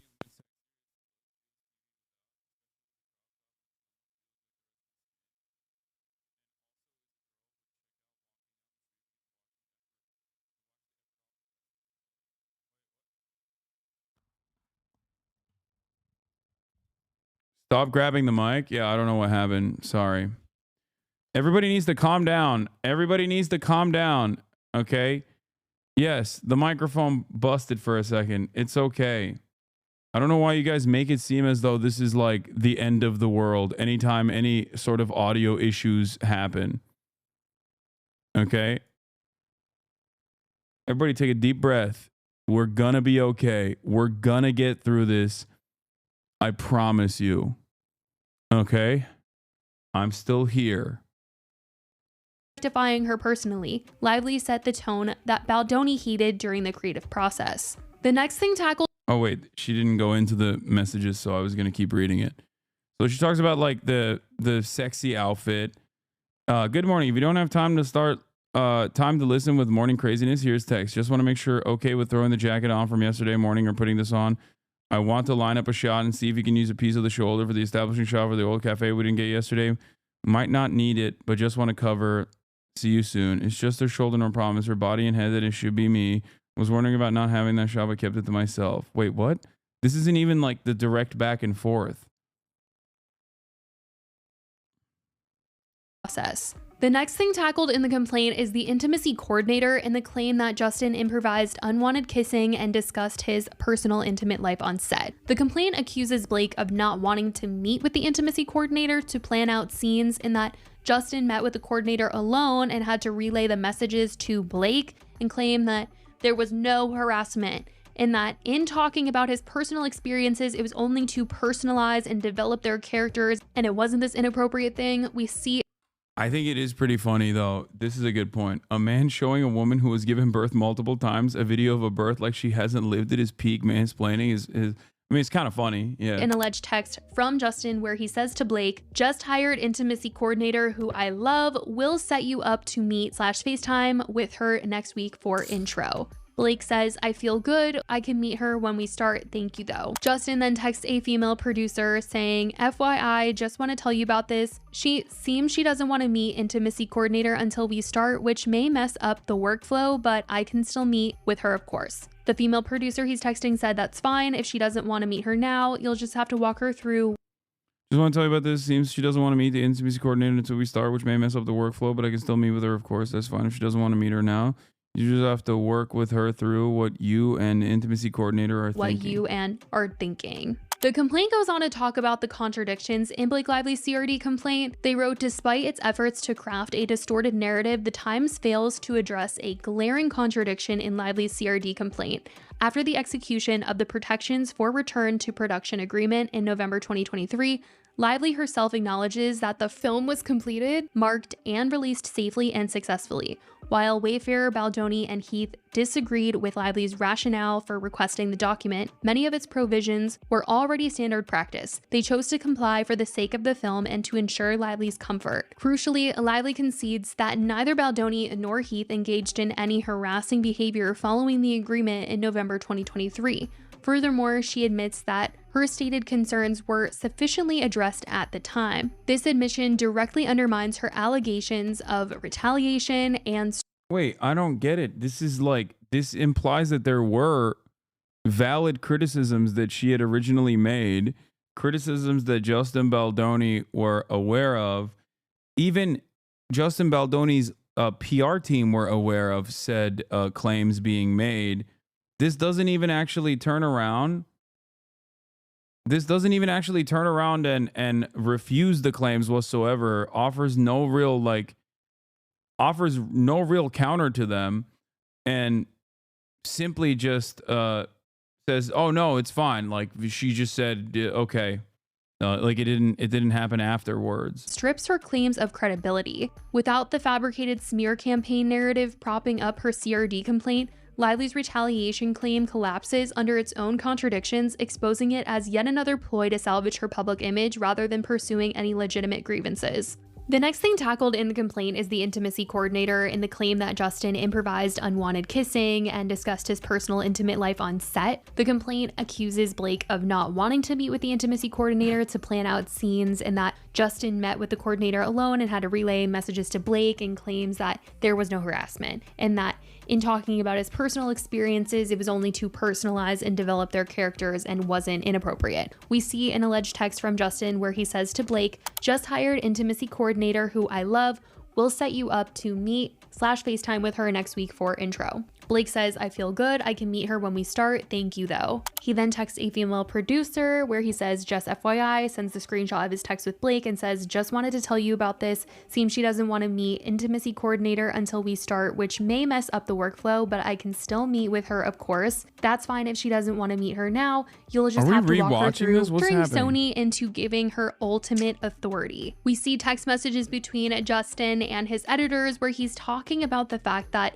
Blake is making her own cut of the film. He texts, "Just curious if you guys have peeked at her cut and if anything has changed." Editor number 2 says, "I have just been told that we are not permitted to look." He said, "Haha, wow, when did that happen?" As per Sony, this evening through "Wow, okay then, the editors and director isn't allowed to look at an actress's cut. Got it. Well, here we go. We will keep taking the high road." The complaint then calls out the New York Times, saying that they did not paint the real picture of what was going on with Justin and Blake at the time, saying that the real source of conflict between them was the fact that she was trying to take over the film. And in another text message, we see Justin say, "She kicked me out officially from the film now. She's finishing it all. I can't be involved. Music, sound, video effects, everything. I'll make it through somehow. Just need to feel it all." The complaint writes, "Notably absent from the Times narrative is Lively's insistence on obtaining editing privileges and demanding her own version of the film, a departure from industry standards. Even more rigorously, Lively leveraged her promotional commitments to pressure for the release of her cut. Evidence of Baldoni's efforts to accommodate Lively's demands, including a series of text exchanges with editors who were later replaced by Lively in favor of her husband's editor,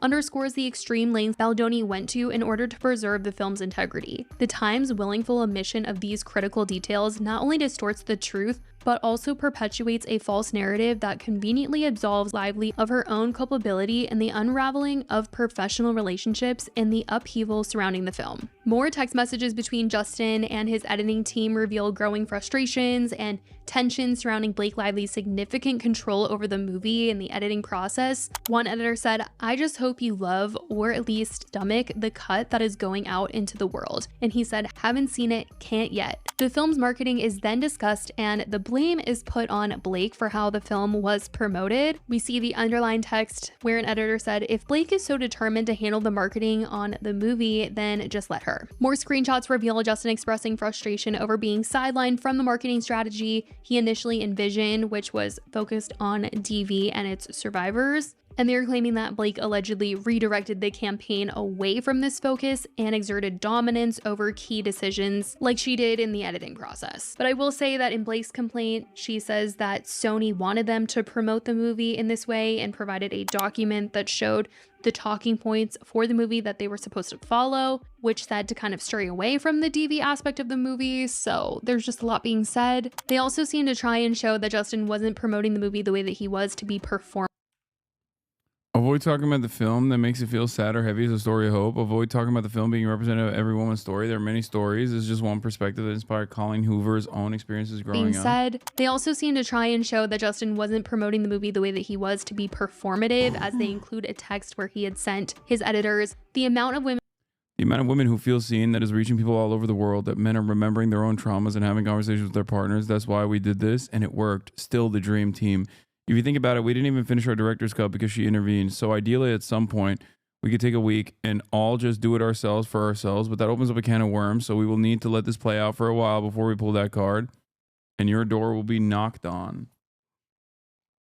Women who feel seen, that it's reaching people all over the world, that men are remembering their own traumas and having conversations with their partners. That's why we did this, and it worked. Still the dream team. We even see later in the timeline of events that Justin even wanted a % of the film to go to DV survivors. As the complaint says, Wayfarer partnered with Sony to co-finance and distribute the film. That agreement included at Wayfarer's and Baldoni's assistance a requirement that 1% of the film's proceeds be donated to the survivors of DV. That 1% was ultimately earmarked for the organization No More, with which Baldoni had wanted to partner as early as September 2022. When it comes to the premiere of the film, apparently Justin was asked not to come. He texted his editing team saying, "Long story, but we won't be in the same room. I was asked not to even come to premiere. I can figure it out." They later Dude, what the fuck?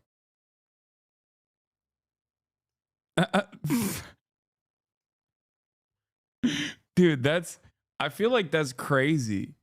I'm not gonna lie. Like I feel like that kind of makes him look worse overall. Unless you personally think that, like, the narrative that they're setting on the Justin Baldoni side is that Blake Lively is a control freak who wanted to take over the IP, basically. She wanted to she had her own version. She had her own version of like what she thought was the best cut.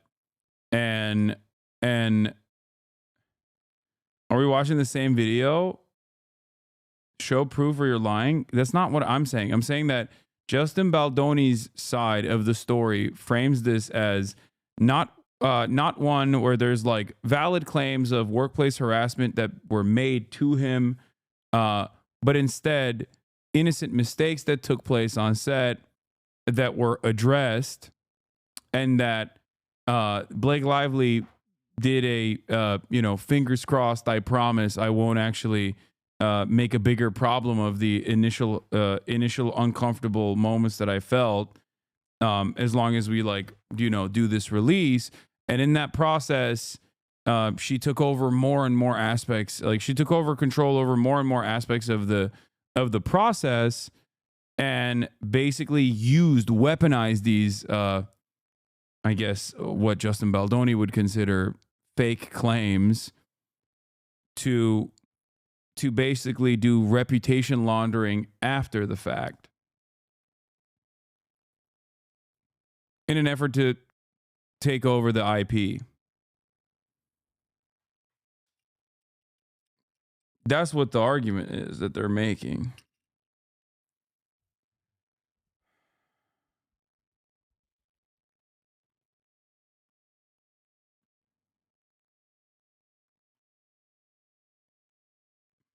Right?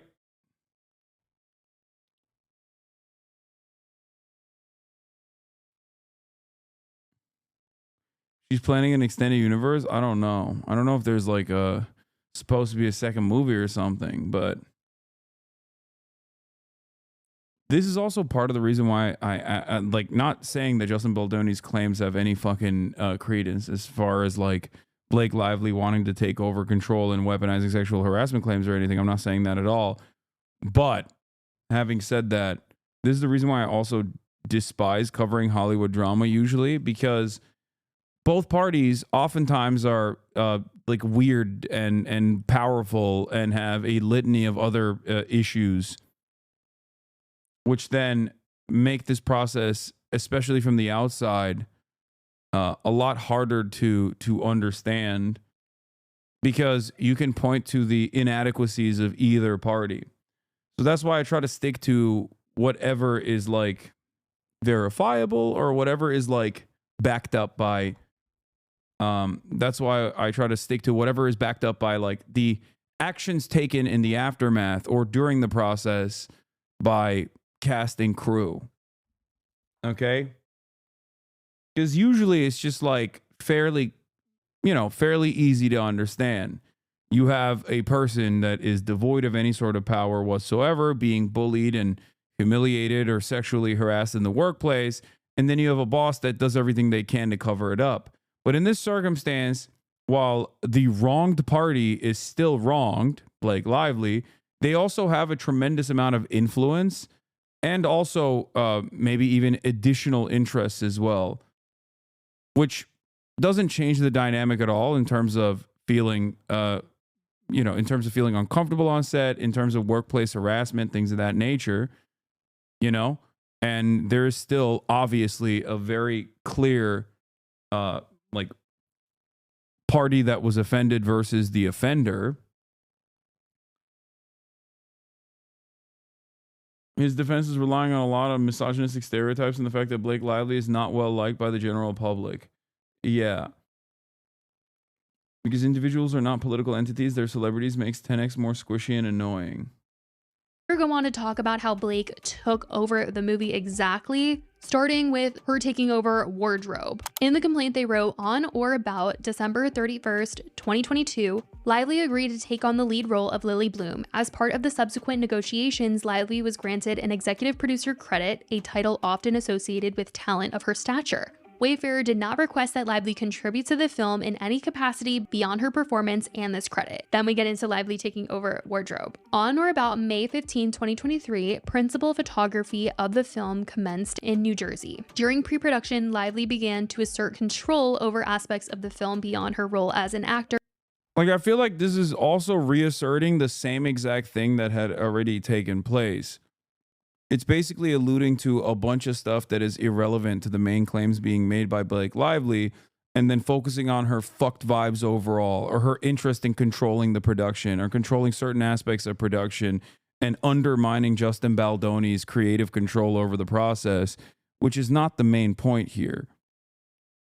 You know what I mean? Like, yeah, okay, Blake Lively's fucking annoying. I know. And also maybe somewhat of a control freak. I know. So what? Am I wrong? Maybe I'm missing something, but it just feels like it's like a smoke bomb. You know what I mean? You're just like throwing it out there to be like, look at how fucking annoying she is. Am I right? Come on. She's a control freak. She did this all because she wanted to retain all rights to the process, to the creative process. It's saying that if anyone was guilty of misconduct, is Blake Lively. Okay.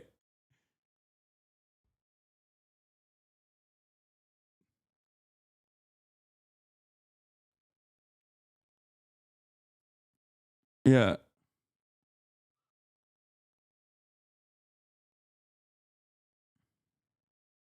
And outside the scope of her contractual entitlements. While lead actors are sometimes granted a You're invalidating misconduct with control freak.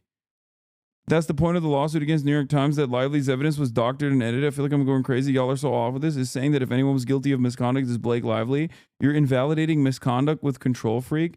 Dude, misconduct in terms of making the principal talent feel uncomfortable in a sexual fucking in a scene that doesn't require nudity, adding nudity to it, and like misconduct of the sexual nature is very different than one of the principal talents who has executive producer credits making creative decisions on the wardrobe that the character is going to wear. You understand that, right? There's a world of difference there.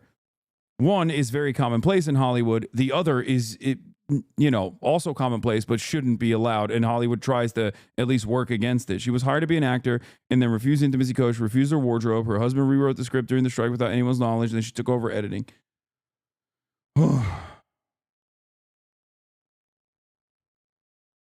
It's possible that the part of the reason she was trying to wrestle control from him was because he was a disingenuous creep.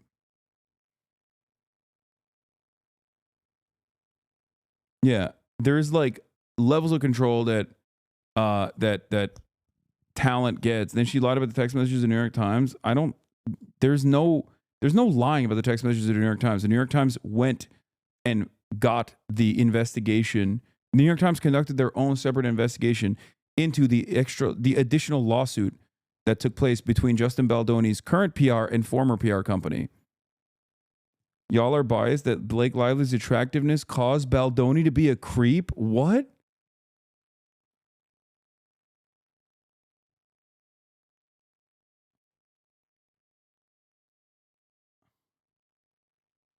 Bro, what the fuck are you saying? What the fuck? What do you mean? Blake Lively's attractiveness caused Baldoni to be a creep? So even when Justin Baldoni was being a fucking creep, it's still Blake Lively's fault because she's hot? Are you okay? Is your brain all right? What the fuck are you saying? You believe harassment took place off what evidence? Literally. The only reason why it took, well, two reasons. One, it's not just that I believe it. Justin Baldoni's own PR team believes it as well. Justin Baldoni himself also knows that there were claims that were being made against him. Okay? And not only that, but also the fact that the entirety of the fucking cast and crew have basically sided with Blake Lively. I've said that already. There's no way to know there's no way to accurately identify these claims until it is taken to court, and then there are additional witnesses that are called up to validate said claims. The only thing you can do is look at not just the legal writing, because all lawyers, as I said, including Blake Lively's legal team and Justin Baldoni's legal team, are always going to write the worst possible way about their about their opponents, and write in the best possible terms about their clients.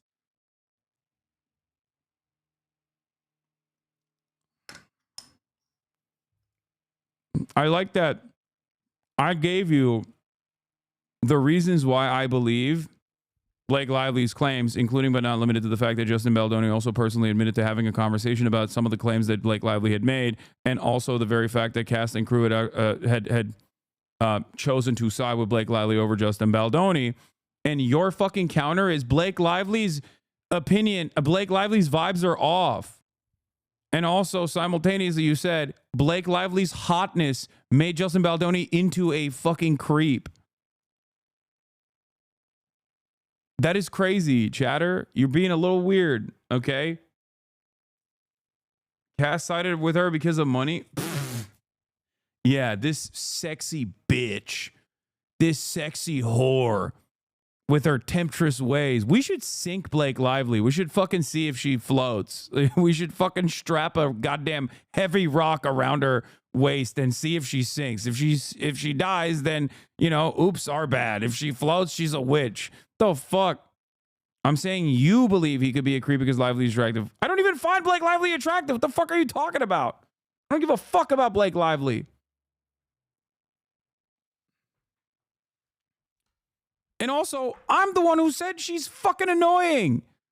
Not a menace on set, but that she's fucking annoying. And also on top of that, literally marketed the domestic violence movie in the worst way possible. Okay? And that's the reason why RAFM said I was a fucking misogynistic atom bomb. I was Hiroshima and Misogynagi. Okay?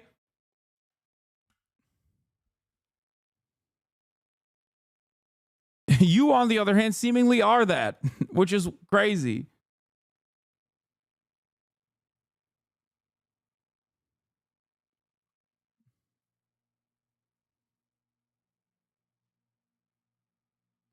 Approval over the general look of their on-screen character, this authority typically does not include full control over wardrobe decisions without input from the director and producers.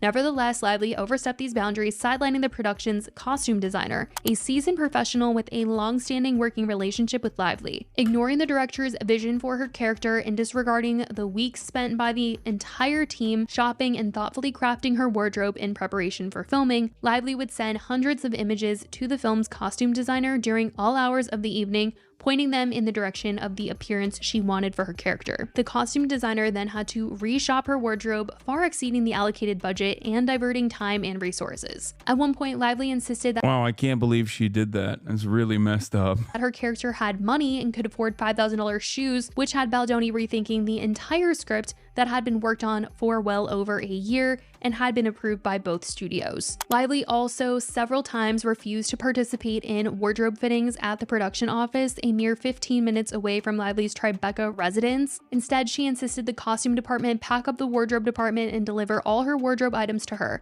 loading the wardrobe department on trucks and delivering them to Lively's residence for fittings. Added both times. Okay, now this is the grasping at straw stuff. Like, yes, to the outside world, when people look at this, they go, wow, what a diva. But if you are even remotely aware of how production works at this magnitude, at this, yeah, she is a diva. But like, you know, this is fairly normal in general. But again, it's just slamming on additional irrelevant stuff to portray Blake Lively as just like a bad person, a diva, annoying. None of it is relevant to the initial claims being made. They're baiting you, Hasan, shifting your focus away from the issue to make it seem like you're bashing Blake more than you're defending her. Oh, yeah, I don't really care. I mean, dude. If you want to do that, I give plenty of examples for you to do that. Okay, go off. You can gear up the most mentally ill Twitter accounts and TikTok accounts and get them to be upset about anything with the highest degree, with the highest severity, okay, with the highest intensity.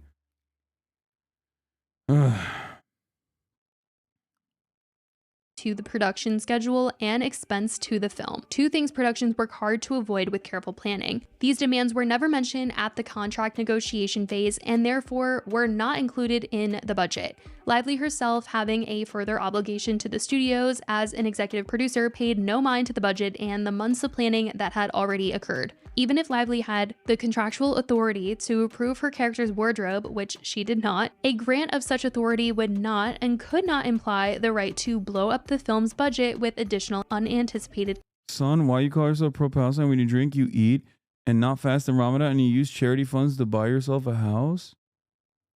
What? I mean, I do drink and I eat and not fast in Ramadan, but this last one is the most insane thing. It's illegal. Like, I would be in jail. What you're describing is fraud.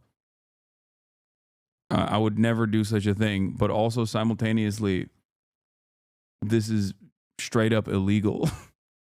Where are you even getting this?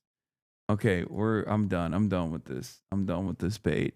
Let's keep going. Costs. In an effort to maintain harmony at the start of their working relationship and to avoid further delays caused by wardrobe conflicts, Baldoni and the studio reluctantly allowed Lively full control over her wardrobe. This concession quickly proved regrettable. On the first day of principal photography, paparazzi captured and published photos of Lively in character wearing her self-selected wardrobe. These images were described as unflattering and sparked a backlash from the film's distributor, Sony. Baldoni received direct criticism from Sony, who voiced concerns about the impact of the photos on the film's public perception. Because if you guys remember, when these first photos came out of them filming this movie, everyone thought that her outfits were not it at all. It is also alleged in the complaint that despite— Yeah, the wardrobe is ass. Arrest me, officer. That looks ass.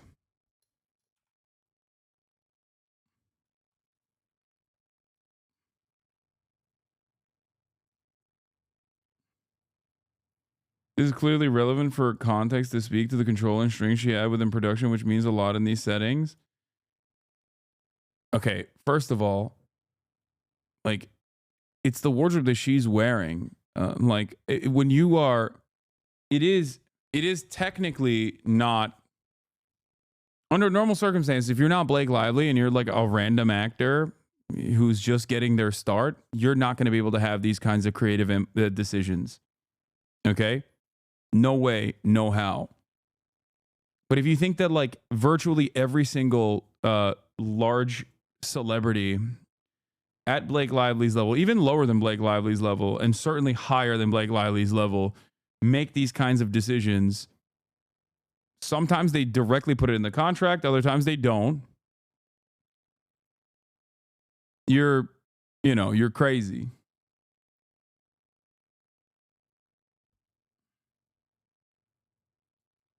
The degree to which she controlled the wardrobe is not normal overall.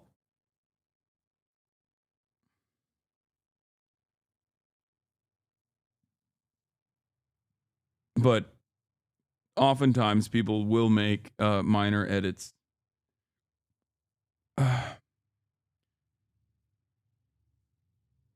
Wasn't she also a producer? She was also an executive producer, which Justin Baldoni claims is the studio just kind of gave it to her because she was complaining a lot or something. I don't know. Thought that her outfits were not it at all. It is also alleged in the complaint that despite Blake being uncomfortable with Justin, she spent long hours with him and confined in collaborative space of the editing bay before eventually they say that she took over the film and fired the editors and replaced them with her own. Sony later informed Wayfair that Blake was not going to promote the film unless her demands were met, and there was also a screen testing to see which movie would perform better for audiences, and they claimed that Justin's movie performed way better than Blake's, but they went with Blake's, even though she said that if his performed better, then she would drop this whole thing, but that didn't happen. But they seem to insinuate throughout this entire complaint that if she did not get her way, then she wasn't going to either finish the movie. The wardrobe was ass, so sexual harassment is legal. Society hates women. Are you effing kidding me? I never said that. I don't know if you're saying that. I'm not saying that at all. I'm saying the opposite of that. I'm saying that it's like kind of a silly way to address the initial claims that were being made. She was not sexually harassed. That's what I'm saying. Okay, but the problem is, okay, he sexually harassed her while wearing that ass wardrobe. Look how sexy. Bro, come on. You're being ridiculous. You're being ridiculous. Please understand that you're being ridiculous, chatter. Okay? if that's the case, Justin Baldoni is not making a convincing counter argument, is what I'm saying. Especially when he also recognized that, like, they did talk about that stuff, implying that. I'm saying it's not believable. She was harassed. She was a menace on set. Were you on set? What is happening? Are you the crafts guy on set? This is the only way I will allow you to continue. What you're doing, the reverse. What is she wearing right now? Okay. I'm actually Justin. Are you? Toe to left, to the left.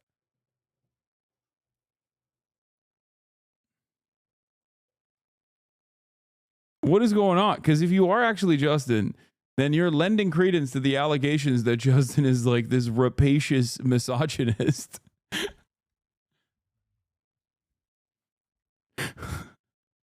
The way you are defending him, you might as well be, but goddamn.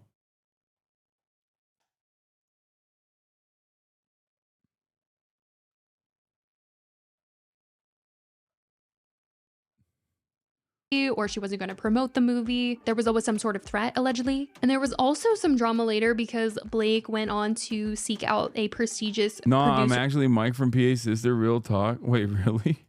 Guild of America mark on her producer credit for the movie, a mark reserved for those who perform the majority of producing responsibilities on a film. Despite objections from Justin and the Wayfarer team, who believed Blake had not fulfilled the necessary criteria, she insisted on receiving letters of recommendation from Justin, Heath, and other department heads to support her application. And it seems like everyone ended up giving letters of recommendation because they felt really pressured to. Except Justin and Wayfarer were pretty honest about their feelings towards Blake when they were writing their letter, explaining that they kind of felt like they were doing it because they were forced to. And in the complaint, they're insinuating that in retaliation, Blake allegedly began systematic. I can't believe the movie also was such a success. 351 million worldwide against a 25 million budget. Yeah, clearly Blake Lively destroyed the film. It's just like I just, this movie had, in my mind, no motion whatsoever outside of the fact that I think they just, is it Book Talk? Is that what it is? Because it was such a big book on Book Talk or something.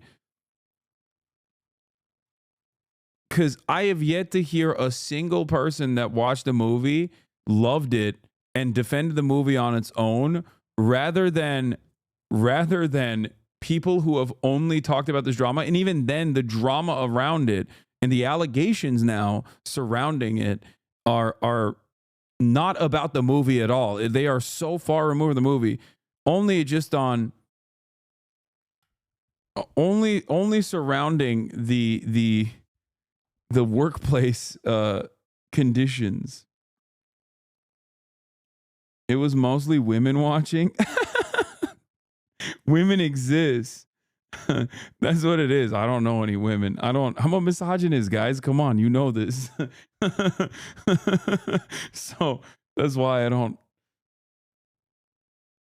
HasanAbi, my mom dragged me to it because she loves this book series. I'm a book guy and watched it on release. It wasn't bad.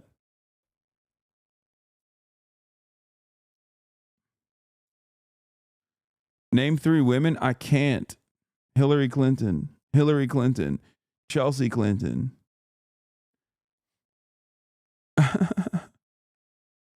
Excluding Justin from marketing decisions like removing his "a film by" credit and stripping him from promotional materials. He was not invited to any cast promotional events, cast screenings, premieres, photo shoots, or any other cast campaigns. At the premiere, Justin and the Wayfarer team were separated from the main cast. They were assigned to a different theater and instructed to leave immediately after Blake Lively arrived. He was also excluded from the official after party, forcing him to organize and fund a separate after party for him and his team, even though Wayfarer, which is his production company, was paying for both the parties. And then we get into this whole Ryan Reynolds situation, because apparently after Blake felt that she was fat shamed by Justin Baldoni, there was a situation where Ryan Reynolds confronted him. And this was at a meeting that was at Blake and Ryan's house, where at this time she was also presenting them with a list of demands that she had that could no longer happen on set if she were to continue filming. The complaint said Lively's husband, Ryan Reynolds, had aggressively berated Baldoni during a meeting at their penthouse in New York,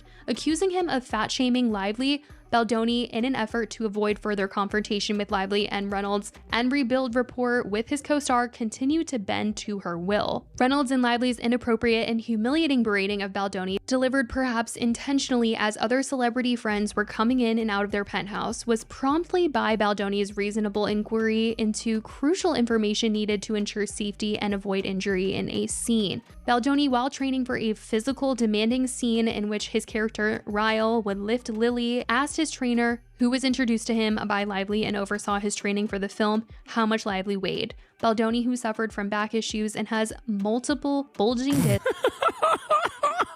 That's crazy. That's crazy, bro. Don't put that in there, dude. That's not.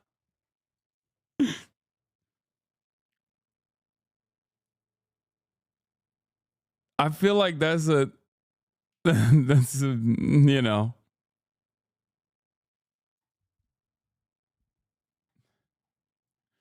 Made the inquiry to ensure he could safely perform the lift without injury. Unfortunately, the trainer relayed this information to Lively, who then informed Reynolds. The confrontation that followed was so aggressive that Baldoni felt compelled to offer repeated apologies, despite his question being entirely reasonable and made in good faith. Following this incident, Lively refused to perform the lift scene, even though it had already been rehearsed with a stunt double. In fact, Lively threatened to quit the production altogether, despite her contractual obligation.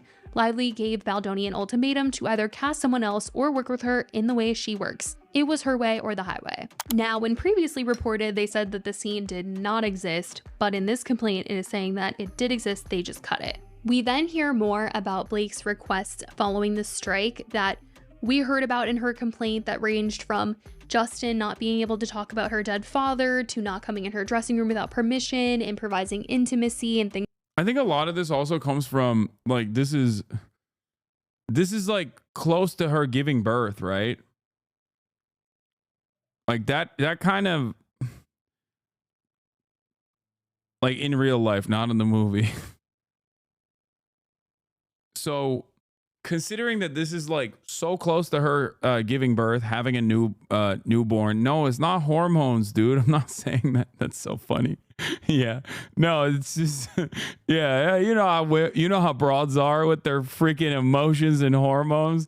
No, I was gonna say it's understandable why she would be extra attentive to the way she looked and her appearance and comments about her appearance and also her wardrobe, especially considering that, you know, giving birth is a pretty traumatic experience overall. You do have hormones running through your body. It's not that she's like, I'm not saying that, oh, she's emotional and stupid. I'm saying that it's understandable why she would be extra attentive to certain things. You know, you want to make and understandably, especially then partnered with the fact that she's, you know, not the nicest and a Hollywood celebrity of a certain level. It's just like, I get why she would want to exercise this level of control over a lot of these things, especially if she also felt uncomfortable around Justin Baldoni. You know what I mean?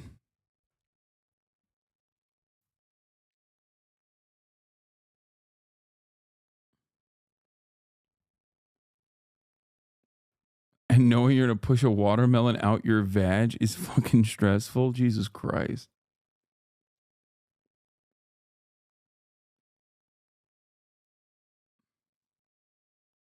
One gains weight during pregnancy is normal and is her fourth child. Come on. I mean, yeah, but I think it's, you know, 4 times or not, it's still traumatic, you know? What is the argument here? That she loves giving birth? She's done it 3 times prior and chose to do it a 4th time. So she shouldn't feel a certain type of way. She shouldn't feel insecure about her body or anything. Oh, okay. You're agreeing with me. Not gonna lie, the 4th time really breaks your argument. Yeah. People are having fun abortions and fun pregnancies now. Don't yell at me.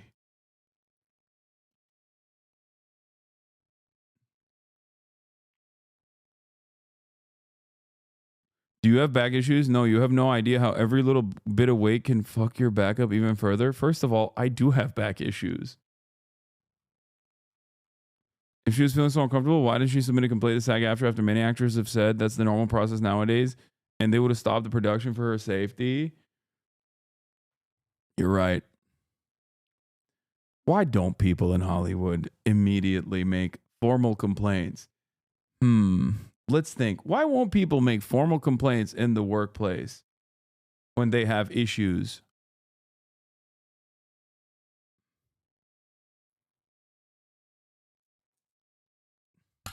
I wonder why.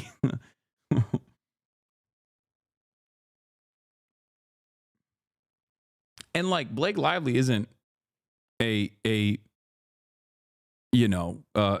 powerless victim here either. She does have power, but she's still a victim. Can both POV be true? Her being a diva and extra and him being a creep, but I didn't know that she just had given birth. That's crazy. Yeah, I wonder why famously in Hollywood women don't immediately go to the institutional authorities to complain about workplace harassment or any kind of sexual harassment. It does seem like she did go directly to Justin Baldoni, though, and even brought in her high power husband into the equation. So it seems like she tried to deal with it directly. A thing that even Justin Baldoni is not saying is wrong, by the way. Things like that. In this complaint, we hear it from the other side as it states, over the months leading up to the film's release, Lively and her collaborators consistently scrutinized interactions with Baldoni and employed tactics that fall squarely with the definition of gaslighting. This behavior pressured Sony, Baldoni, and Wayfarer into Justin Baldoni's a rando and Blake is an iconic diva. Case closed. She's innocent. Okay, first of all, I don't care about Blake Lively at all. I'm choosing to defend her on the things that I have seen so far as her complaints and as far as the information that has been presented to me, not because I know anything about Blake Lively or give a single fuck about Blake Lively. I demonstrably don't care. I don't think I watched a single fucking thing that she's been in, okay? Calm down.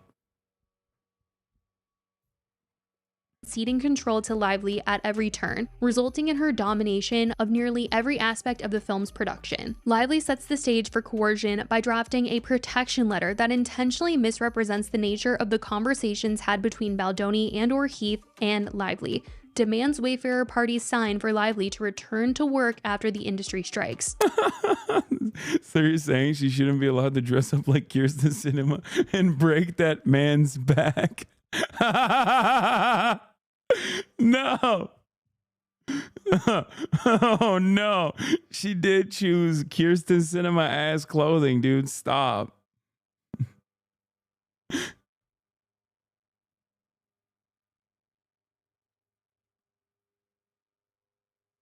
It's fucked up. Principal photography began May 15th, 2024. From mid-June to early November 2023, production was suspended due to the industry guild strikes. When the strikes ended on November 9, 2023, production was eager to resume filming and make up for lost time. That same day, however, Wayfarer received an unsettling and unexpected email from Lively through her counsel containing a 17-point list of non-negotiable conditions that must be met before Lively would return to work. Though Wayfarer disagreed as to the basis for requesting these conditions, which insinuated those demands were the result of inappropriate behavior by Baldoni and Heath, the terms were agreeable and some were already in place. For example, Lively demanded that an intimacy coordinator be present at all times when Lively was on set. In fact, an intimacy coordinator had already been engaged during the first half of production, so Wayfarer took no issue with this request. Contrary to Lively's assertion, it was she who refused to meet the intimacy coordinator to plan out scenes, putting Baldoni in the awkward position of meeting with the intimacy coordinator alone and later relaying scene suggestions to Lively in the intimacy coordinator's absence, not only defeating the purpose, but resulting in accusations.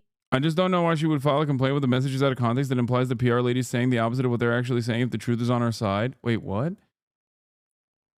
No, the PR ladies are not saying the opposite of what they're actually saying. With the exception of like some of the messages that were like monitoring actively the anti-Blake Lively commentary.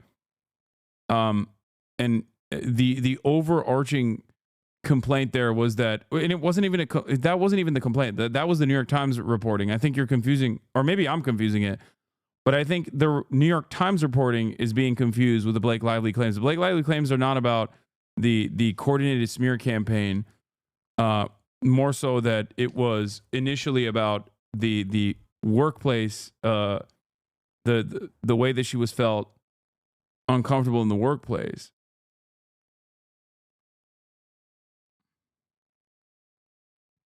And I don't even think the New York Times muddled it. I read the article. I did. I read it on stream. The important part of her complaints that I care about are not the defamation aspects, but the claims that she made about workplace harassment and how Justin Baldoni was attempting to launch a counter PR battle against her, knowing full well that those complaints existed, which have been proven by the conversations that were revealed in a separate lawsuit between Justin Baldoni's current PR team and Justin Baldoni's former PR manager. As far as the trial awards, or as far as like the defamation campaign actually harming Blake Lively's hair care product line revenue, I don't agree with that. I even said it at that time as well. I think that's they're just doing that to put numbers on the board. It could work depending on how good one party's lawyers are over the other.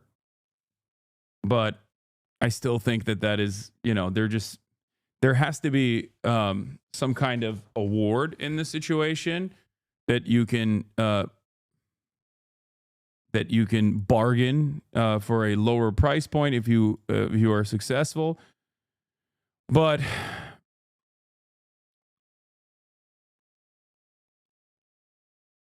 overall, you don't think defamation could hurt a person's business? When did you start doing YouTube Slaw? Read the article then? I did read the article. And also, no, I don't think that her hair care product was sales were harmed by the defamation. By the Times that before shooting began, Baldoni wanted to add blank scenes that Lively considered gratuitous. In fact, these scenes were proposed by the intimacy. Yeah, you can't prove defamation without. I mean, you have to show financial damages, yes, in order to get awarded anything from the trial. The claim says she refused to meet the intimacy coordinator, but her text then showed that she's ready to meet. Then the IC when production starts, but not before. Baldoni later told the producer she doesn't want to meet based on this text.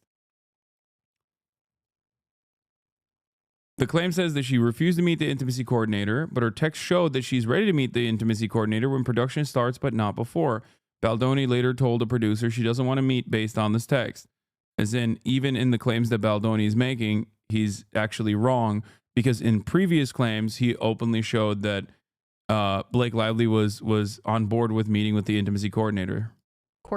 This is well documented in handwritten notes Baldoni took during meetings with the intimacy coordinator. We also hear more about the incident of Jamie Heath walking in on her unannounced. As they wrote in the complaint, in the CRD complaint published in part by The Times, Lively suggests Heath walked in her trailer unannounced while in state of undress and topless, which is false. Heath was invited into her trailer along with a female producer, Baldoni, and a Sony representative for a meeting requested by Lively. Mr. Heath arrived first to see if Lively was ready for the meeting, and after knocking and being invited in, saw that Lively was breastfeeding. She was not topless, she was having makeup removed from her collarbone while fully covered. Heath asked if they should return at a later time. Lively said no, they could move forward with the meeting as initially planned and would meet them after she finished removing makeup. Roughly 2 weeks later, Lively announced that she thought she had seen Heath make eye contact with her. Heath immediately apologized and said he hadn't even realized he looked her way, in response to which Lively remarked, "I know you weren't trying to cop a look." A reference to this incident conveniently showed up on a document months later, distorted like the others and out of context, in a list that The Times later published as fact. Now we get more into this all hands on deck meeting that occurred at Ryan and Blake's penthouse and how exactly Ryan... It's weird that this topic brings out so much more unhinged chatters than covering genocide does. What the fuck is that? Celebrity people who are fascinated with celebrity stuff lose their minds, I think. Reynolds berated Justin. The complaint writes, Reynolds demand... It's crazy that like some of the defenses being launched by this counterclaim also end up giving credence to Blake Lively's claims, though. So I don't really understand how this is supposed to be. I don't understand how this is supposed to be like the damning. Because we all agree that genocide is happening. JFC, no. There's plenty who don't. We banned them, though.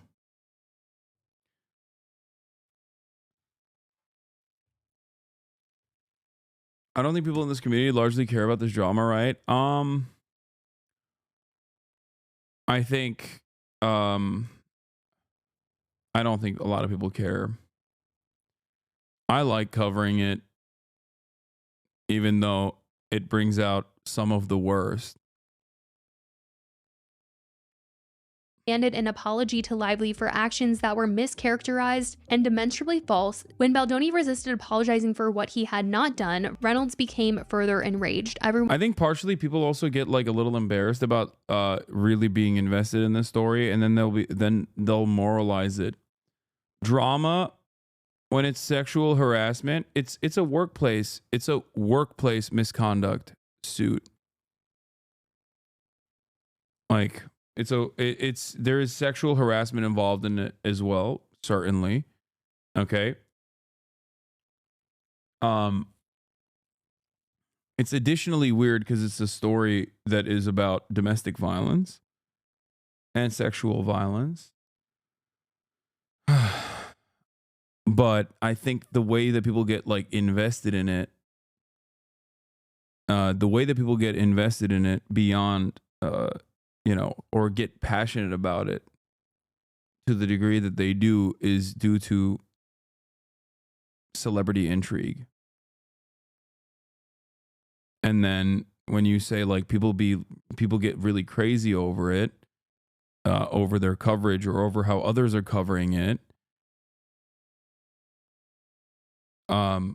they're doing that because like this is the one thing that they're like incredibly passionate about, not in this community in general. Everyone, including the producer, Lively had asked production to engage, and a representative of Sony that was in attendance left that meeting in shock. The producer offered that in his 40-year career, he had never seen anyone speak to someone like that in a meeting. The Sony representative mentioned that she would often think of that meeting, and her one regret is that she didn't stop Reynolds' berating of Baldoni. The complaint goes into the list of things that Blake wanted them to sign off on in order for her to move forward with finishing the film, and we read about these things in her complaint, but in this complaint, they said on the very first page of her CRD complaint, Lively inaccurately claims that a list of 30 items was agreed upon during the meeting. This assertion is categorically false. The 30-point list is strategically positioned to appear as if it were a standalone written document. However, no such document was ever presented to Baldoni, the Wayfarer team, or to their knowledge anyone else,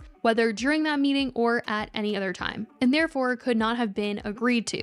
In reality, many of these items were encountered for the first time in the CRD complaint itself and included references to highly disturbing events that never occurred. The repeated use of the phrase "no more" before each demand falsely suggests that these alleged incidents had previously taken place and needed to cease. This implication is not only misleading but entirely untrue. Baldoni and Heath left the meeting deeply unsettled by the implications of Lively and Reynolds' behavior and the power dynamics at play. Faced with mounting pressure and weighing the financial implications of what shutting down a film halfway through production would mean, Wayfarer made the difficult decision to resume production and finish the film despite fear. Damn, Baldoni seemingly is just a victim in all of this. Even when they made their complaints known to him, he was just a misunderstood guy and bravely pushed through.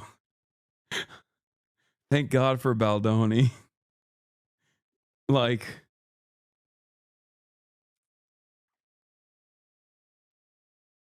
that Lively was intentionally manipulating facts for her own gain. Now, in the complaint, Stephanie Jones, a former publicist for Wayfarer, was also mentioned as they claim she became entangled in the conflict between Blake Lively, Justin Baldoni, and Wayfarer. Despite not being mentioned in Blake's CRD complaint, Stephanie filed her own lawsuit claiming that she was swept into what she called a smear campaign and— You're anti-Baldoni because he's Italian? Never say that. 2024 was a pivotal year for Italians. Luigi Mangione has made me eat crow. Luigi Mangione has made me go back on the various ways that I have been wrong about Italians.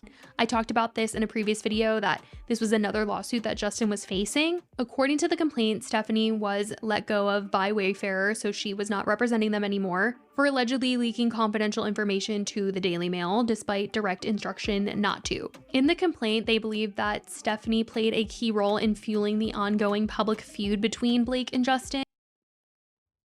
I just want to see the rad femmes yell at you. I mean, it sucks when they do that because they get so much play.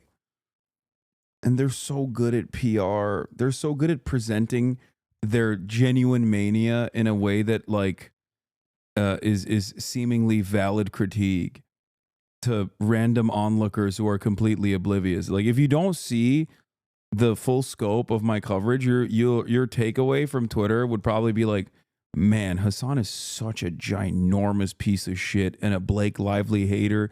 He loves Justin Baldoni. He wants to kiss Justin Baldoni.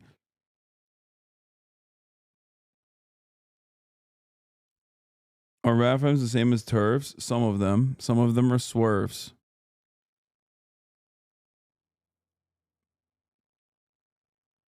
Yeah. And they seem to be wording things as she wanted revenge on Justin and Wayfarer. RAFMs have been going off on you on TikTok lately. It's pretty bad. They keep bringing up the brothel. Yeah, I know. It's just, they've never stopped. Swerves are sex work exclusionary radical feminists who, if you're pro sex work, they just eat you alive. TERFs are trans exclusionary radical feminists. I happen to be both pro-trans and pro-sex work, so I am the number one and a man, of course, which puts me in the worst position possible in their eyes. That's probably the reason why many of them oftentimes will put me on lists with, like, genuine sexual harasser, abusive, psychopathic, monstrous pieces of shit. And they'll just put me on that kill list as though, like, I've committed a crime or done anything that is even remotely similar to that.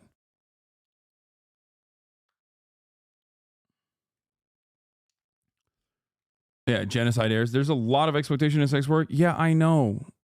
Thank you for repeating something that I also know. They will straight up call you a porn addict if you're pro sex work. I know.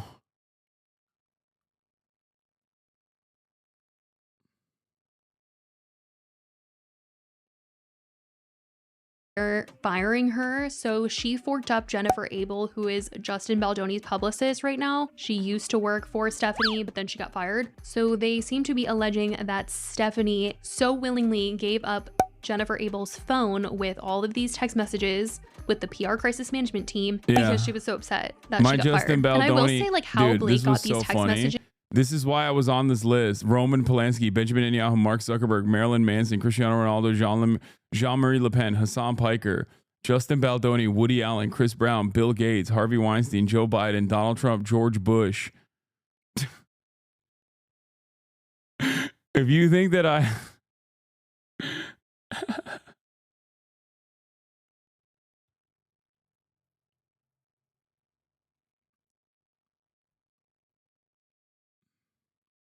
Yeah. I like that when you, I love how people assume if you're pro sex work, you're pro exploiting women, not giving them legal protection so they can protect themselves. I know. Like, it's never arguing about what your points are. Oftentimes the perspective is well rooted within academic literature, but also the personal the personal conversations I've had with sex workers in general, fully aware of all of the exploitation that exists in the industry, specifically as an effort to try and combat said exploitation, because further prosecution ends up making it impossible to eliminate or eradicate that exploitation, considering that it's always, black market affairs, black market transactions in general. And it's just, no, he's just like really horny, and he wants to purchase sex work because he's really horny. Like, dude, come on. Like, come on. TikTok girlie's defending you though. This video is not showing up for me. I think someone sent this to me earlier, and it said the video was currently unavailable even back then. Maybe I can do it like this. Wait, what? Oh my God. Did they have to go private because you're blocked by them?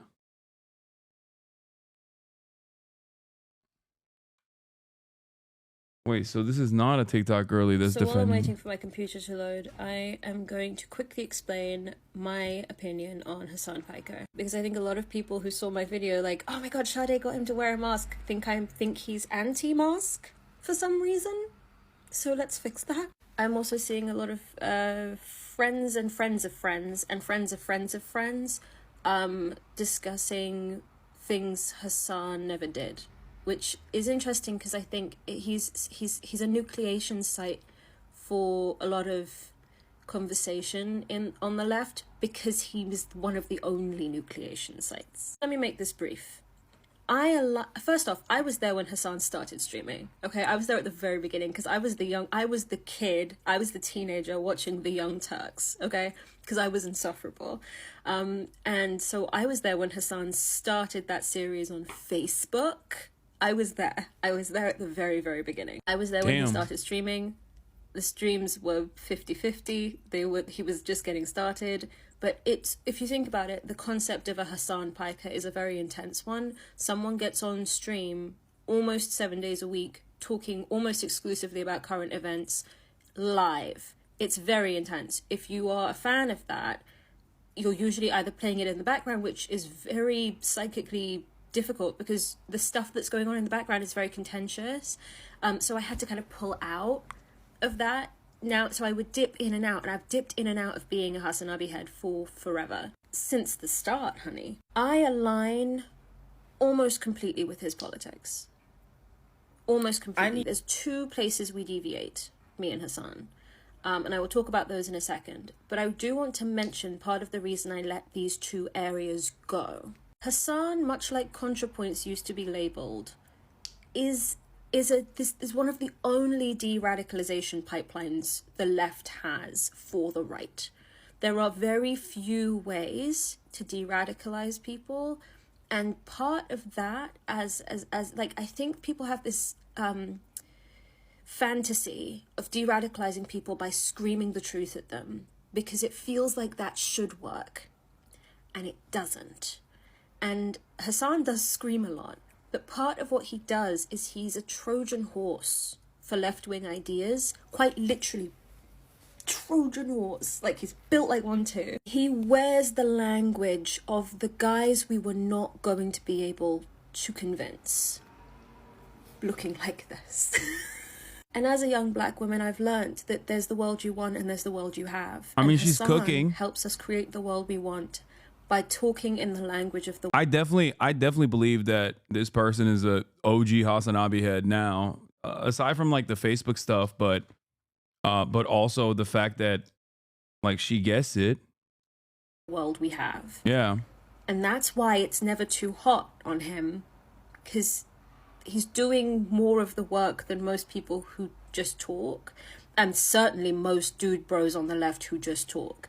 When it was time for everyone to go, we need a left-wing Joe Rogan, we only had one person we could turn to, and it was Hasan.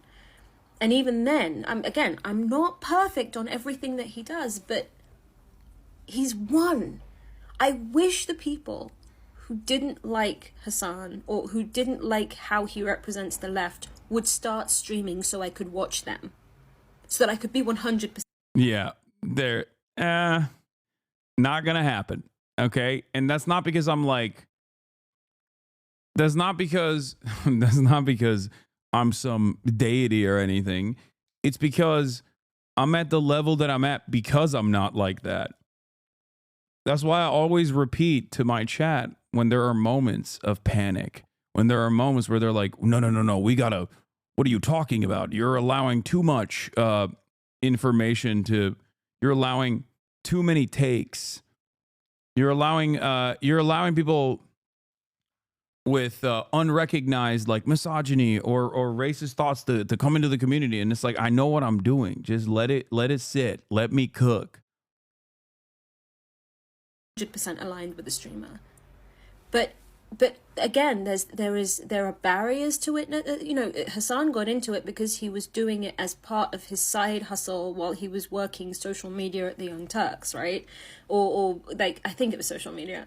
I felt like he was working social media at the Young Turks. He was also a contributor for sure. Anyway, here are the two places I deviate with Hasan. Number one, he believes in the concept of protecting the most vulnerable and doesn't mask in public spaces, which is what disability advocates, immunocompromised people, and the most vulnerable among us have asked us to do. Like, fair. And even if I think the reasoning he gave, someone said the reasoning he gave was that one-way masking doesn't work, which is always funny because like whenever people say like, oh, a relative of mine or my boyfriend or, you know, my young cousin or whatever watches you, I'm like, great. Okay.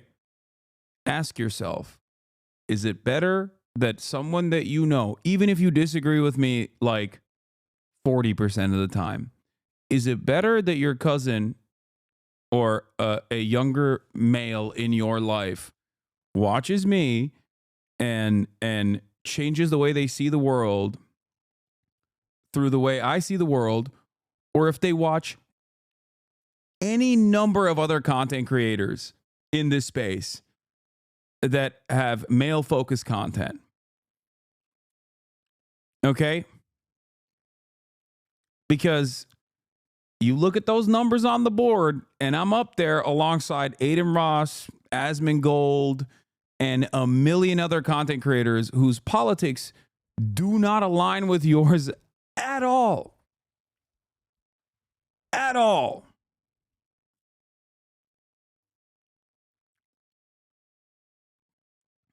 You can disagree with me on stuff. Do people do this for other content creators? I feel like it's odd that people feel the need to come out with one minor disagreement with you. It's because of what I do. It's because I do political commentary, but most importantly, I do political commentary on the left.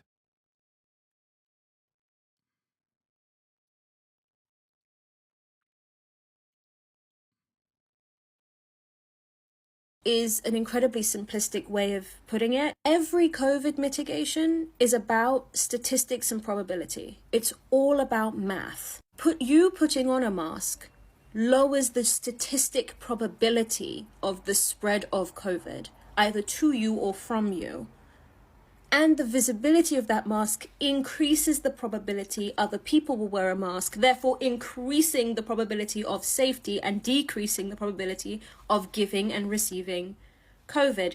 And many... Brother, this might sound ridiculous, but when you showed that one girl on TikTok who said her ick with you was she thought you were ran through, then and there I realized you are fine. They're just being like guys are. You are doing it too well, and that's what icks them off. Yeah, no, I know that. The problem that I have with many people on the left most likely is not stemming from like genuinely held disagreements. Sometimes it's a misunderstanding of what my position is and then like, you know, running with it. But more often than not, what I have seen at least is optics. Okay? I am a representation of the types of people that have harmed you. Okay? I look and carry myself a very specific way because that's who I am, right? This is just who I am organically. And for a lot of people who arrive at leftist positions, progressive politics, because of like deep marginalization that they've experienced in their lives, it's always a motherfucker that looks like me that has at some point in time bullied you, shit on you, said some racial slurs against you, been transphobic to you, hurt you, sexually harassed you. So for that reason, a lot of people that arrive at leftist positions or progressive politics have this like deep, almost triggering fear of someone who looks like me, which is why I always remind people this commentary might not be for you. Okay? When I talk about transphobia, I'm not talking to trans people. I'm talking to transphobic people. When I talk about anti-black racism, I'm not talking to black people. I'm talking to white people who exhibit anti-black tendencies. That's it. Now, there are, of course, other people who like masquerade as progressives or whatever that have infiltrated these movements like SWERFs and TERFs and the like, right? People who are who engage in almost entirely wrecker behavior. But outside of that, for the most part, a lot of people's disagreements with me come from the thing that also make me successful. Do you think transphobic people turn into your streams? Yes. Are you crazy? Of course transphobic people tune into my streams. Do you know how, like, the normal position in society is transphobia? What the heck? Yes, they have. And many people in this community probably held to some degree transphobic opinions. Some of them are trans, by the way.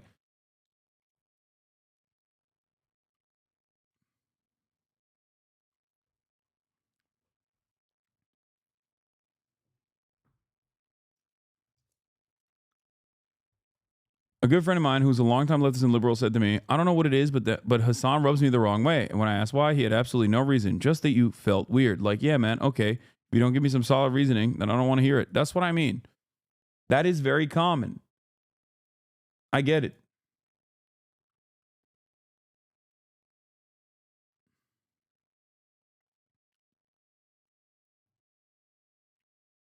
Let's continue with this. Other things. In 2020, we eradicated a strain of flu we had been vaccinating people against for years. By the way, flu, still killing people. And guess what that used to be? Spanish flu, influenza from the 90s. So we're not over COVID. We could have another century of COVID going on.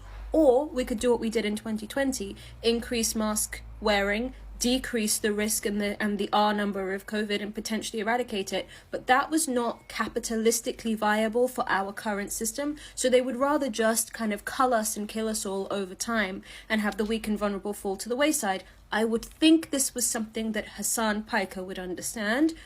That's the one of the things I deviate politically from him on. The other thing is I keep myself on red alert anytime he starts talking about women's issues.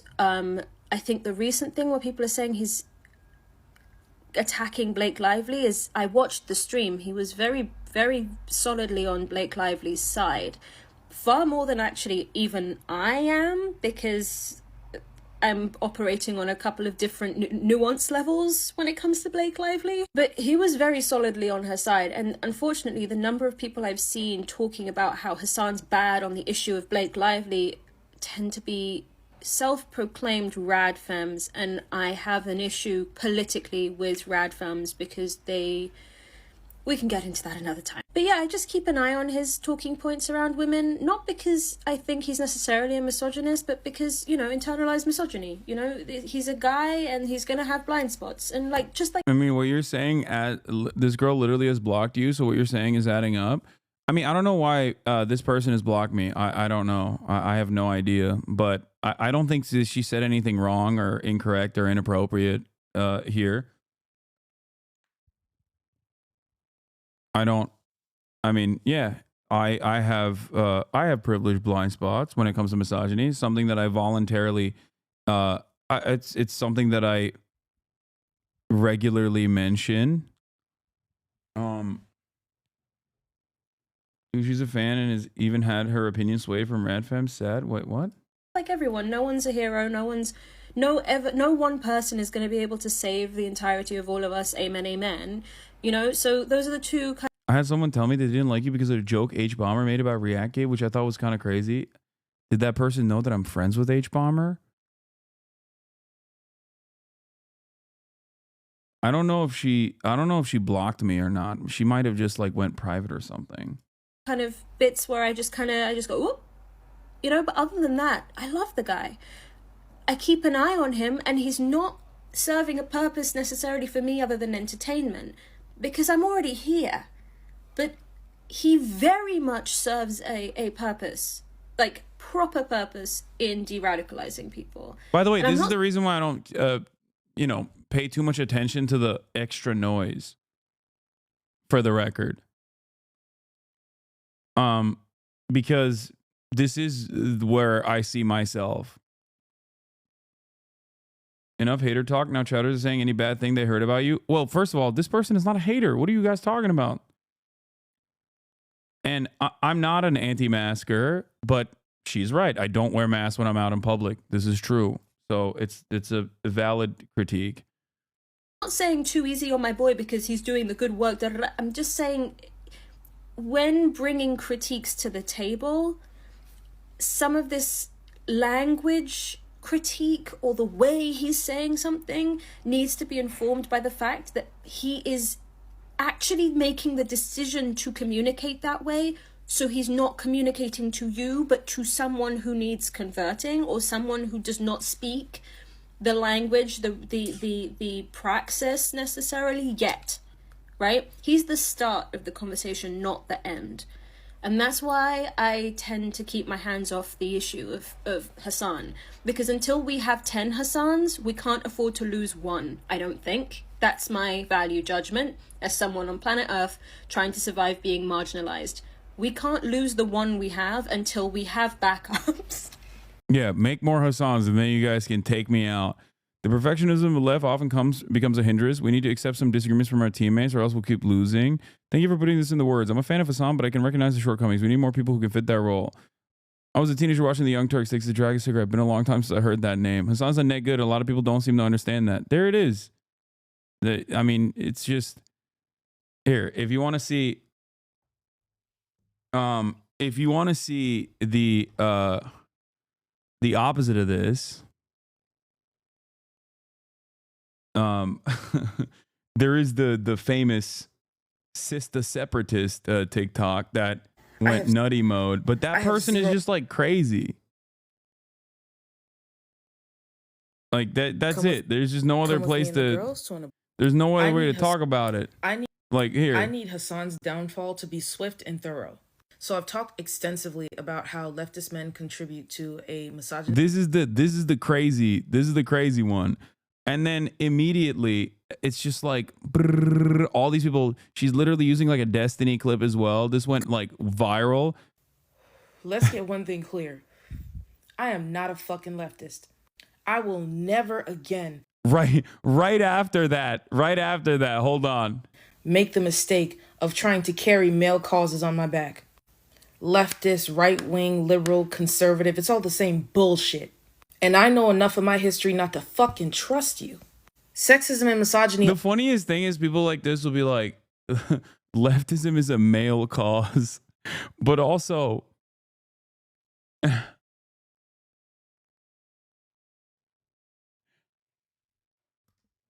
look.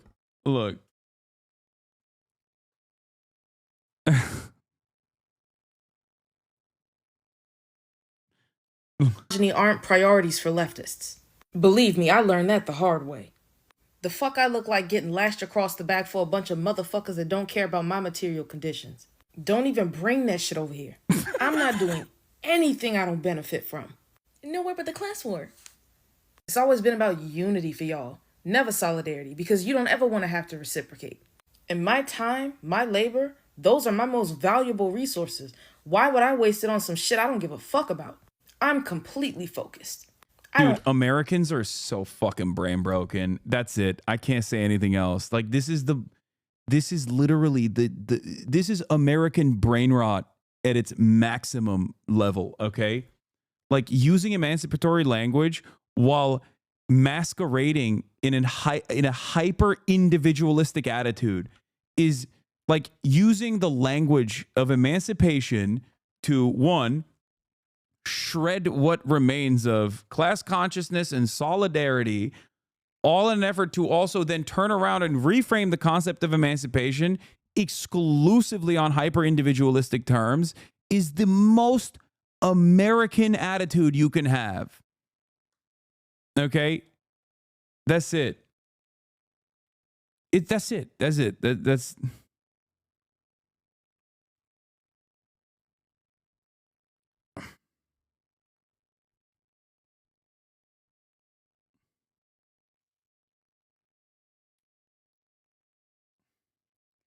we're so, dude, this, by the way, is the remnants of American Red Scare and American white supremacy, which still very much exists, both of them, especially American white supremacy. But that's what it is. Like virtually every single black liberation group that has existed throughout American history has almost always latched on a global socialist movement, okay? They were always born out of a socialist desire.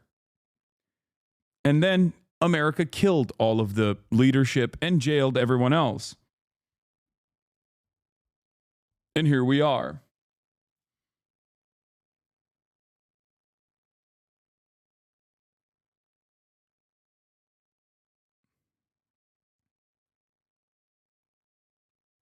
It's just...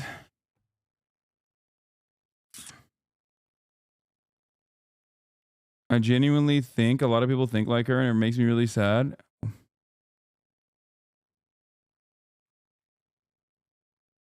don't owe you shit, especially not loyalty.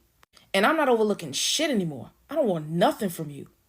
But anyway, to all my sisters out there, have a successful, joyous new year.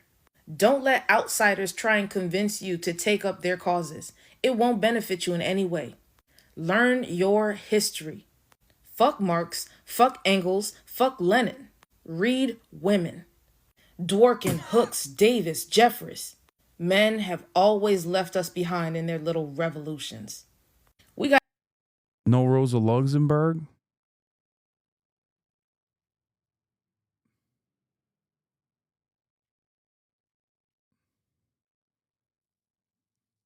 Lenin seemed to like her a lot.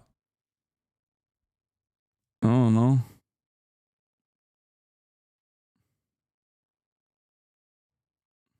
No mention of Mao women hold up half the sky Zedong. No.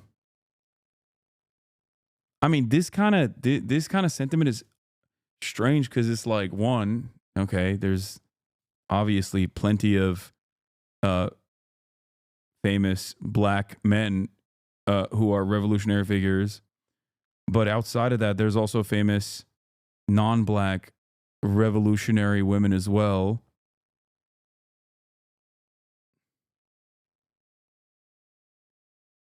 Hasan, do not antagonize, please. Are you kidding me?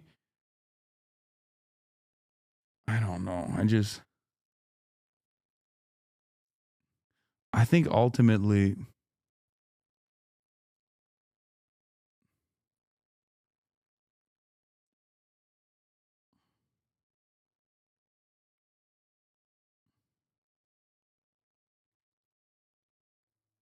I don't know. This is just crazy. This has to be a Fed. It does feel Fed. It does feel Fed coded. We got our own shit to worry about. We don't have time to carry them too. Start protecting your interests because they do it. Left or right. Who's always in power?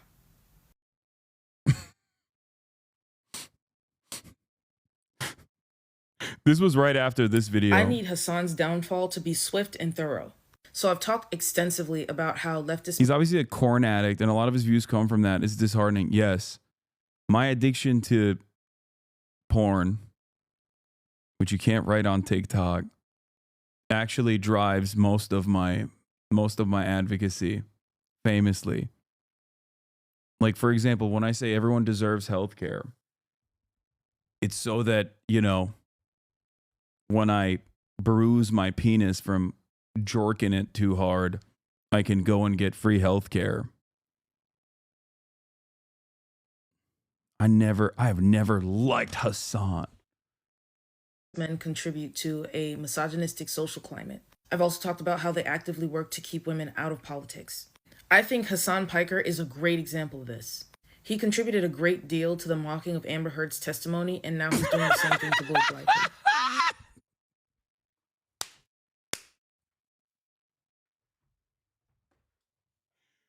Oh, no.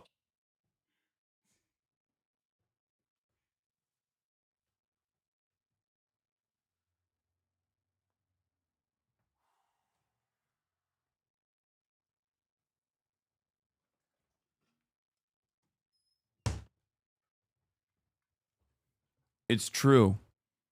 I did. It was me. I'm the one who did it. Everyone else was actually firmly committed to Amber Heard. And then I posted about one time on Twitter how her fit was giving Mao Zedong, comparing her to a man. Although I do like Mao Zedong and also have the same fit. That was the pivotal turn when everyone went,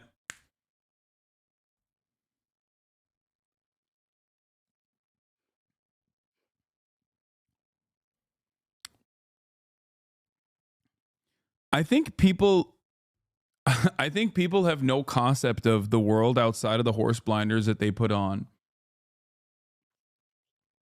I do wish I just ripped into Amber Heard now, though. I really do. And it's not even because it was outside, because I would have gotten so much clout. Like, I would have gotten endless amounts of clout off of that. So much clout. Like, I barely even touched it. I barely even covered it at a time when there was so much going on. Is she confusing it with Asmongold? No. Asmongold had 450,000 live viewers covering every second of the trial. And these people literally think I covered the trial extensively. I think I covered it twice. And even then, my take wasn't that, like, I love Johnny Depp and Amber Heard is a bed pooper or something like that. It was that I'm not entirely... What? Bro, what the F are you saying? This is valid criticism? This is a 2-hour video revisiting the Amber Heard and Blake Lively situations from a channel with 10,000 views. If you think I'm going to click on that,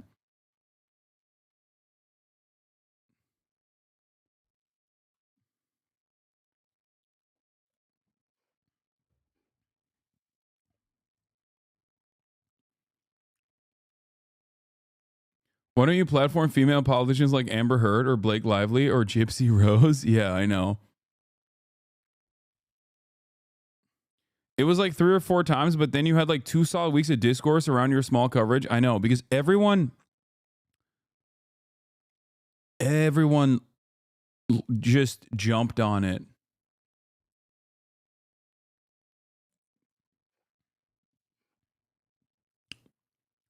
Also, I have read Angela Davis. If this person's argument is that I should read Angela Davis. This is a man who thinks sexual violence is a revolutionary act.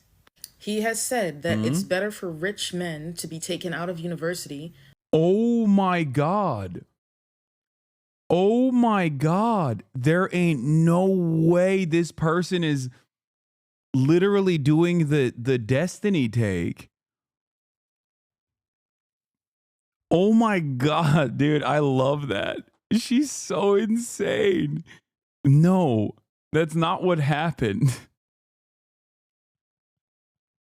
If she only knew, the community that actually clipped that out of context oftentimes does rape review, where they serially turn around and directly debate victims of sexual violence, like with regular frequency, debate victims of sexual violence and bully them into submission, telling them that they actually were wrong for being victims to sexual violence.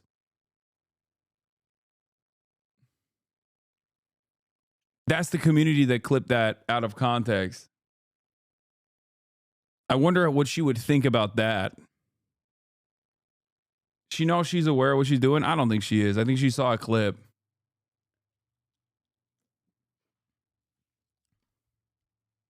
Part of the D community, I swear to God, I bet my life on it. No, she's not. You're crazy. A person with these kinds of politics is not.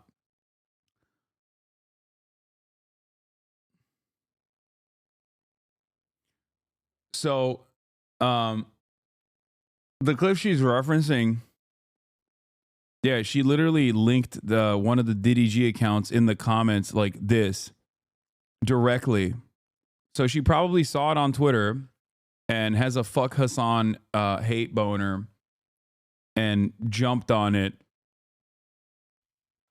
And it's crazy because, like, I posted that myself. It's on my YouTube page. I posted that on myself. I posted that myself on my own YouTube page. The comment was about the Patrick, whatever the heck it's called, Patrick Davis College or whatever. I think that's what it's called. It was an anti-woke college that they wanted to create specifically against Title IX initiatives, specifically against like sexual violence combat initiatives that woke administrations had placed on top of on top of colleges. And I said, from a utilitarian perspective, it'd be better if you contained all of the people that are volunteering to go to a pro date rape school. That's what I said. And I stand by it.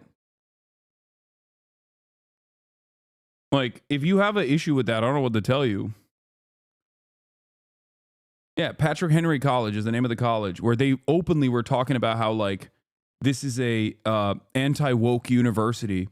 And we're going there because it's like, there's no pesky rules around consent and things of that nature. It's no different than my Florida Project idea. Exactly. Divorcelli fans target women on social media sharing that clip when we praise something you said. Yeah. So yeah. Create a leper colony for rapists.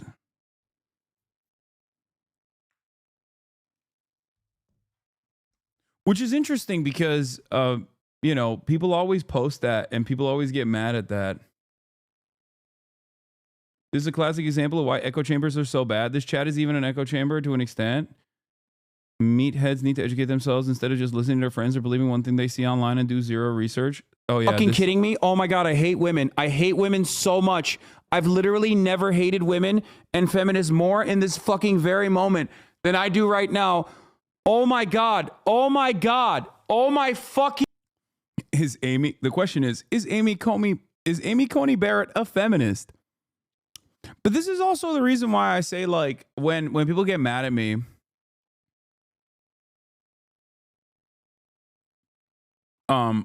when people get mad at me about this sort of stuff, I'm like, I don't really care. It sucks that you might have friends that get duped into believing certain things, but it is what it is. Regular universities so that they don't harm poor students, so that they can harm rich women. And we know that this rhetoric is dangerous. Men will always advocate for a specific group of women to absorb. Okay. Seriously. if this person unironically thinks I think it's okay to like rape rich women, they need a lobotomy. You know what I mean? Like that's not a serious contention, right? That's not a serious point of contention. It's so psychotic to me that people like unironically advance this, okay? Unironically advance this agenda as though that's like a real fucking argument that I've ever made, that I ever would make. If you had a dozen clips like that, maybe but one clip, nobody does any research or context anymore. No, it's just like, it's so stupid. That's what they think you said.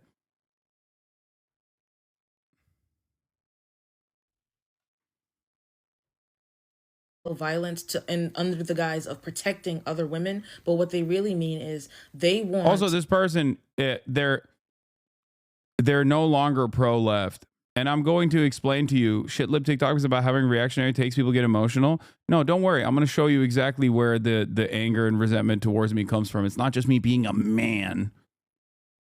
They want a green light, a go-ahead to have women to harm, where they don't have to take accountability. And sexual violence is one of the most effective methods of destroying female people.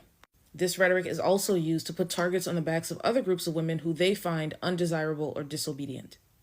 And these leftist men are taking advantage because they know sexual violence isn't taken seriously in society, anywhere. We're in the middle of a revenge porn, AI porn pandemic. Men are joining in group chats in the hundreds of thousands. Wait, what? Why are you bringing this up in a conversation where you're talking about me? I've literally talked to AOC about specifically that. I have friends that have been directly victim to, like, people very close to me that have been directly victim to such things. What? To share tips on how to sexually abuse and assault women. Even little girls aren't safe. And they know that they can rely on the cool girl socialists to defend them. He has regularly distributed misogynistic rhetoric to his large audiences of leftist men who turn around to applaud him. Hasan, these people do not watch your content. Why should they assume you're a feminist from that clip? She literally says in the comments that she doesn't watch your content. Rat Femmes will not give you charitability. That's why this is silly. No, I agree. I know that. Yeah, surely you have never spoken about AR porn and revenge porn, including your co-host being a direct victim to it. Anyway, the reason why I covered this is because, like, I wanted to give you an example of, like, valid critique coming from a place of maybe some disagreements versus a person who's really passionate, and this person certainly is passionate, attacking this issue from the framework of you know, anti-Hasan. I hate him. I've seen a couple clips of him. I'm going to use that in my commentary to make it seem as though he is pro-rape of rich women as a revolutionary act. Like, I've never said that. I don't believe that. That's insane. That's completely and utterly insane.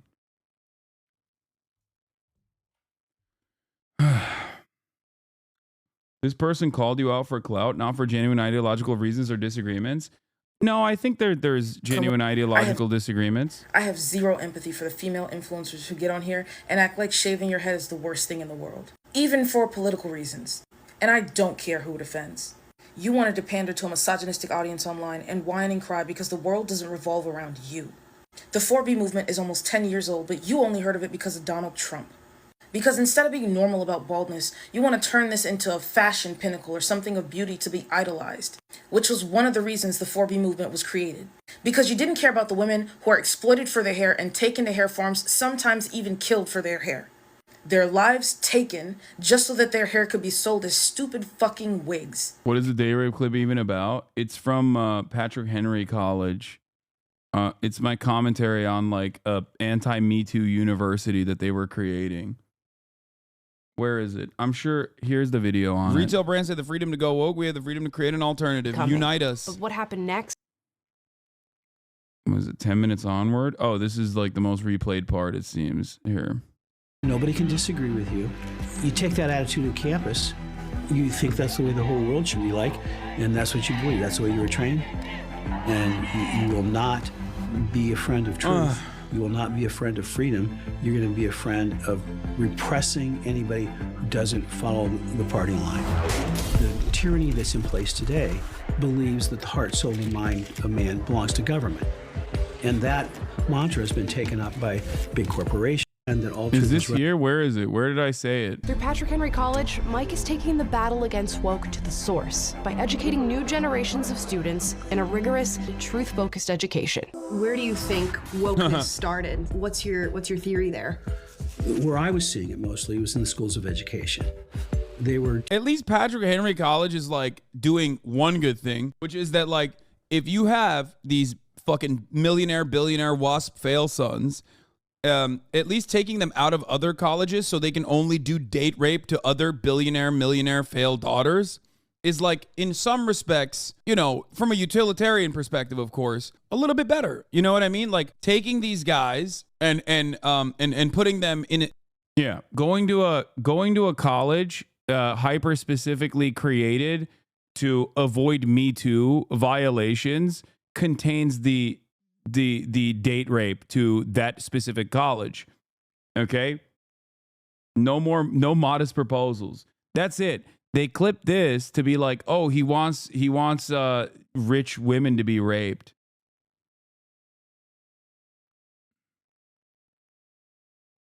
Pass this on. They'll clip you for this. In a pen with one another is ultimately getting them away from the broader society. Teaching there is no truth, but what they meant is we're going to undermine the objective truth. It's like taking what I say about the Florida Project seriously. Like we should contain every pedophile and every cryptocurrency guy to the state of Florida and build a wall around the state of Florida. When I say that, it's like people listening to that and being like, this is the most insane thing I've ever heard. This person is seriously advocating for this. Like, I'm not seriously advocating for this. What I'm seriously advocating for is protecting everyone.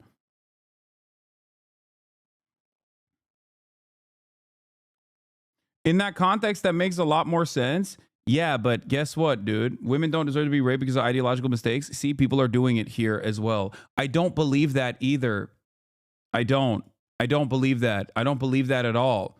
I don't even think Nazis should be devoid of healthcare. Why would I believe that? Think, okay? Even though I'm issuing the additional context, I'm not saying that should be the case. Okay?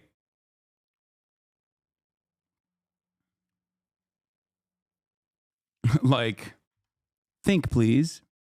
Do you think that is a valid critique? Do you think that that's something that I legitimately believe? Do you think that I believe that like rich women need to be raped or something? Are you insane? Didn't Sam Cedar get canceled for a joke similar to this? Yes, he did. He got canceled because he said, if my daughter is sexually assaulted by a pedophile, at least he should have a decent understanding of mise en scene, which Mike Cernovich, who wrote extensively on the values of date rape, took that and took it to MSNBC and got him literally fired from MSNBC. That tweet is not necessarily about, you know, it's good or advancing rape culture or anything like that. That tweet itself was a joke about how Hollywood protects rapists because if they're good directors, then, you know, they are worthy of being protected. It was making, see, you don't get it, right? You don't understand it because you don't understand the additional context. You don't know about Roman Polanski. You don't know about the time when that joke was made. Sometimes it's okay. Sometimes it's up to you, the person who is actually, you know, the recipient of the joke, when you're not even maybe the intended target audience, but maybe you just heard it because someone else presented it to you. Sometimes it's up to you to go ahead and seek one step deeper than what has been presented to you. Okay? Do you understand? That's why I always say, listen, if there is something that doesn't like doesn't make great sense. Yeah, I'm also not a utilitarian. But that's neither here nor there.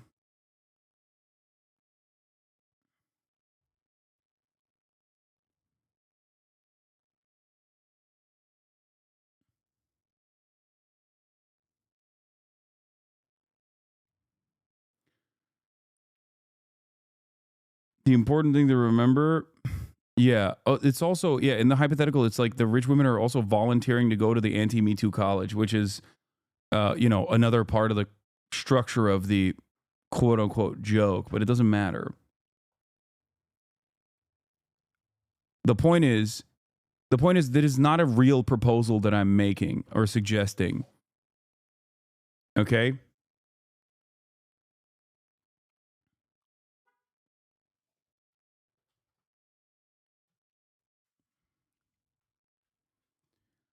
So yeah, that's it.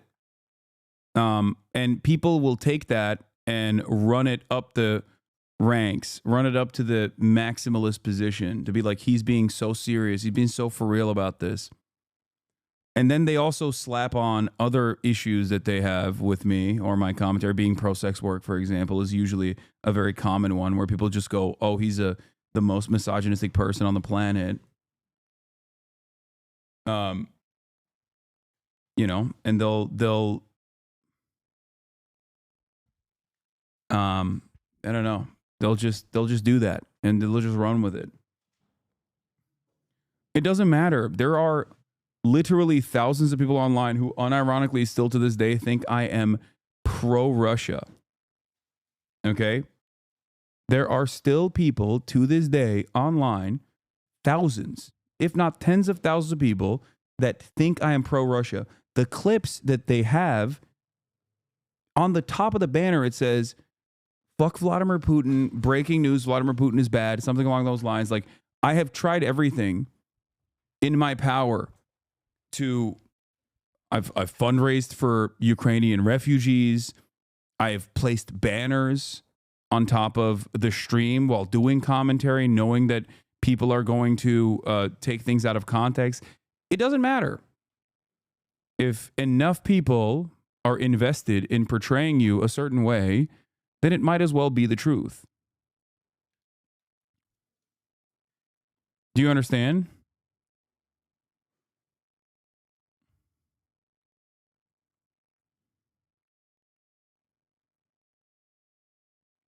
And the question I always have to those people is, if I'm some secret misogynist, why would I keep it a secret? If I'm secretly transphobic, why would I keep it a secret? Why wouldn't I just be openly transphobic and misogynistic, openly reactionary? It's much more beneficial for me to be openly misogynistic and reactionary. You are delusional if you think that there isn't a larger audience with much better, much more positive reception out there for this sort of commentary. My job is to try to remove people from those audiences. My job is to try to set them straight on a more positive trajectory. Nobody even yeah, you're right. Nobody even gets canceled for being bigoted anymore because cancellations are fake. They're not real. Doesn't happen.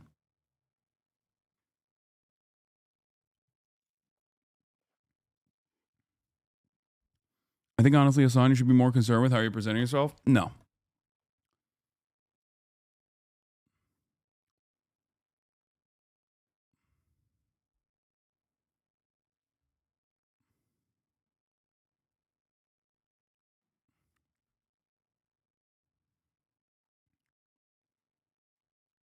No, I'm not going to do that.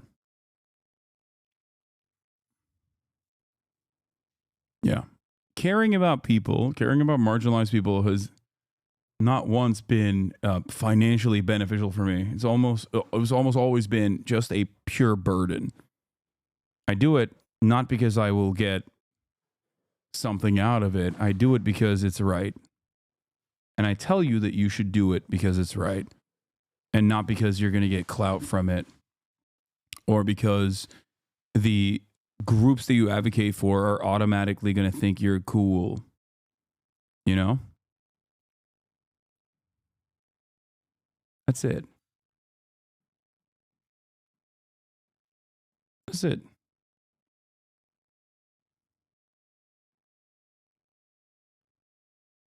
I do miss the Haas news. Putin is very bad. Yeah. That used to be.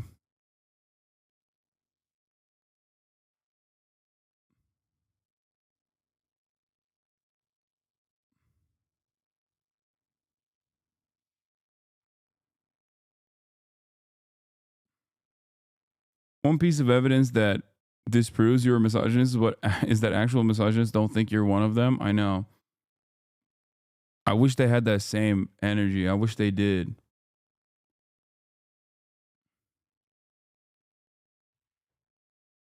That fuck ass cube didn't do anything.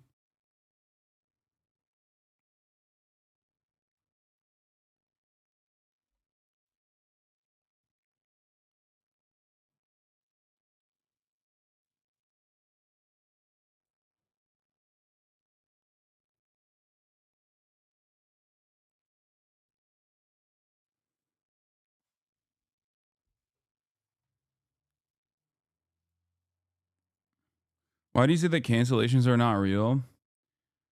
The only people that have been quote unquote canceled are usually. Yeah, Brad was literally telling you to your face when you were more sick, when you were doing fake misogyny for bro tips. Yeah. I mean, that wasn't fake misogyny. It was really misogynistic. The jokes were misogynistic for sure. And transphobic too. But that's the attitude from like most normies in general, or center right wing leaning normies. They're like, you were based.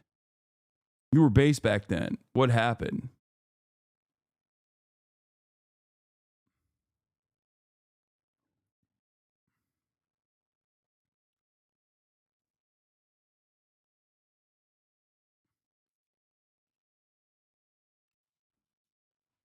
I think you're misstructuring the point of Dworkian feminists.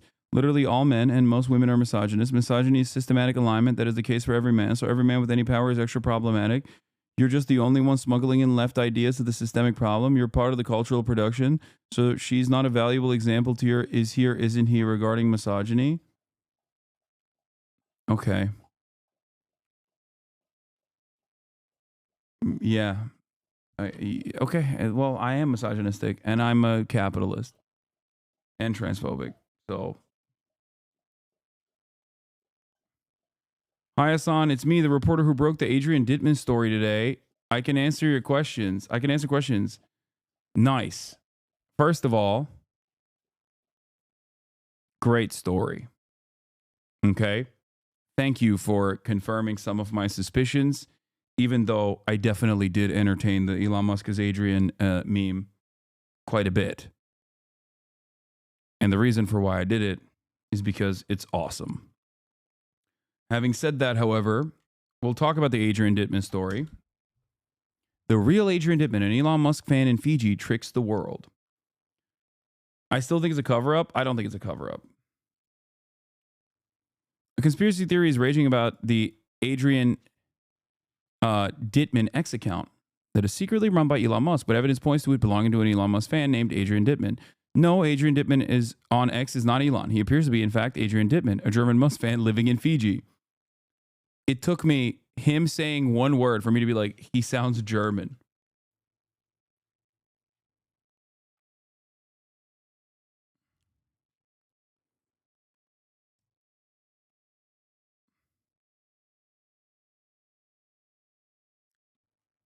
Yet many in American media and countless Musk critics are convinced DITTMAN X account is a secret alt account run by Musk himself, a claim that both the DITTMAN account and Musk himself have denied for years. With a recent resurgence of this theory breaking into mainstream news over the holidays, the two now seem to be enjoying it as an epic troll of the media that and Musk's liberal adversaries. Newsweek, The New Republic, Rolling Stone, and just some of the news outlets spilled ink in recent days wondering if DITTMAN was an elaborate Musk hoax.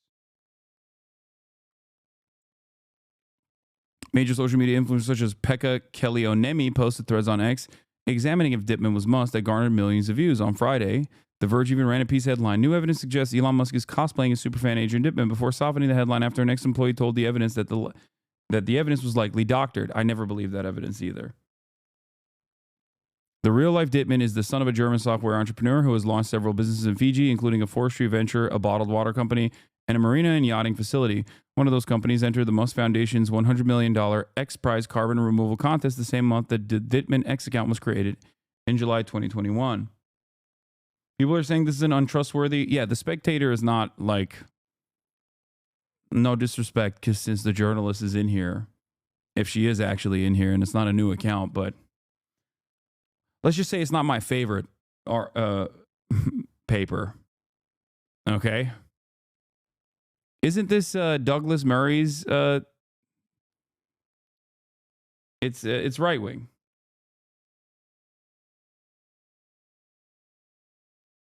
Having said that, however, I mean, let's see if this article stands on its own.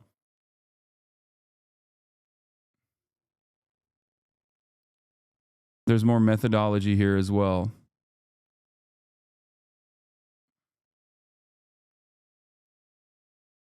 You have covered my work before in Zeteo. It's center right, but in the US, but it's still legit news. You've covered my work before in Zeteo. Okay, yeah, your name sounds familiar. It's owned by Andrew O'Neill, the guy who founded GB News. Andrew O'Neill, also the person who defeated Ben Shapiro in the marketplace of ideas, as Ben Shapiro flubbed around and said to Ben. Ben Shapiro flubbed around and said to Andrew, "You must be a libtard." Right? Wasn't that Andrew O'Neill? That was Andrew O'Neill, right? Spectator also frequently hosts what's his face? I hate him. The pro-Israel guy who's like a psychotic fascist. But anyway, it doesn't matter. Yeah. Andrew Neil, sorry. Yeah, this guy. Remember this guy? Why is it that a bill banning abortions after a woman has been pregnant for 6 weeks is not a return to the Dark Ages? What's your answer? My answer is something called science. Human life exists at conception. It ought to be protected. Now, back to my question to you. You purport to be an objective journalist. BBC purports to be an objective down-the-middle network. It obviously is not. It never has been. And you as a journalist are proceeding to call one side of the political aisle ignorant, barbaric, and sending us back to the Dark Ages. Why don't you just say that you're on the left? Is this so hard? Telling this guy he's on the left. God, what a fantastic moment that was. Why can't you just be honest? Mr. Seriously, Shapiro, it's a This interview ripped me out of the alt-right pipeline. That's amazing. serious question. Mr. Shapiro, if you only knew how ridiculous that statement is, you wouldn't have said it. Yeah, he's right. He's right. Like, this dude was doing right-wing propaganda before Ben Shapiro was born. And he's like, why don't you say that you're a leftist? Because you disagree with me. Okay. X's Adrian DITTMAN said he participated in the Musk Foundation carbon removal contest during an April 2023 space, noting how Musk had even spent, I think, $100 million US on a project that is supposed to reduce carbon emissions. I even took part in it. In July 2023, Musk and X's DITTMAN spoke to each other on an X Space, and X's DITTMAN explained his unique upbringing and accent. I grew up in Gibraltar, lived in Morocco for a few years, he said. He also said, I could tell you I'm in Oceania. When asked where he lived, but didn't want to offer more specifics last night on another X Space, he claimed he is in his 20s. The Fiji-based German DITTMAN fits Gibraltar. Did I say it right? Did I butcher it? I don't know. Okay, stop. Anyway, the Fiji-based German DITTMAN fits this unique biography. His father lived for a period of time in Gibraltar. Am I saying it wrong again? I don't care. Where his company has an office, according to 2000 UK business filing for the software company, they list his country as residence as, I'm not going to say it again. The family relocated to Fiji at some point after 2012 when a company founded by DITTMAN's father, Totoka Islands, scoured Fiji as a place to invest in forestry and farming development in the tropics, according to local news reports. Oh, yeah, this is another good Spectator article. In praise of the Wehrmacht, the real story of D-Day is the heroism of German soldiers. Wait, is this a meme or did they actually write this? Okay, it's not about the Spectator's the credibility here, okay? This is an independent journalist who also writes for Zeteo. Shut up.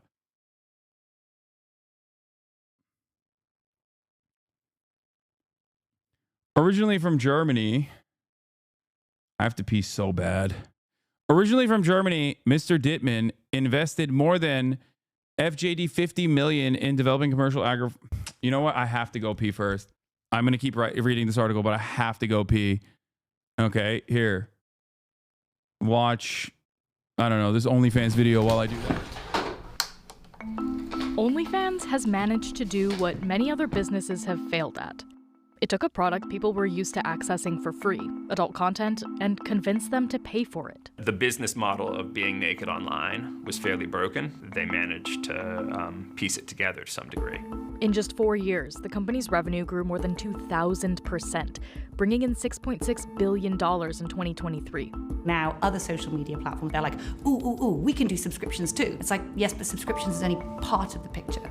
There's a lot of people out there just think you just take some sexy pictures in lingerie and you just post it, let the money roll in, and it's so much more complicated than that. Despite looking like other social media platforms, OnlyFans' underlying business model is different. It seems like OnlyFans' approach has just been to figure out what the legal line is and then stop several paces short of it.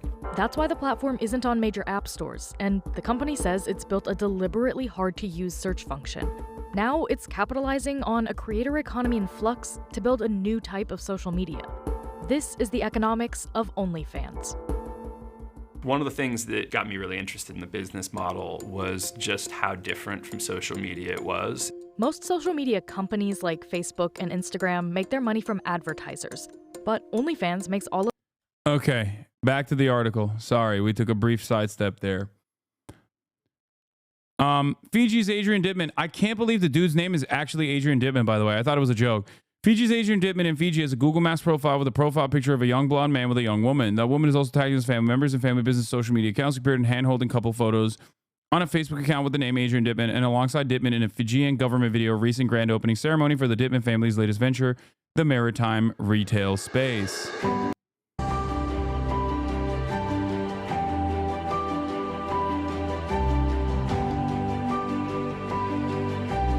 Anyway, that woman bears resemblance to several pieces of AI artwork that the DITTMAN X account created and posted with a significant other. DITTMAN on X replied to a comment explaining that the woman in the AI artwork was Filipina, just as Fiji DITTMAN's partner is, based on social media posts from her family members in Fiji. DITTMAN's parents appear to be big Elon Musk fans, judging by their X accounts often replying to Musk, suggesting he invest in Fiji, and showing off brand new white Model X Tesla at their water bottling headquarters.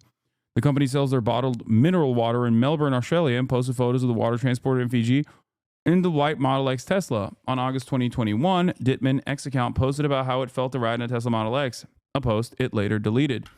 X's DITTMAN posted last year about visiting Australia. A few years ago, I was there to inspect some machinery at a warehouse in the forest, and I saw a spider the size of a dinner plate. At a grand opening ceremony for the DITTMAN's new maritime center, former President William Katonivere of Fiji can be seen greeting the DITTMAN family, shaking hands with Adrian DITTMAN. X's Adrian DITTMAN posted about first getting Starlink on June 9th, 2024. Starlink became operational in Fiji in May 2024, with Musk meeting President Katonivere in May and again in October. The DITTMAN X account also deleted a 2021 post showing sunset photograph that looks like it was taken in a tropical location with palm trees.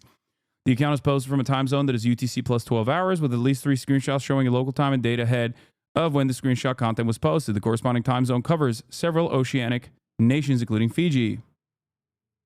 He's hot. You guys are... This guy is hot. You think this guy is hot? Ew. You need to be sedated.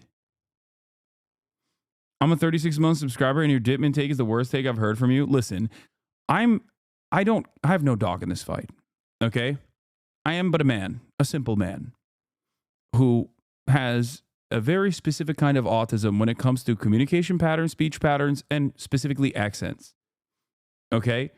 And the first thing I said about Adrian DITTMAN, while I do love entertaining the conspiracy theory that Elon Musk is absolutely the narcissistic, thin-skinned, self-aggrandizing baby, okay? The source is an ex-employee. Fine. Once again, Elon Musk being Adrian DITTMAN is the best possible story. However, having someone be so much of a dick rider of Elon Musk that they basically try to recreate his speech patterns to this degree and develop clout by doing such a thing, especially with the clout coming back to him, because the fascination is that maybe he is Elon Musk, especially because Elon Musk does entertain it. That in and of itself is also equally sad. It's pathetic either way. It's equally pathetic. It's funnier if it's pathetic in the direction of Elon Musk. It's still pathetic in the direction of Elon Musk if Adrian Dittman is a unique individual and not Elon Musk himself. Why is it pathetic? Because he entertains that conspiracy. Let's continue. In an X-Space Dittman hosted in December 2023, he spoke while visiting a factory, then driving in the rain to get a part of the repairman from his repair shop for a machine, noting being annoyed that he was getting calls from salespeople during his task. That was 4 hours into the space, which began at 6 p.m. Eastern Standard Time, but also at 3 p.m. Fiji time, where it was raining that afternoon based on historical weather data.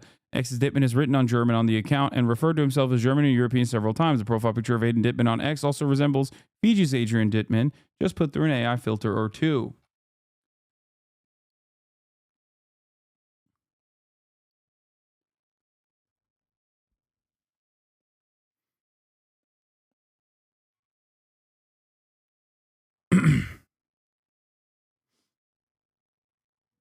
The Dittman X account often hosts spaces where he shows himself cooking steak and paleo-type meals. He posted that switching to a mostly meat diet helped cure his acne using cookware brands sold in Germany. Power outlets visible in the videos are Type 1 outlets, mainly used in Australia, Argentina, Chile, Pacific Islands, and nations including Fiji. The chef's left hand shows a thin gold band and distinctive long fingernails, just like Fiji's Dittman's hand seen in the photos and videos of him.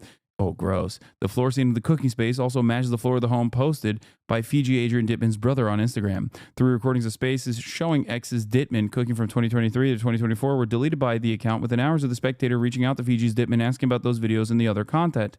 The Spectator had not yet contacted the X account at the time the account began deleting the content in question. Publicly viewable photos of Dittman and his partner were also deleted from his Facebook soon after the Spectator emailed Dittman for comment. Emails of Dittman and Fiji were not returned. Fiji's Dittman was photographed on a boat trip with friends and family on an Instagram picture posted by his brother, seen using a Samsung sitting on the boat. X's Dittman also uses Samsung seen in his videos. One X live stream by Dittman even showed the Samsung connected to a 4G network, not 5G. In Fiji, 5G is not yet available.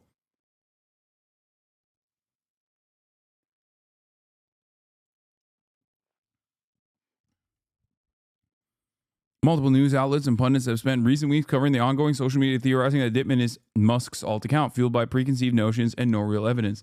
You know what's really funny?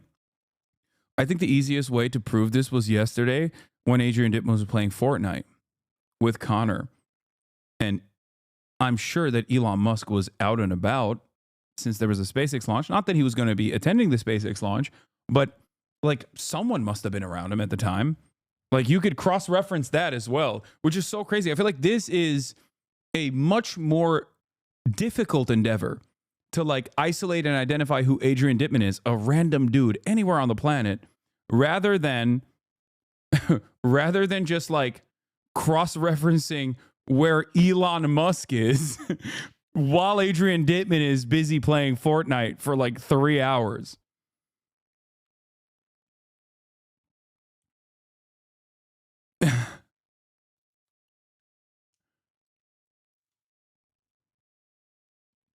Since 2023, the Dittman X account has hosted live spaces chatting with other X users in an anglicized German-sounding accent that some Americans consider indistinguishable from Musk's speech, but has been described as sounding German by other German speakers.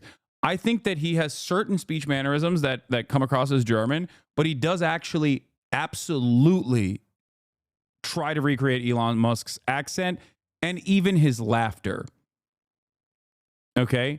That I think is more insane than anything else. Like the fact that he responds as though he's Elon Musk, that's one thing. I think that's a way to keep the facade going in order not to break kayfabe. He is, channeling oopsies into his conversations in an effort to keep people guessing, keep people speculating, because the more people speculate that he is, as a matter of fact, Elon Musk, the more clout he will get.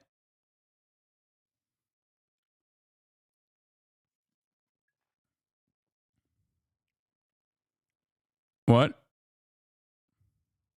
Dude, how can you talk about Elon being useless all the time and not see how we could easily have 2 to 3 hours Even on an important date, come on, man. He's tweeting all day. Wait, what? I know you're being dense on purpose.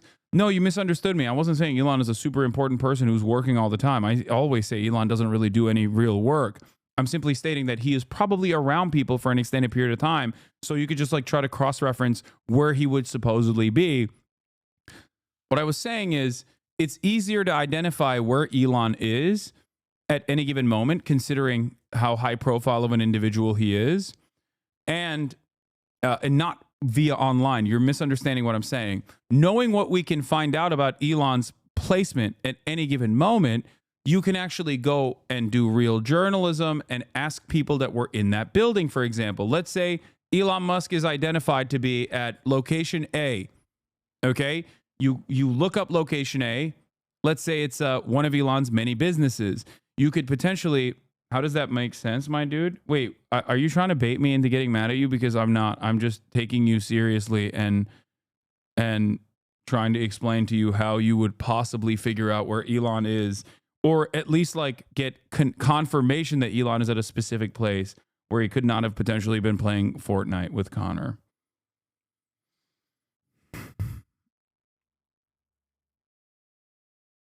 Anyway.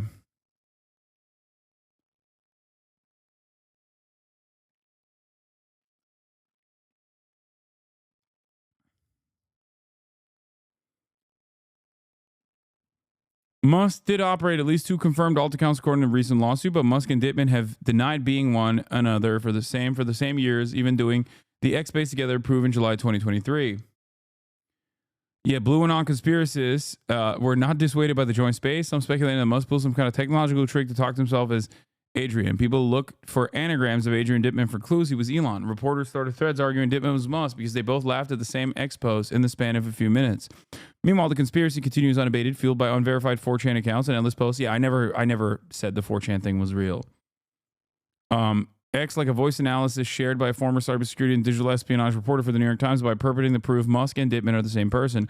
All while Musk posts roasts of legacy media and calls those who believe DITTMAN, he is DITTMAN, subtards.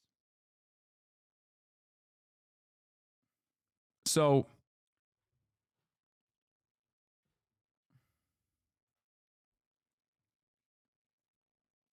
even if Adrian DITTMAN is real, it doesn't mean that Elon wasn't the one on Connor's stream. It could be that Elon occasionally uses Adrian DITTMAN persona like Kaufman did with Tony Clifton.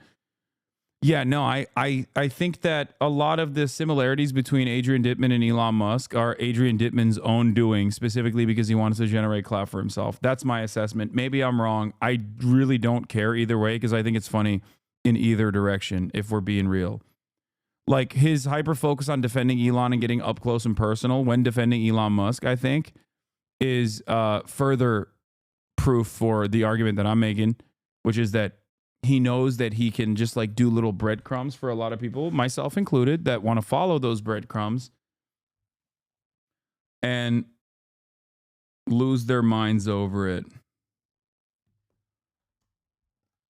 More info on our methodology and more evidence will be coming within the next few days. Sorry for how this came out. I give us some of your spectacle at the moment. I wish more of that could have made it into the original article. It's a shame that the article came out like it came out. Fell seeing a wonderful cake and have it fall on the ground before he reaches your table. Wait, what did they find? What did Maya find? Oh,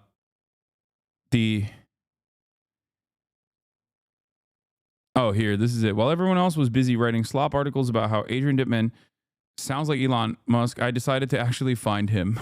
An investigation with Jacqueline Sweet. Oh yeah, okay. I know who you are, Jacqueline Sweet. Yeah, I've covered your reporting before. And investigative reporter Ryan Fay. Hoping the Spectator will update the piece correctly. Credit Ryan and I for the work we did on this piece. This would not exist without our initial findings. This is really scummy editorial practice. Uh-oh.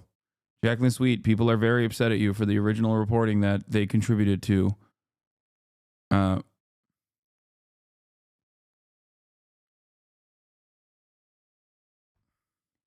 Yeah, Maya is the person that did the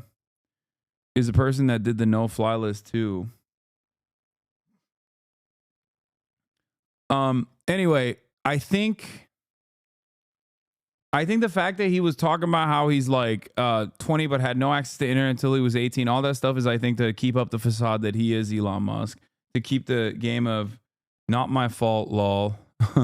Adrian was live while Elon was at Mar-a-Lago. That doesn't satisfy people.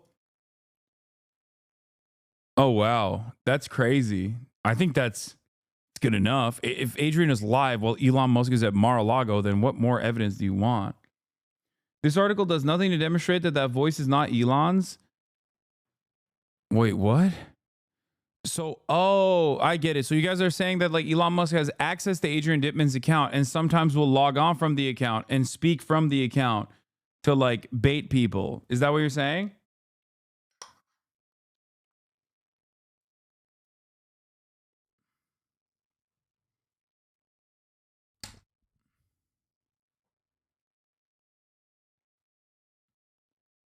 Yeah, I don't think that. I mean, I think Adrian Dittman does a very convincing Elon Musk, and maybe Elon Musk is logging on every now and then. But as far as the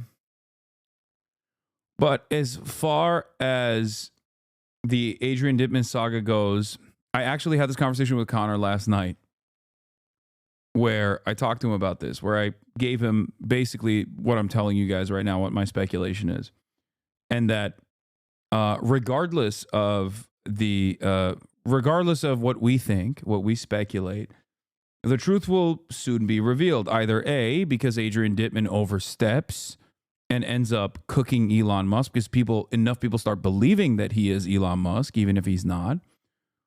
Or B, the much funnier thing is my argument, which is Adrian Dittman is smarter than Elon Musk.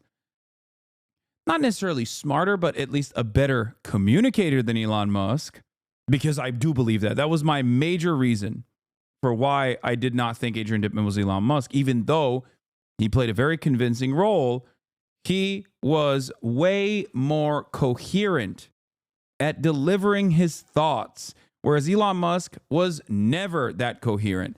There has never been a moment where Elon Musk is capable of putting out a sequence of thoughts without stuttering, without stopping. It's just not a thing. He is not capable of doing that.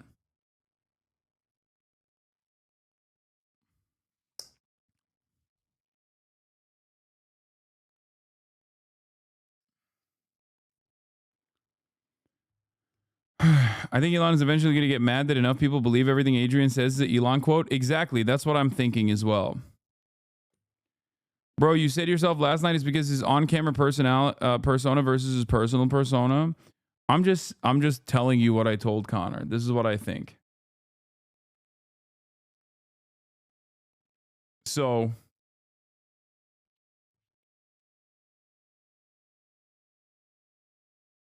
what is this?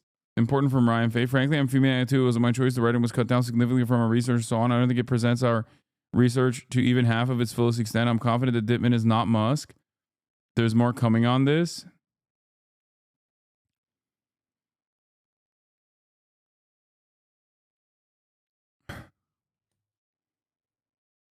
Oh, I wonder if the Spectator cut out the people that did the investigative reporting because they're trans.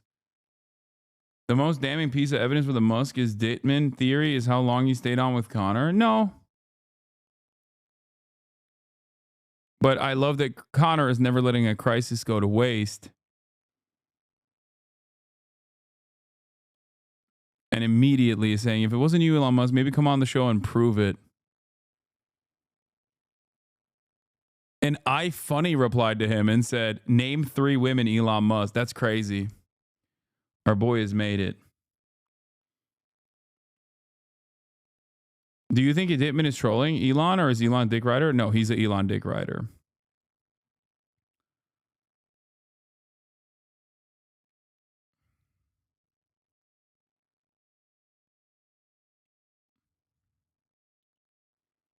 Yeah, Elon Musk has stayed on Twitter Spaces for long periods of time, even when it's just nobody's.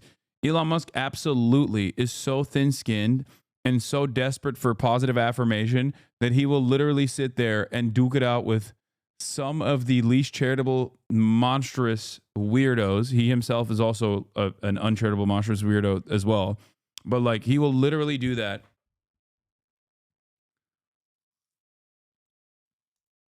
So, although Elon did go on a posting spree right after the DITTMAN Fortnite Friday, the DITTMAN Fortnite Friday incursion ended,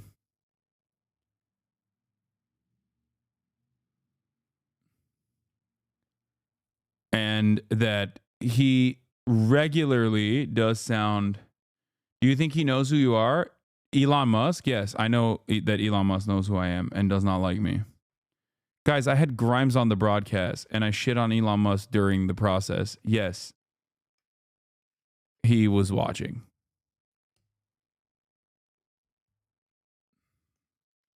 I'd go so far as to say he was watching the Connor stream even.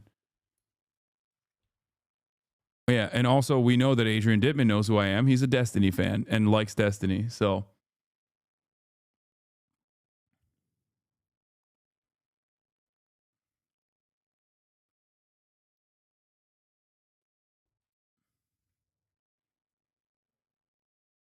Everyone was watching Connor stream. That's true.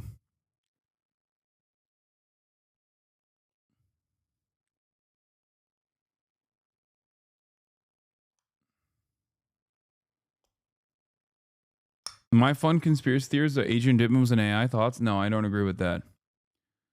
But what I will tell you is this. My time today has come to a close. What makes Musk weird? Oh my God, there's a long laundry list. I disagree with your take on Elon. Coherency? I think you're misrepresenting him. No, I'm not. We'll talk more about this. They were talking mad shit on you during DITTMAN's Twitter Spaces. I don't care. Damn, man, they hate me out there in Fiji. DITTMAN being a Destiny fan gives more evidence of the fact that he's German, by the way. Anyway, love you guys, and I will see you tomorrow. All right, peace, everybody. Love you all. Bye-bye.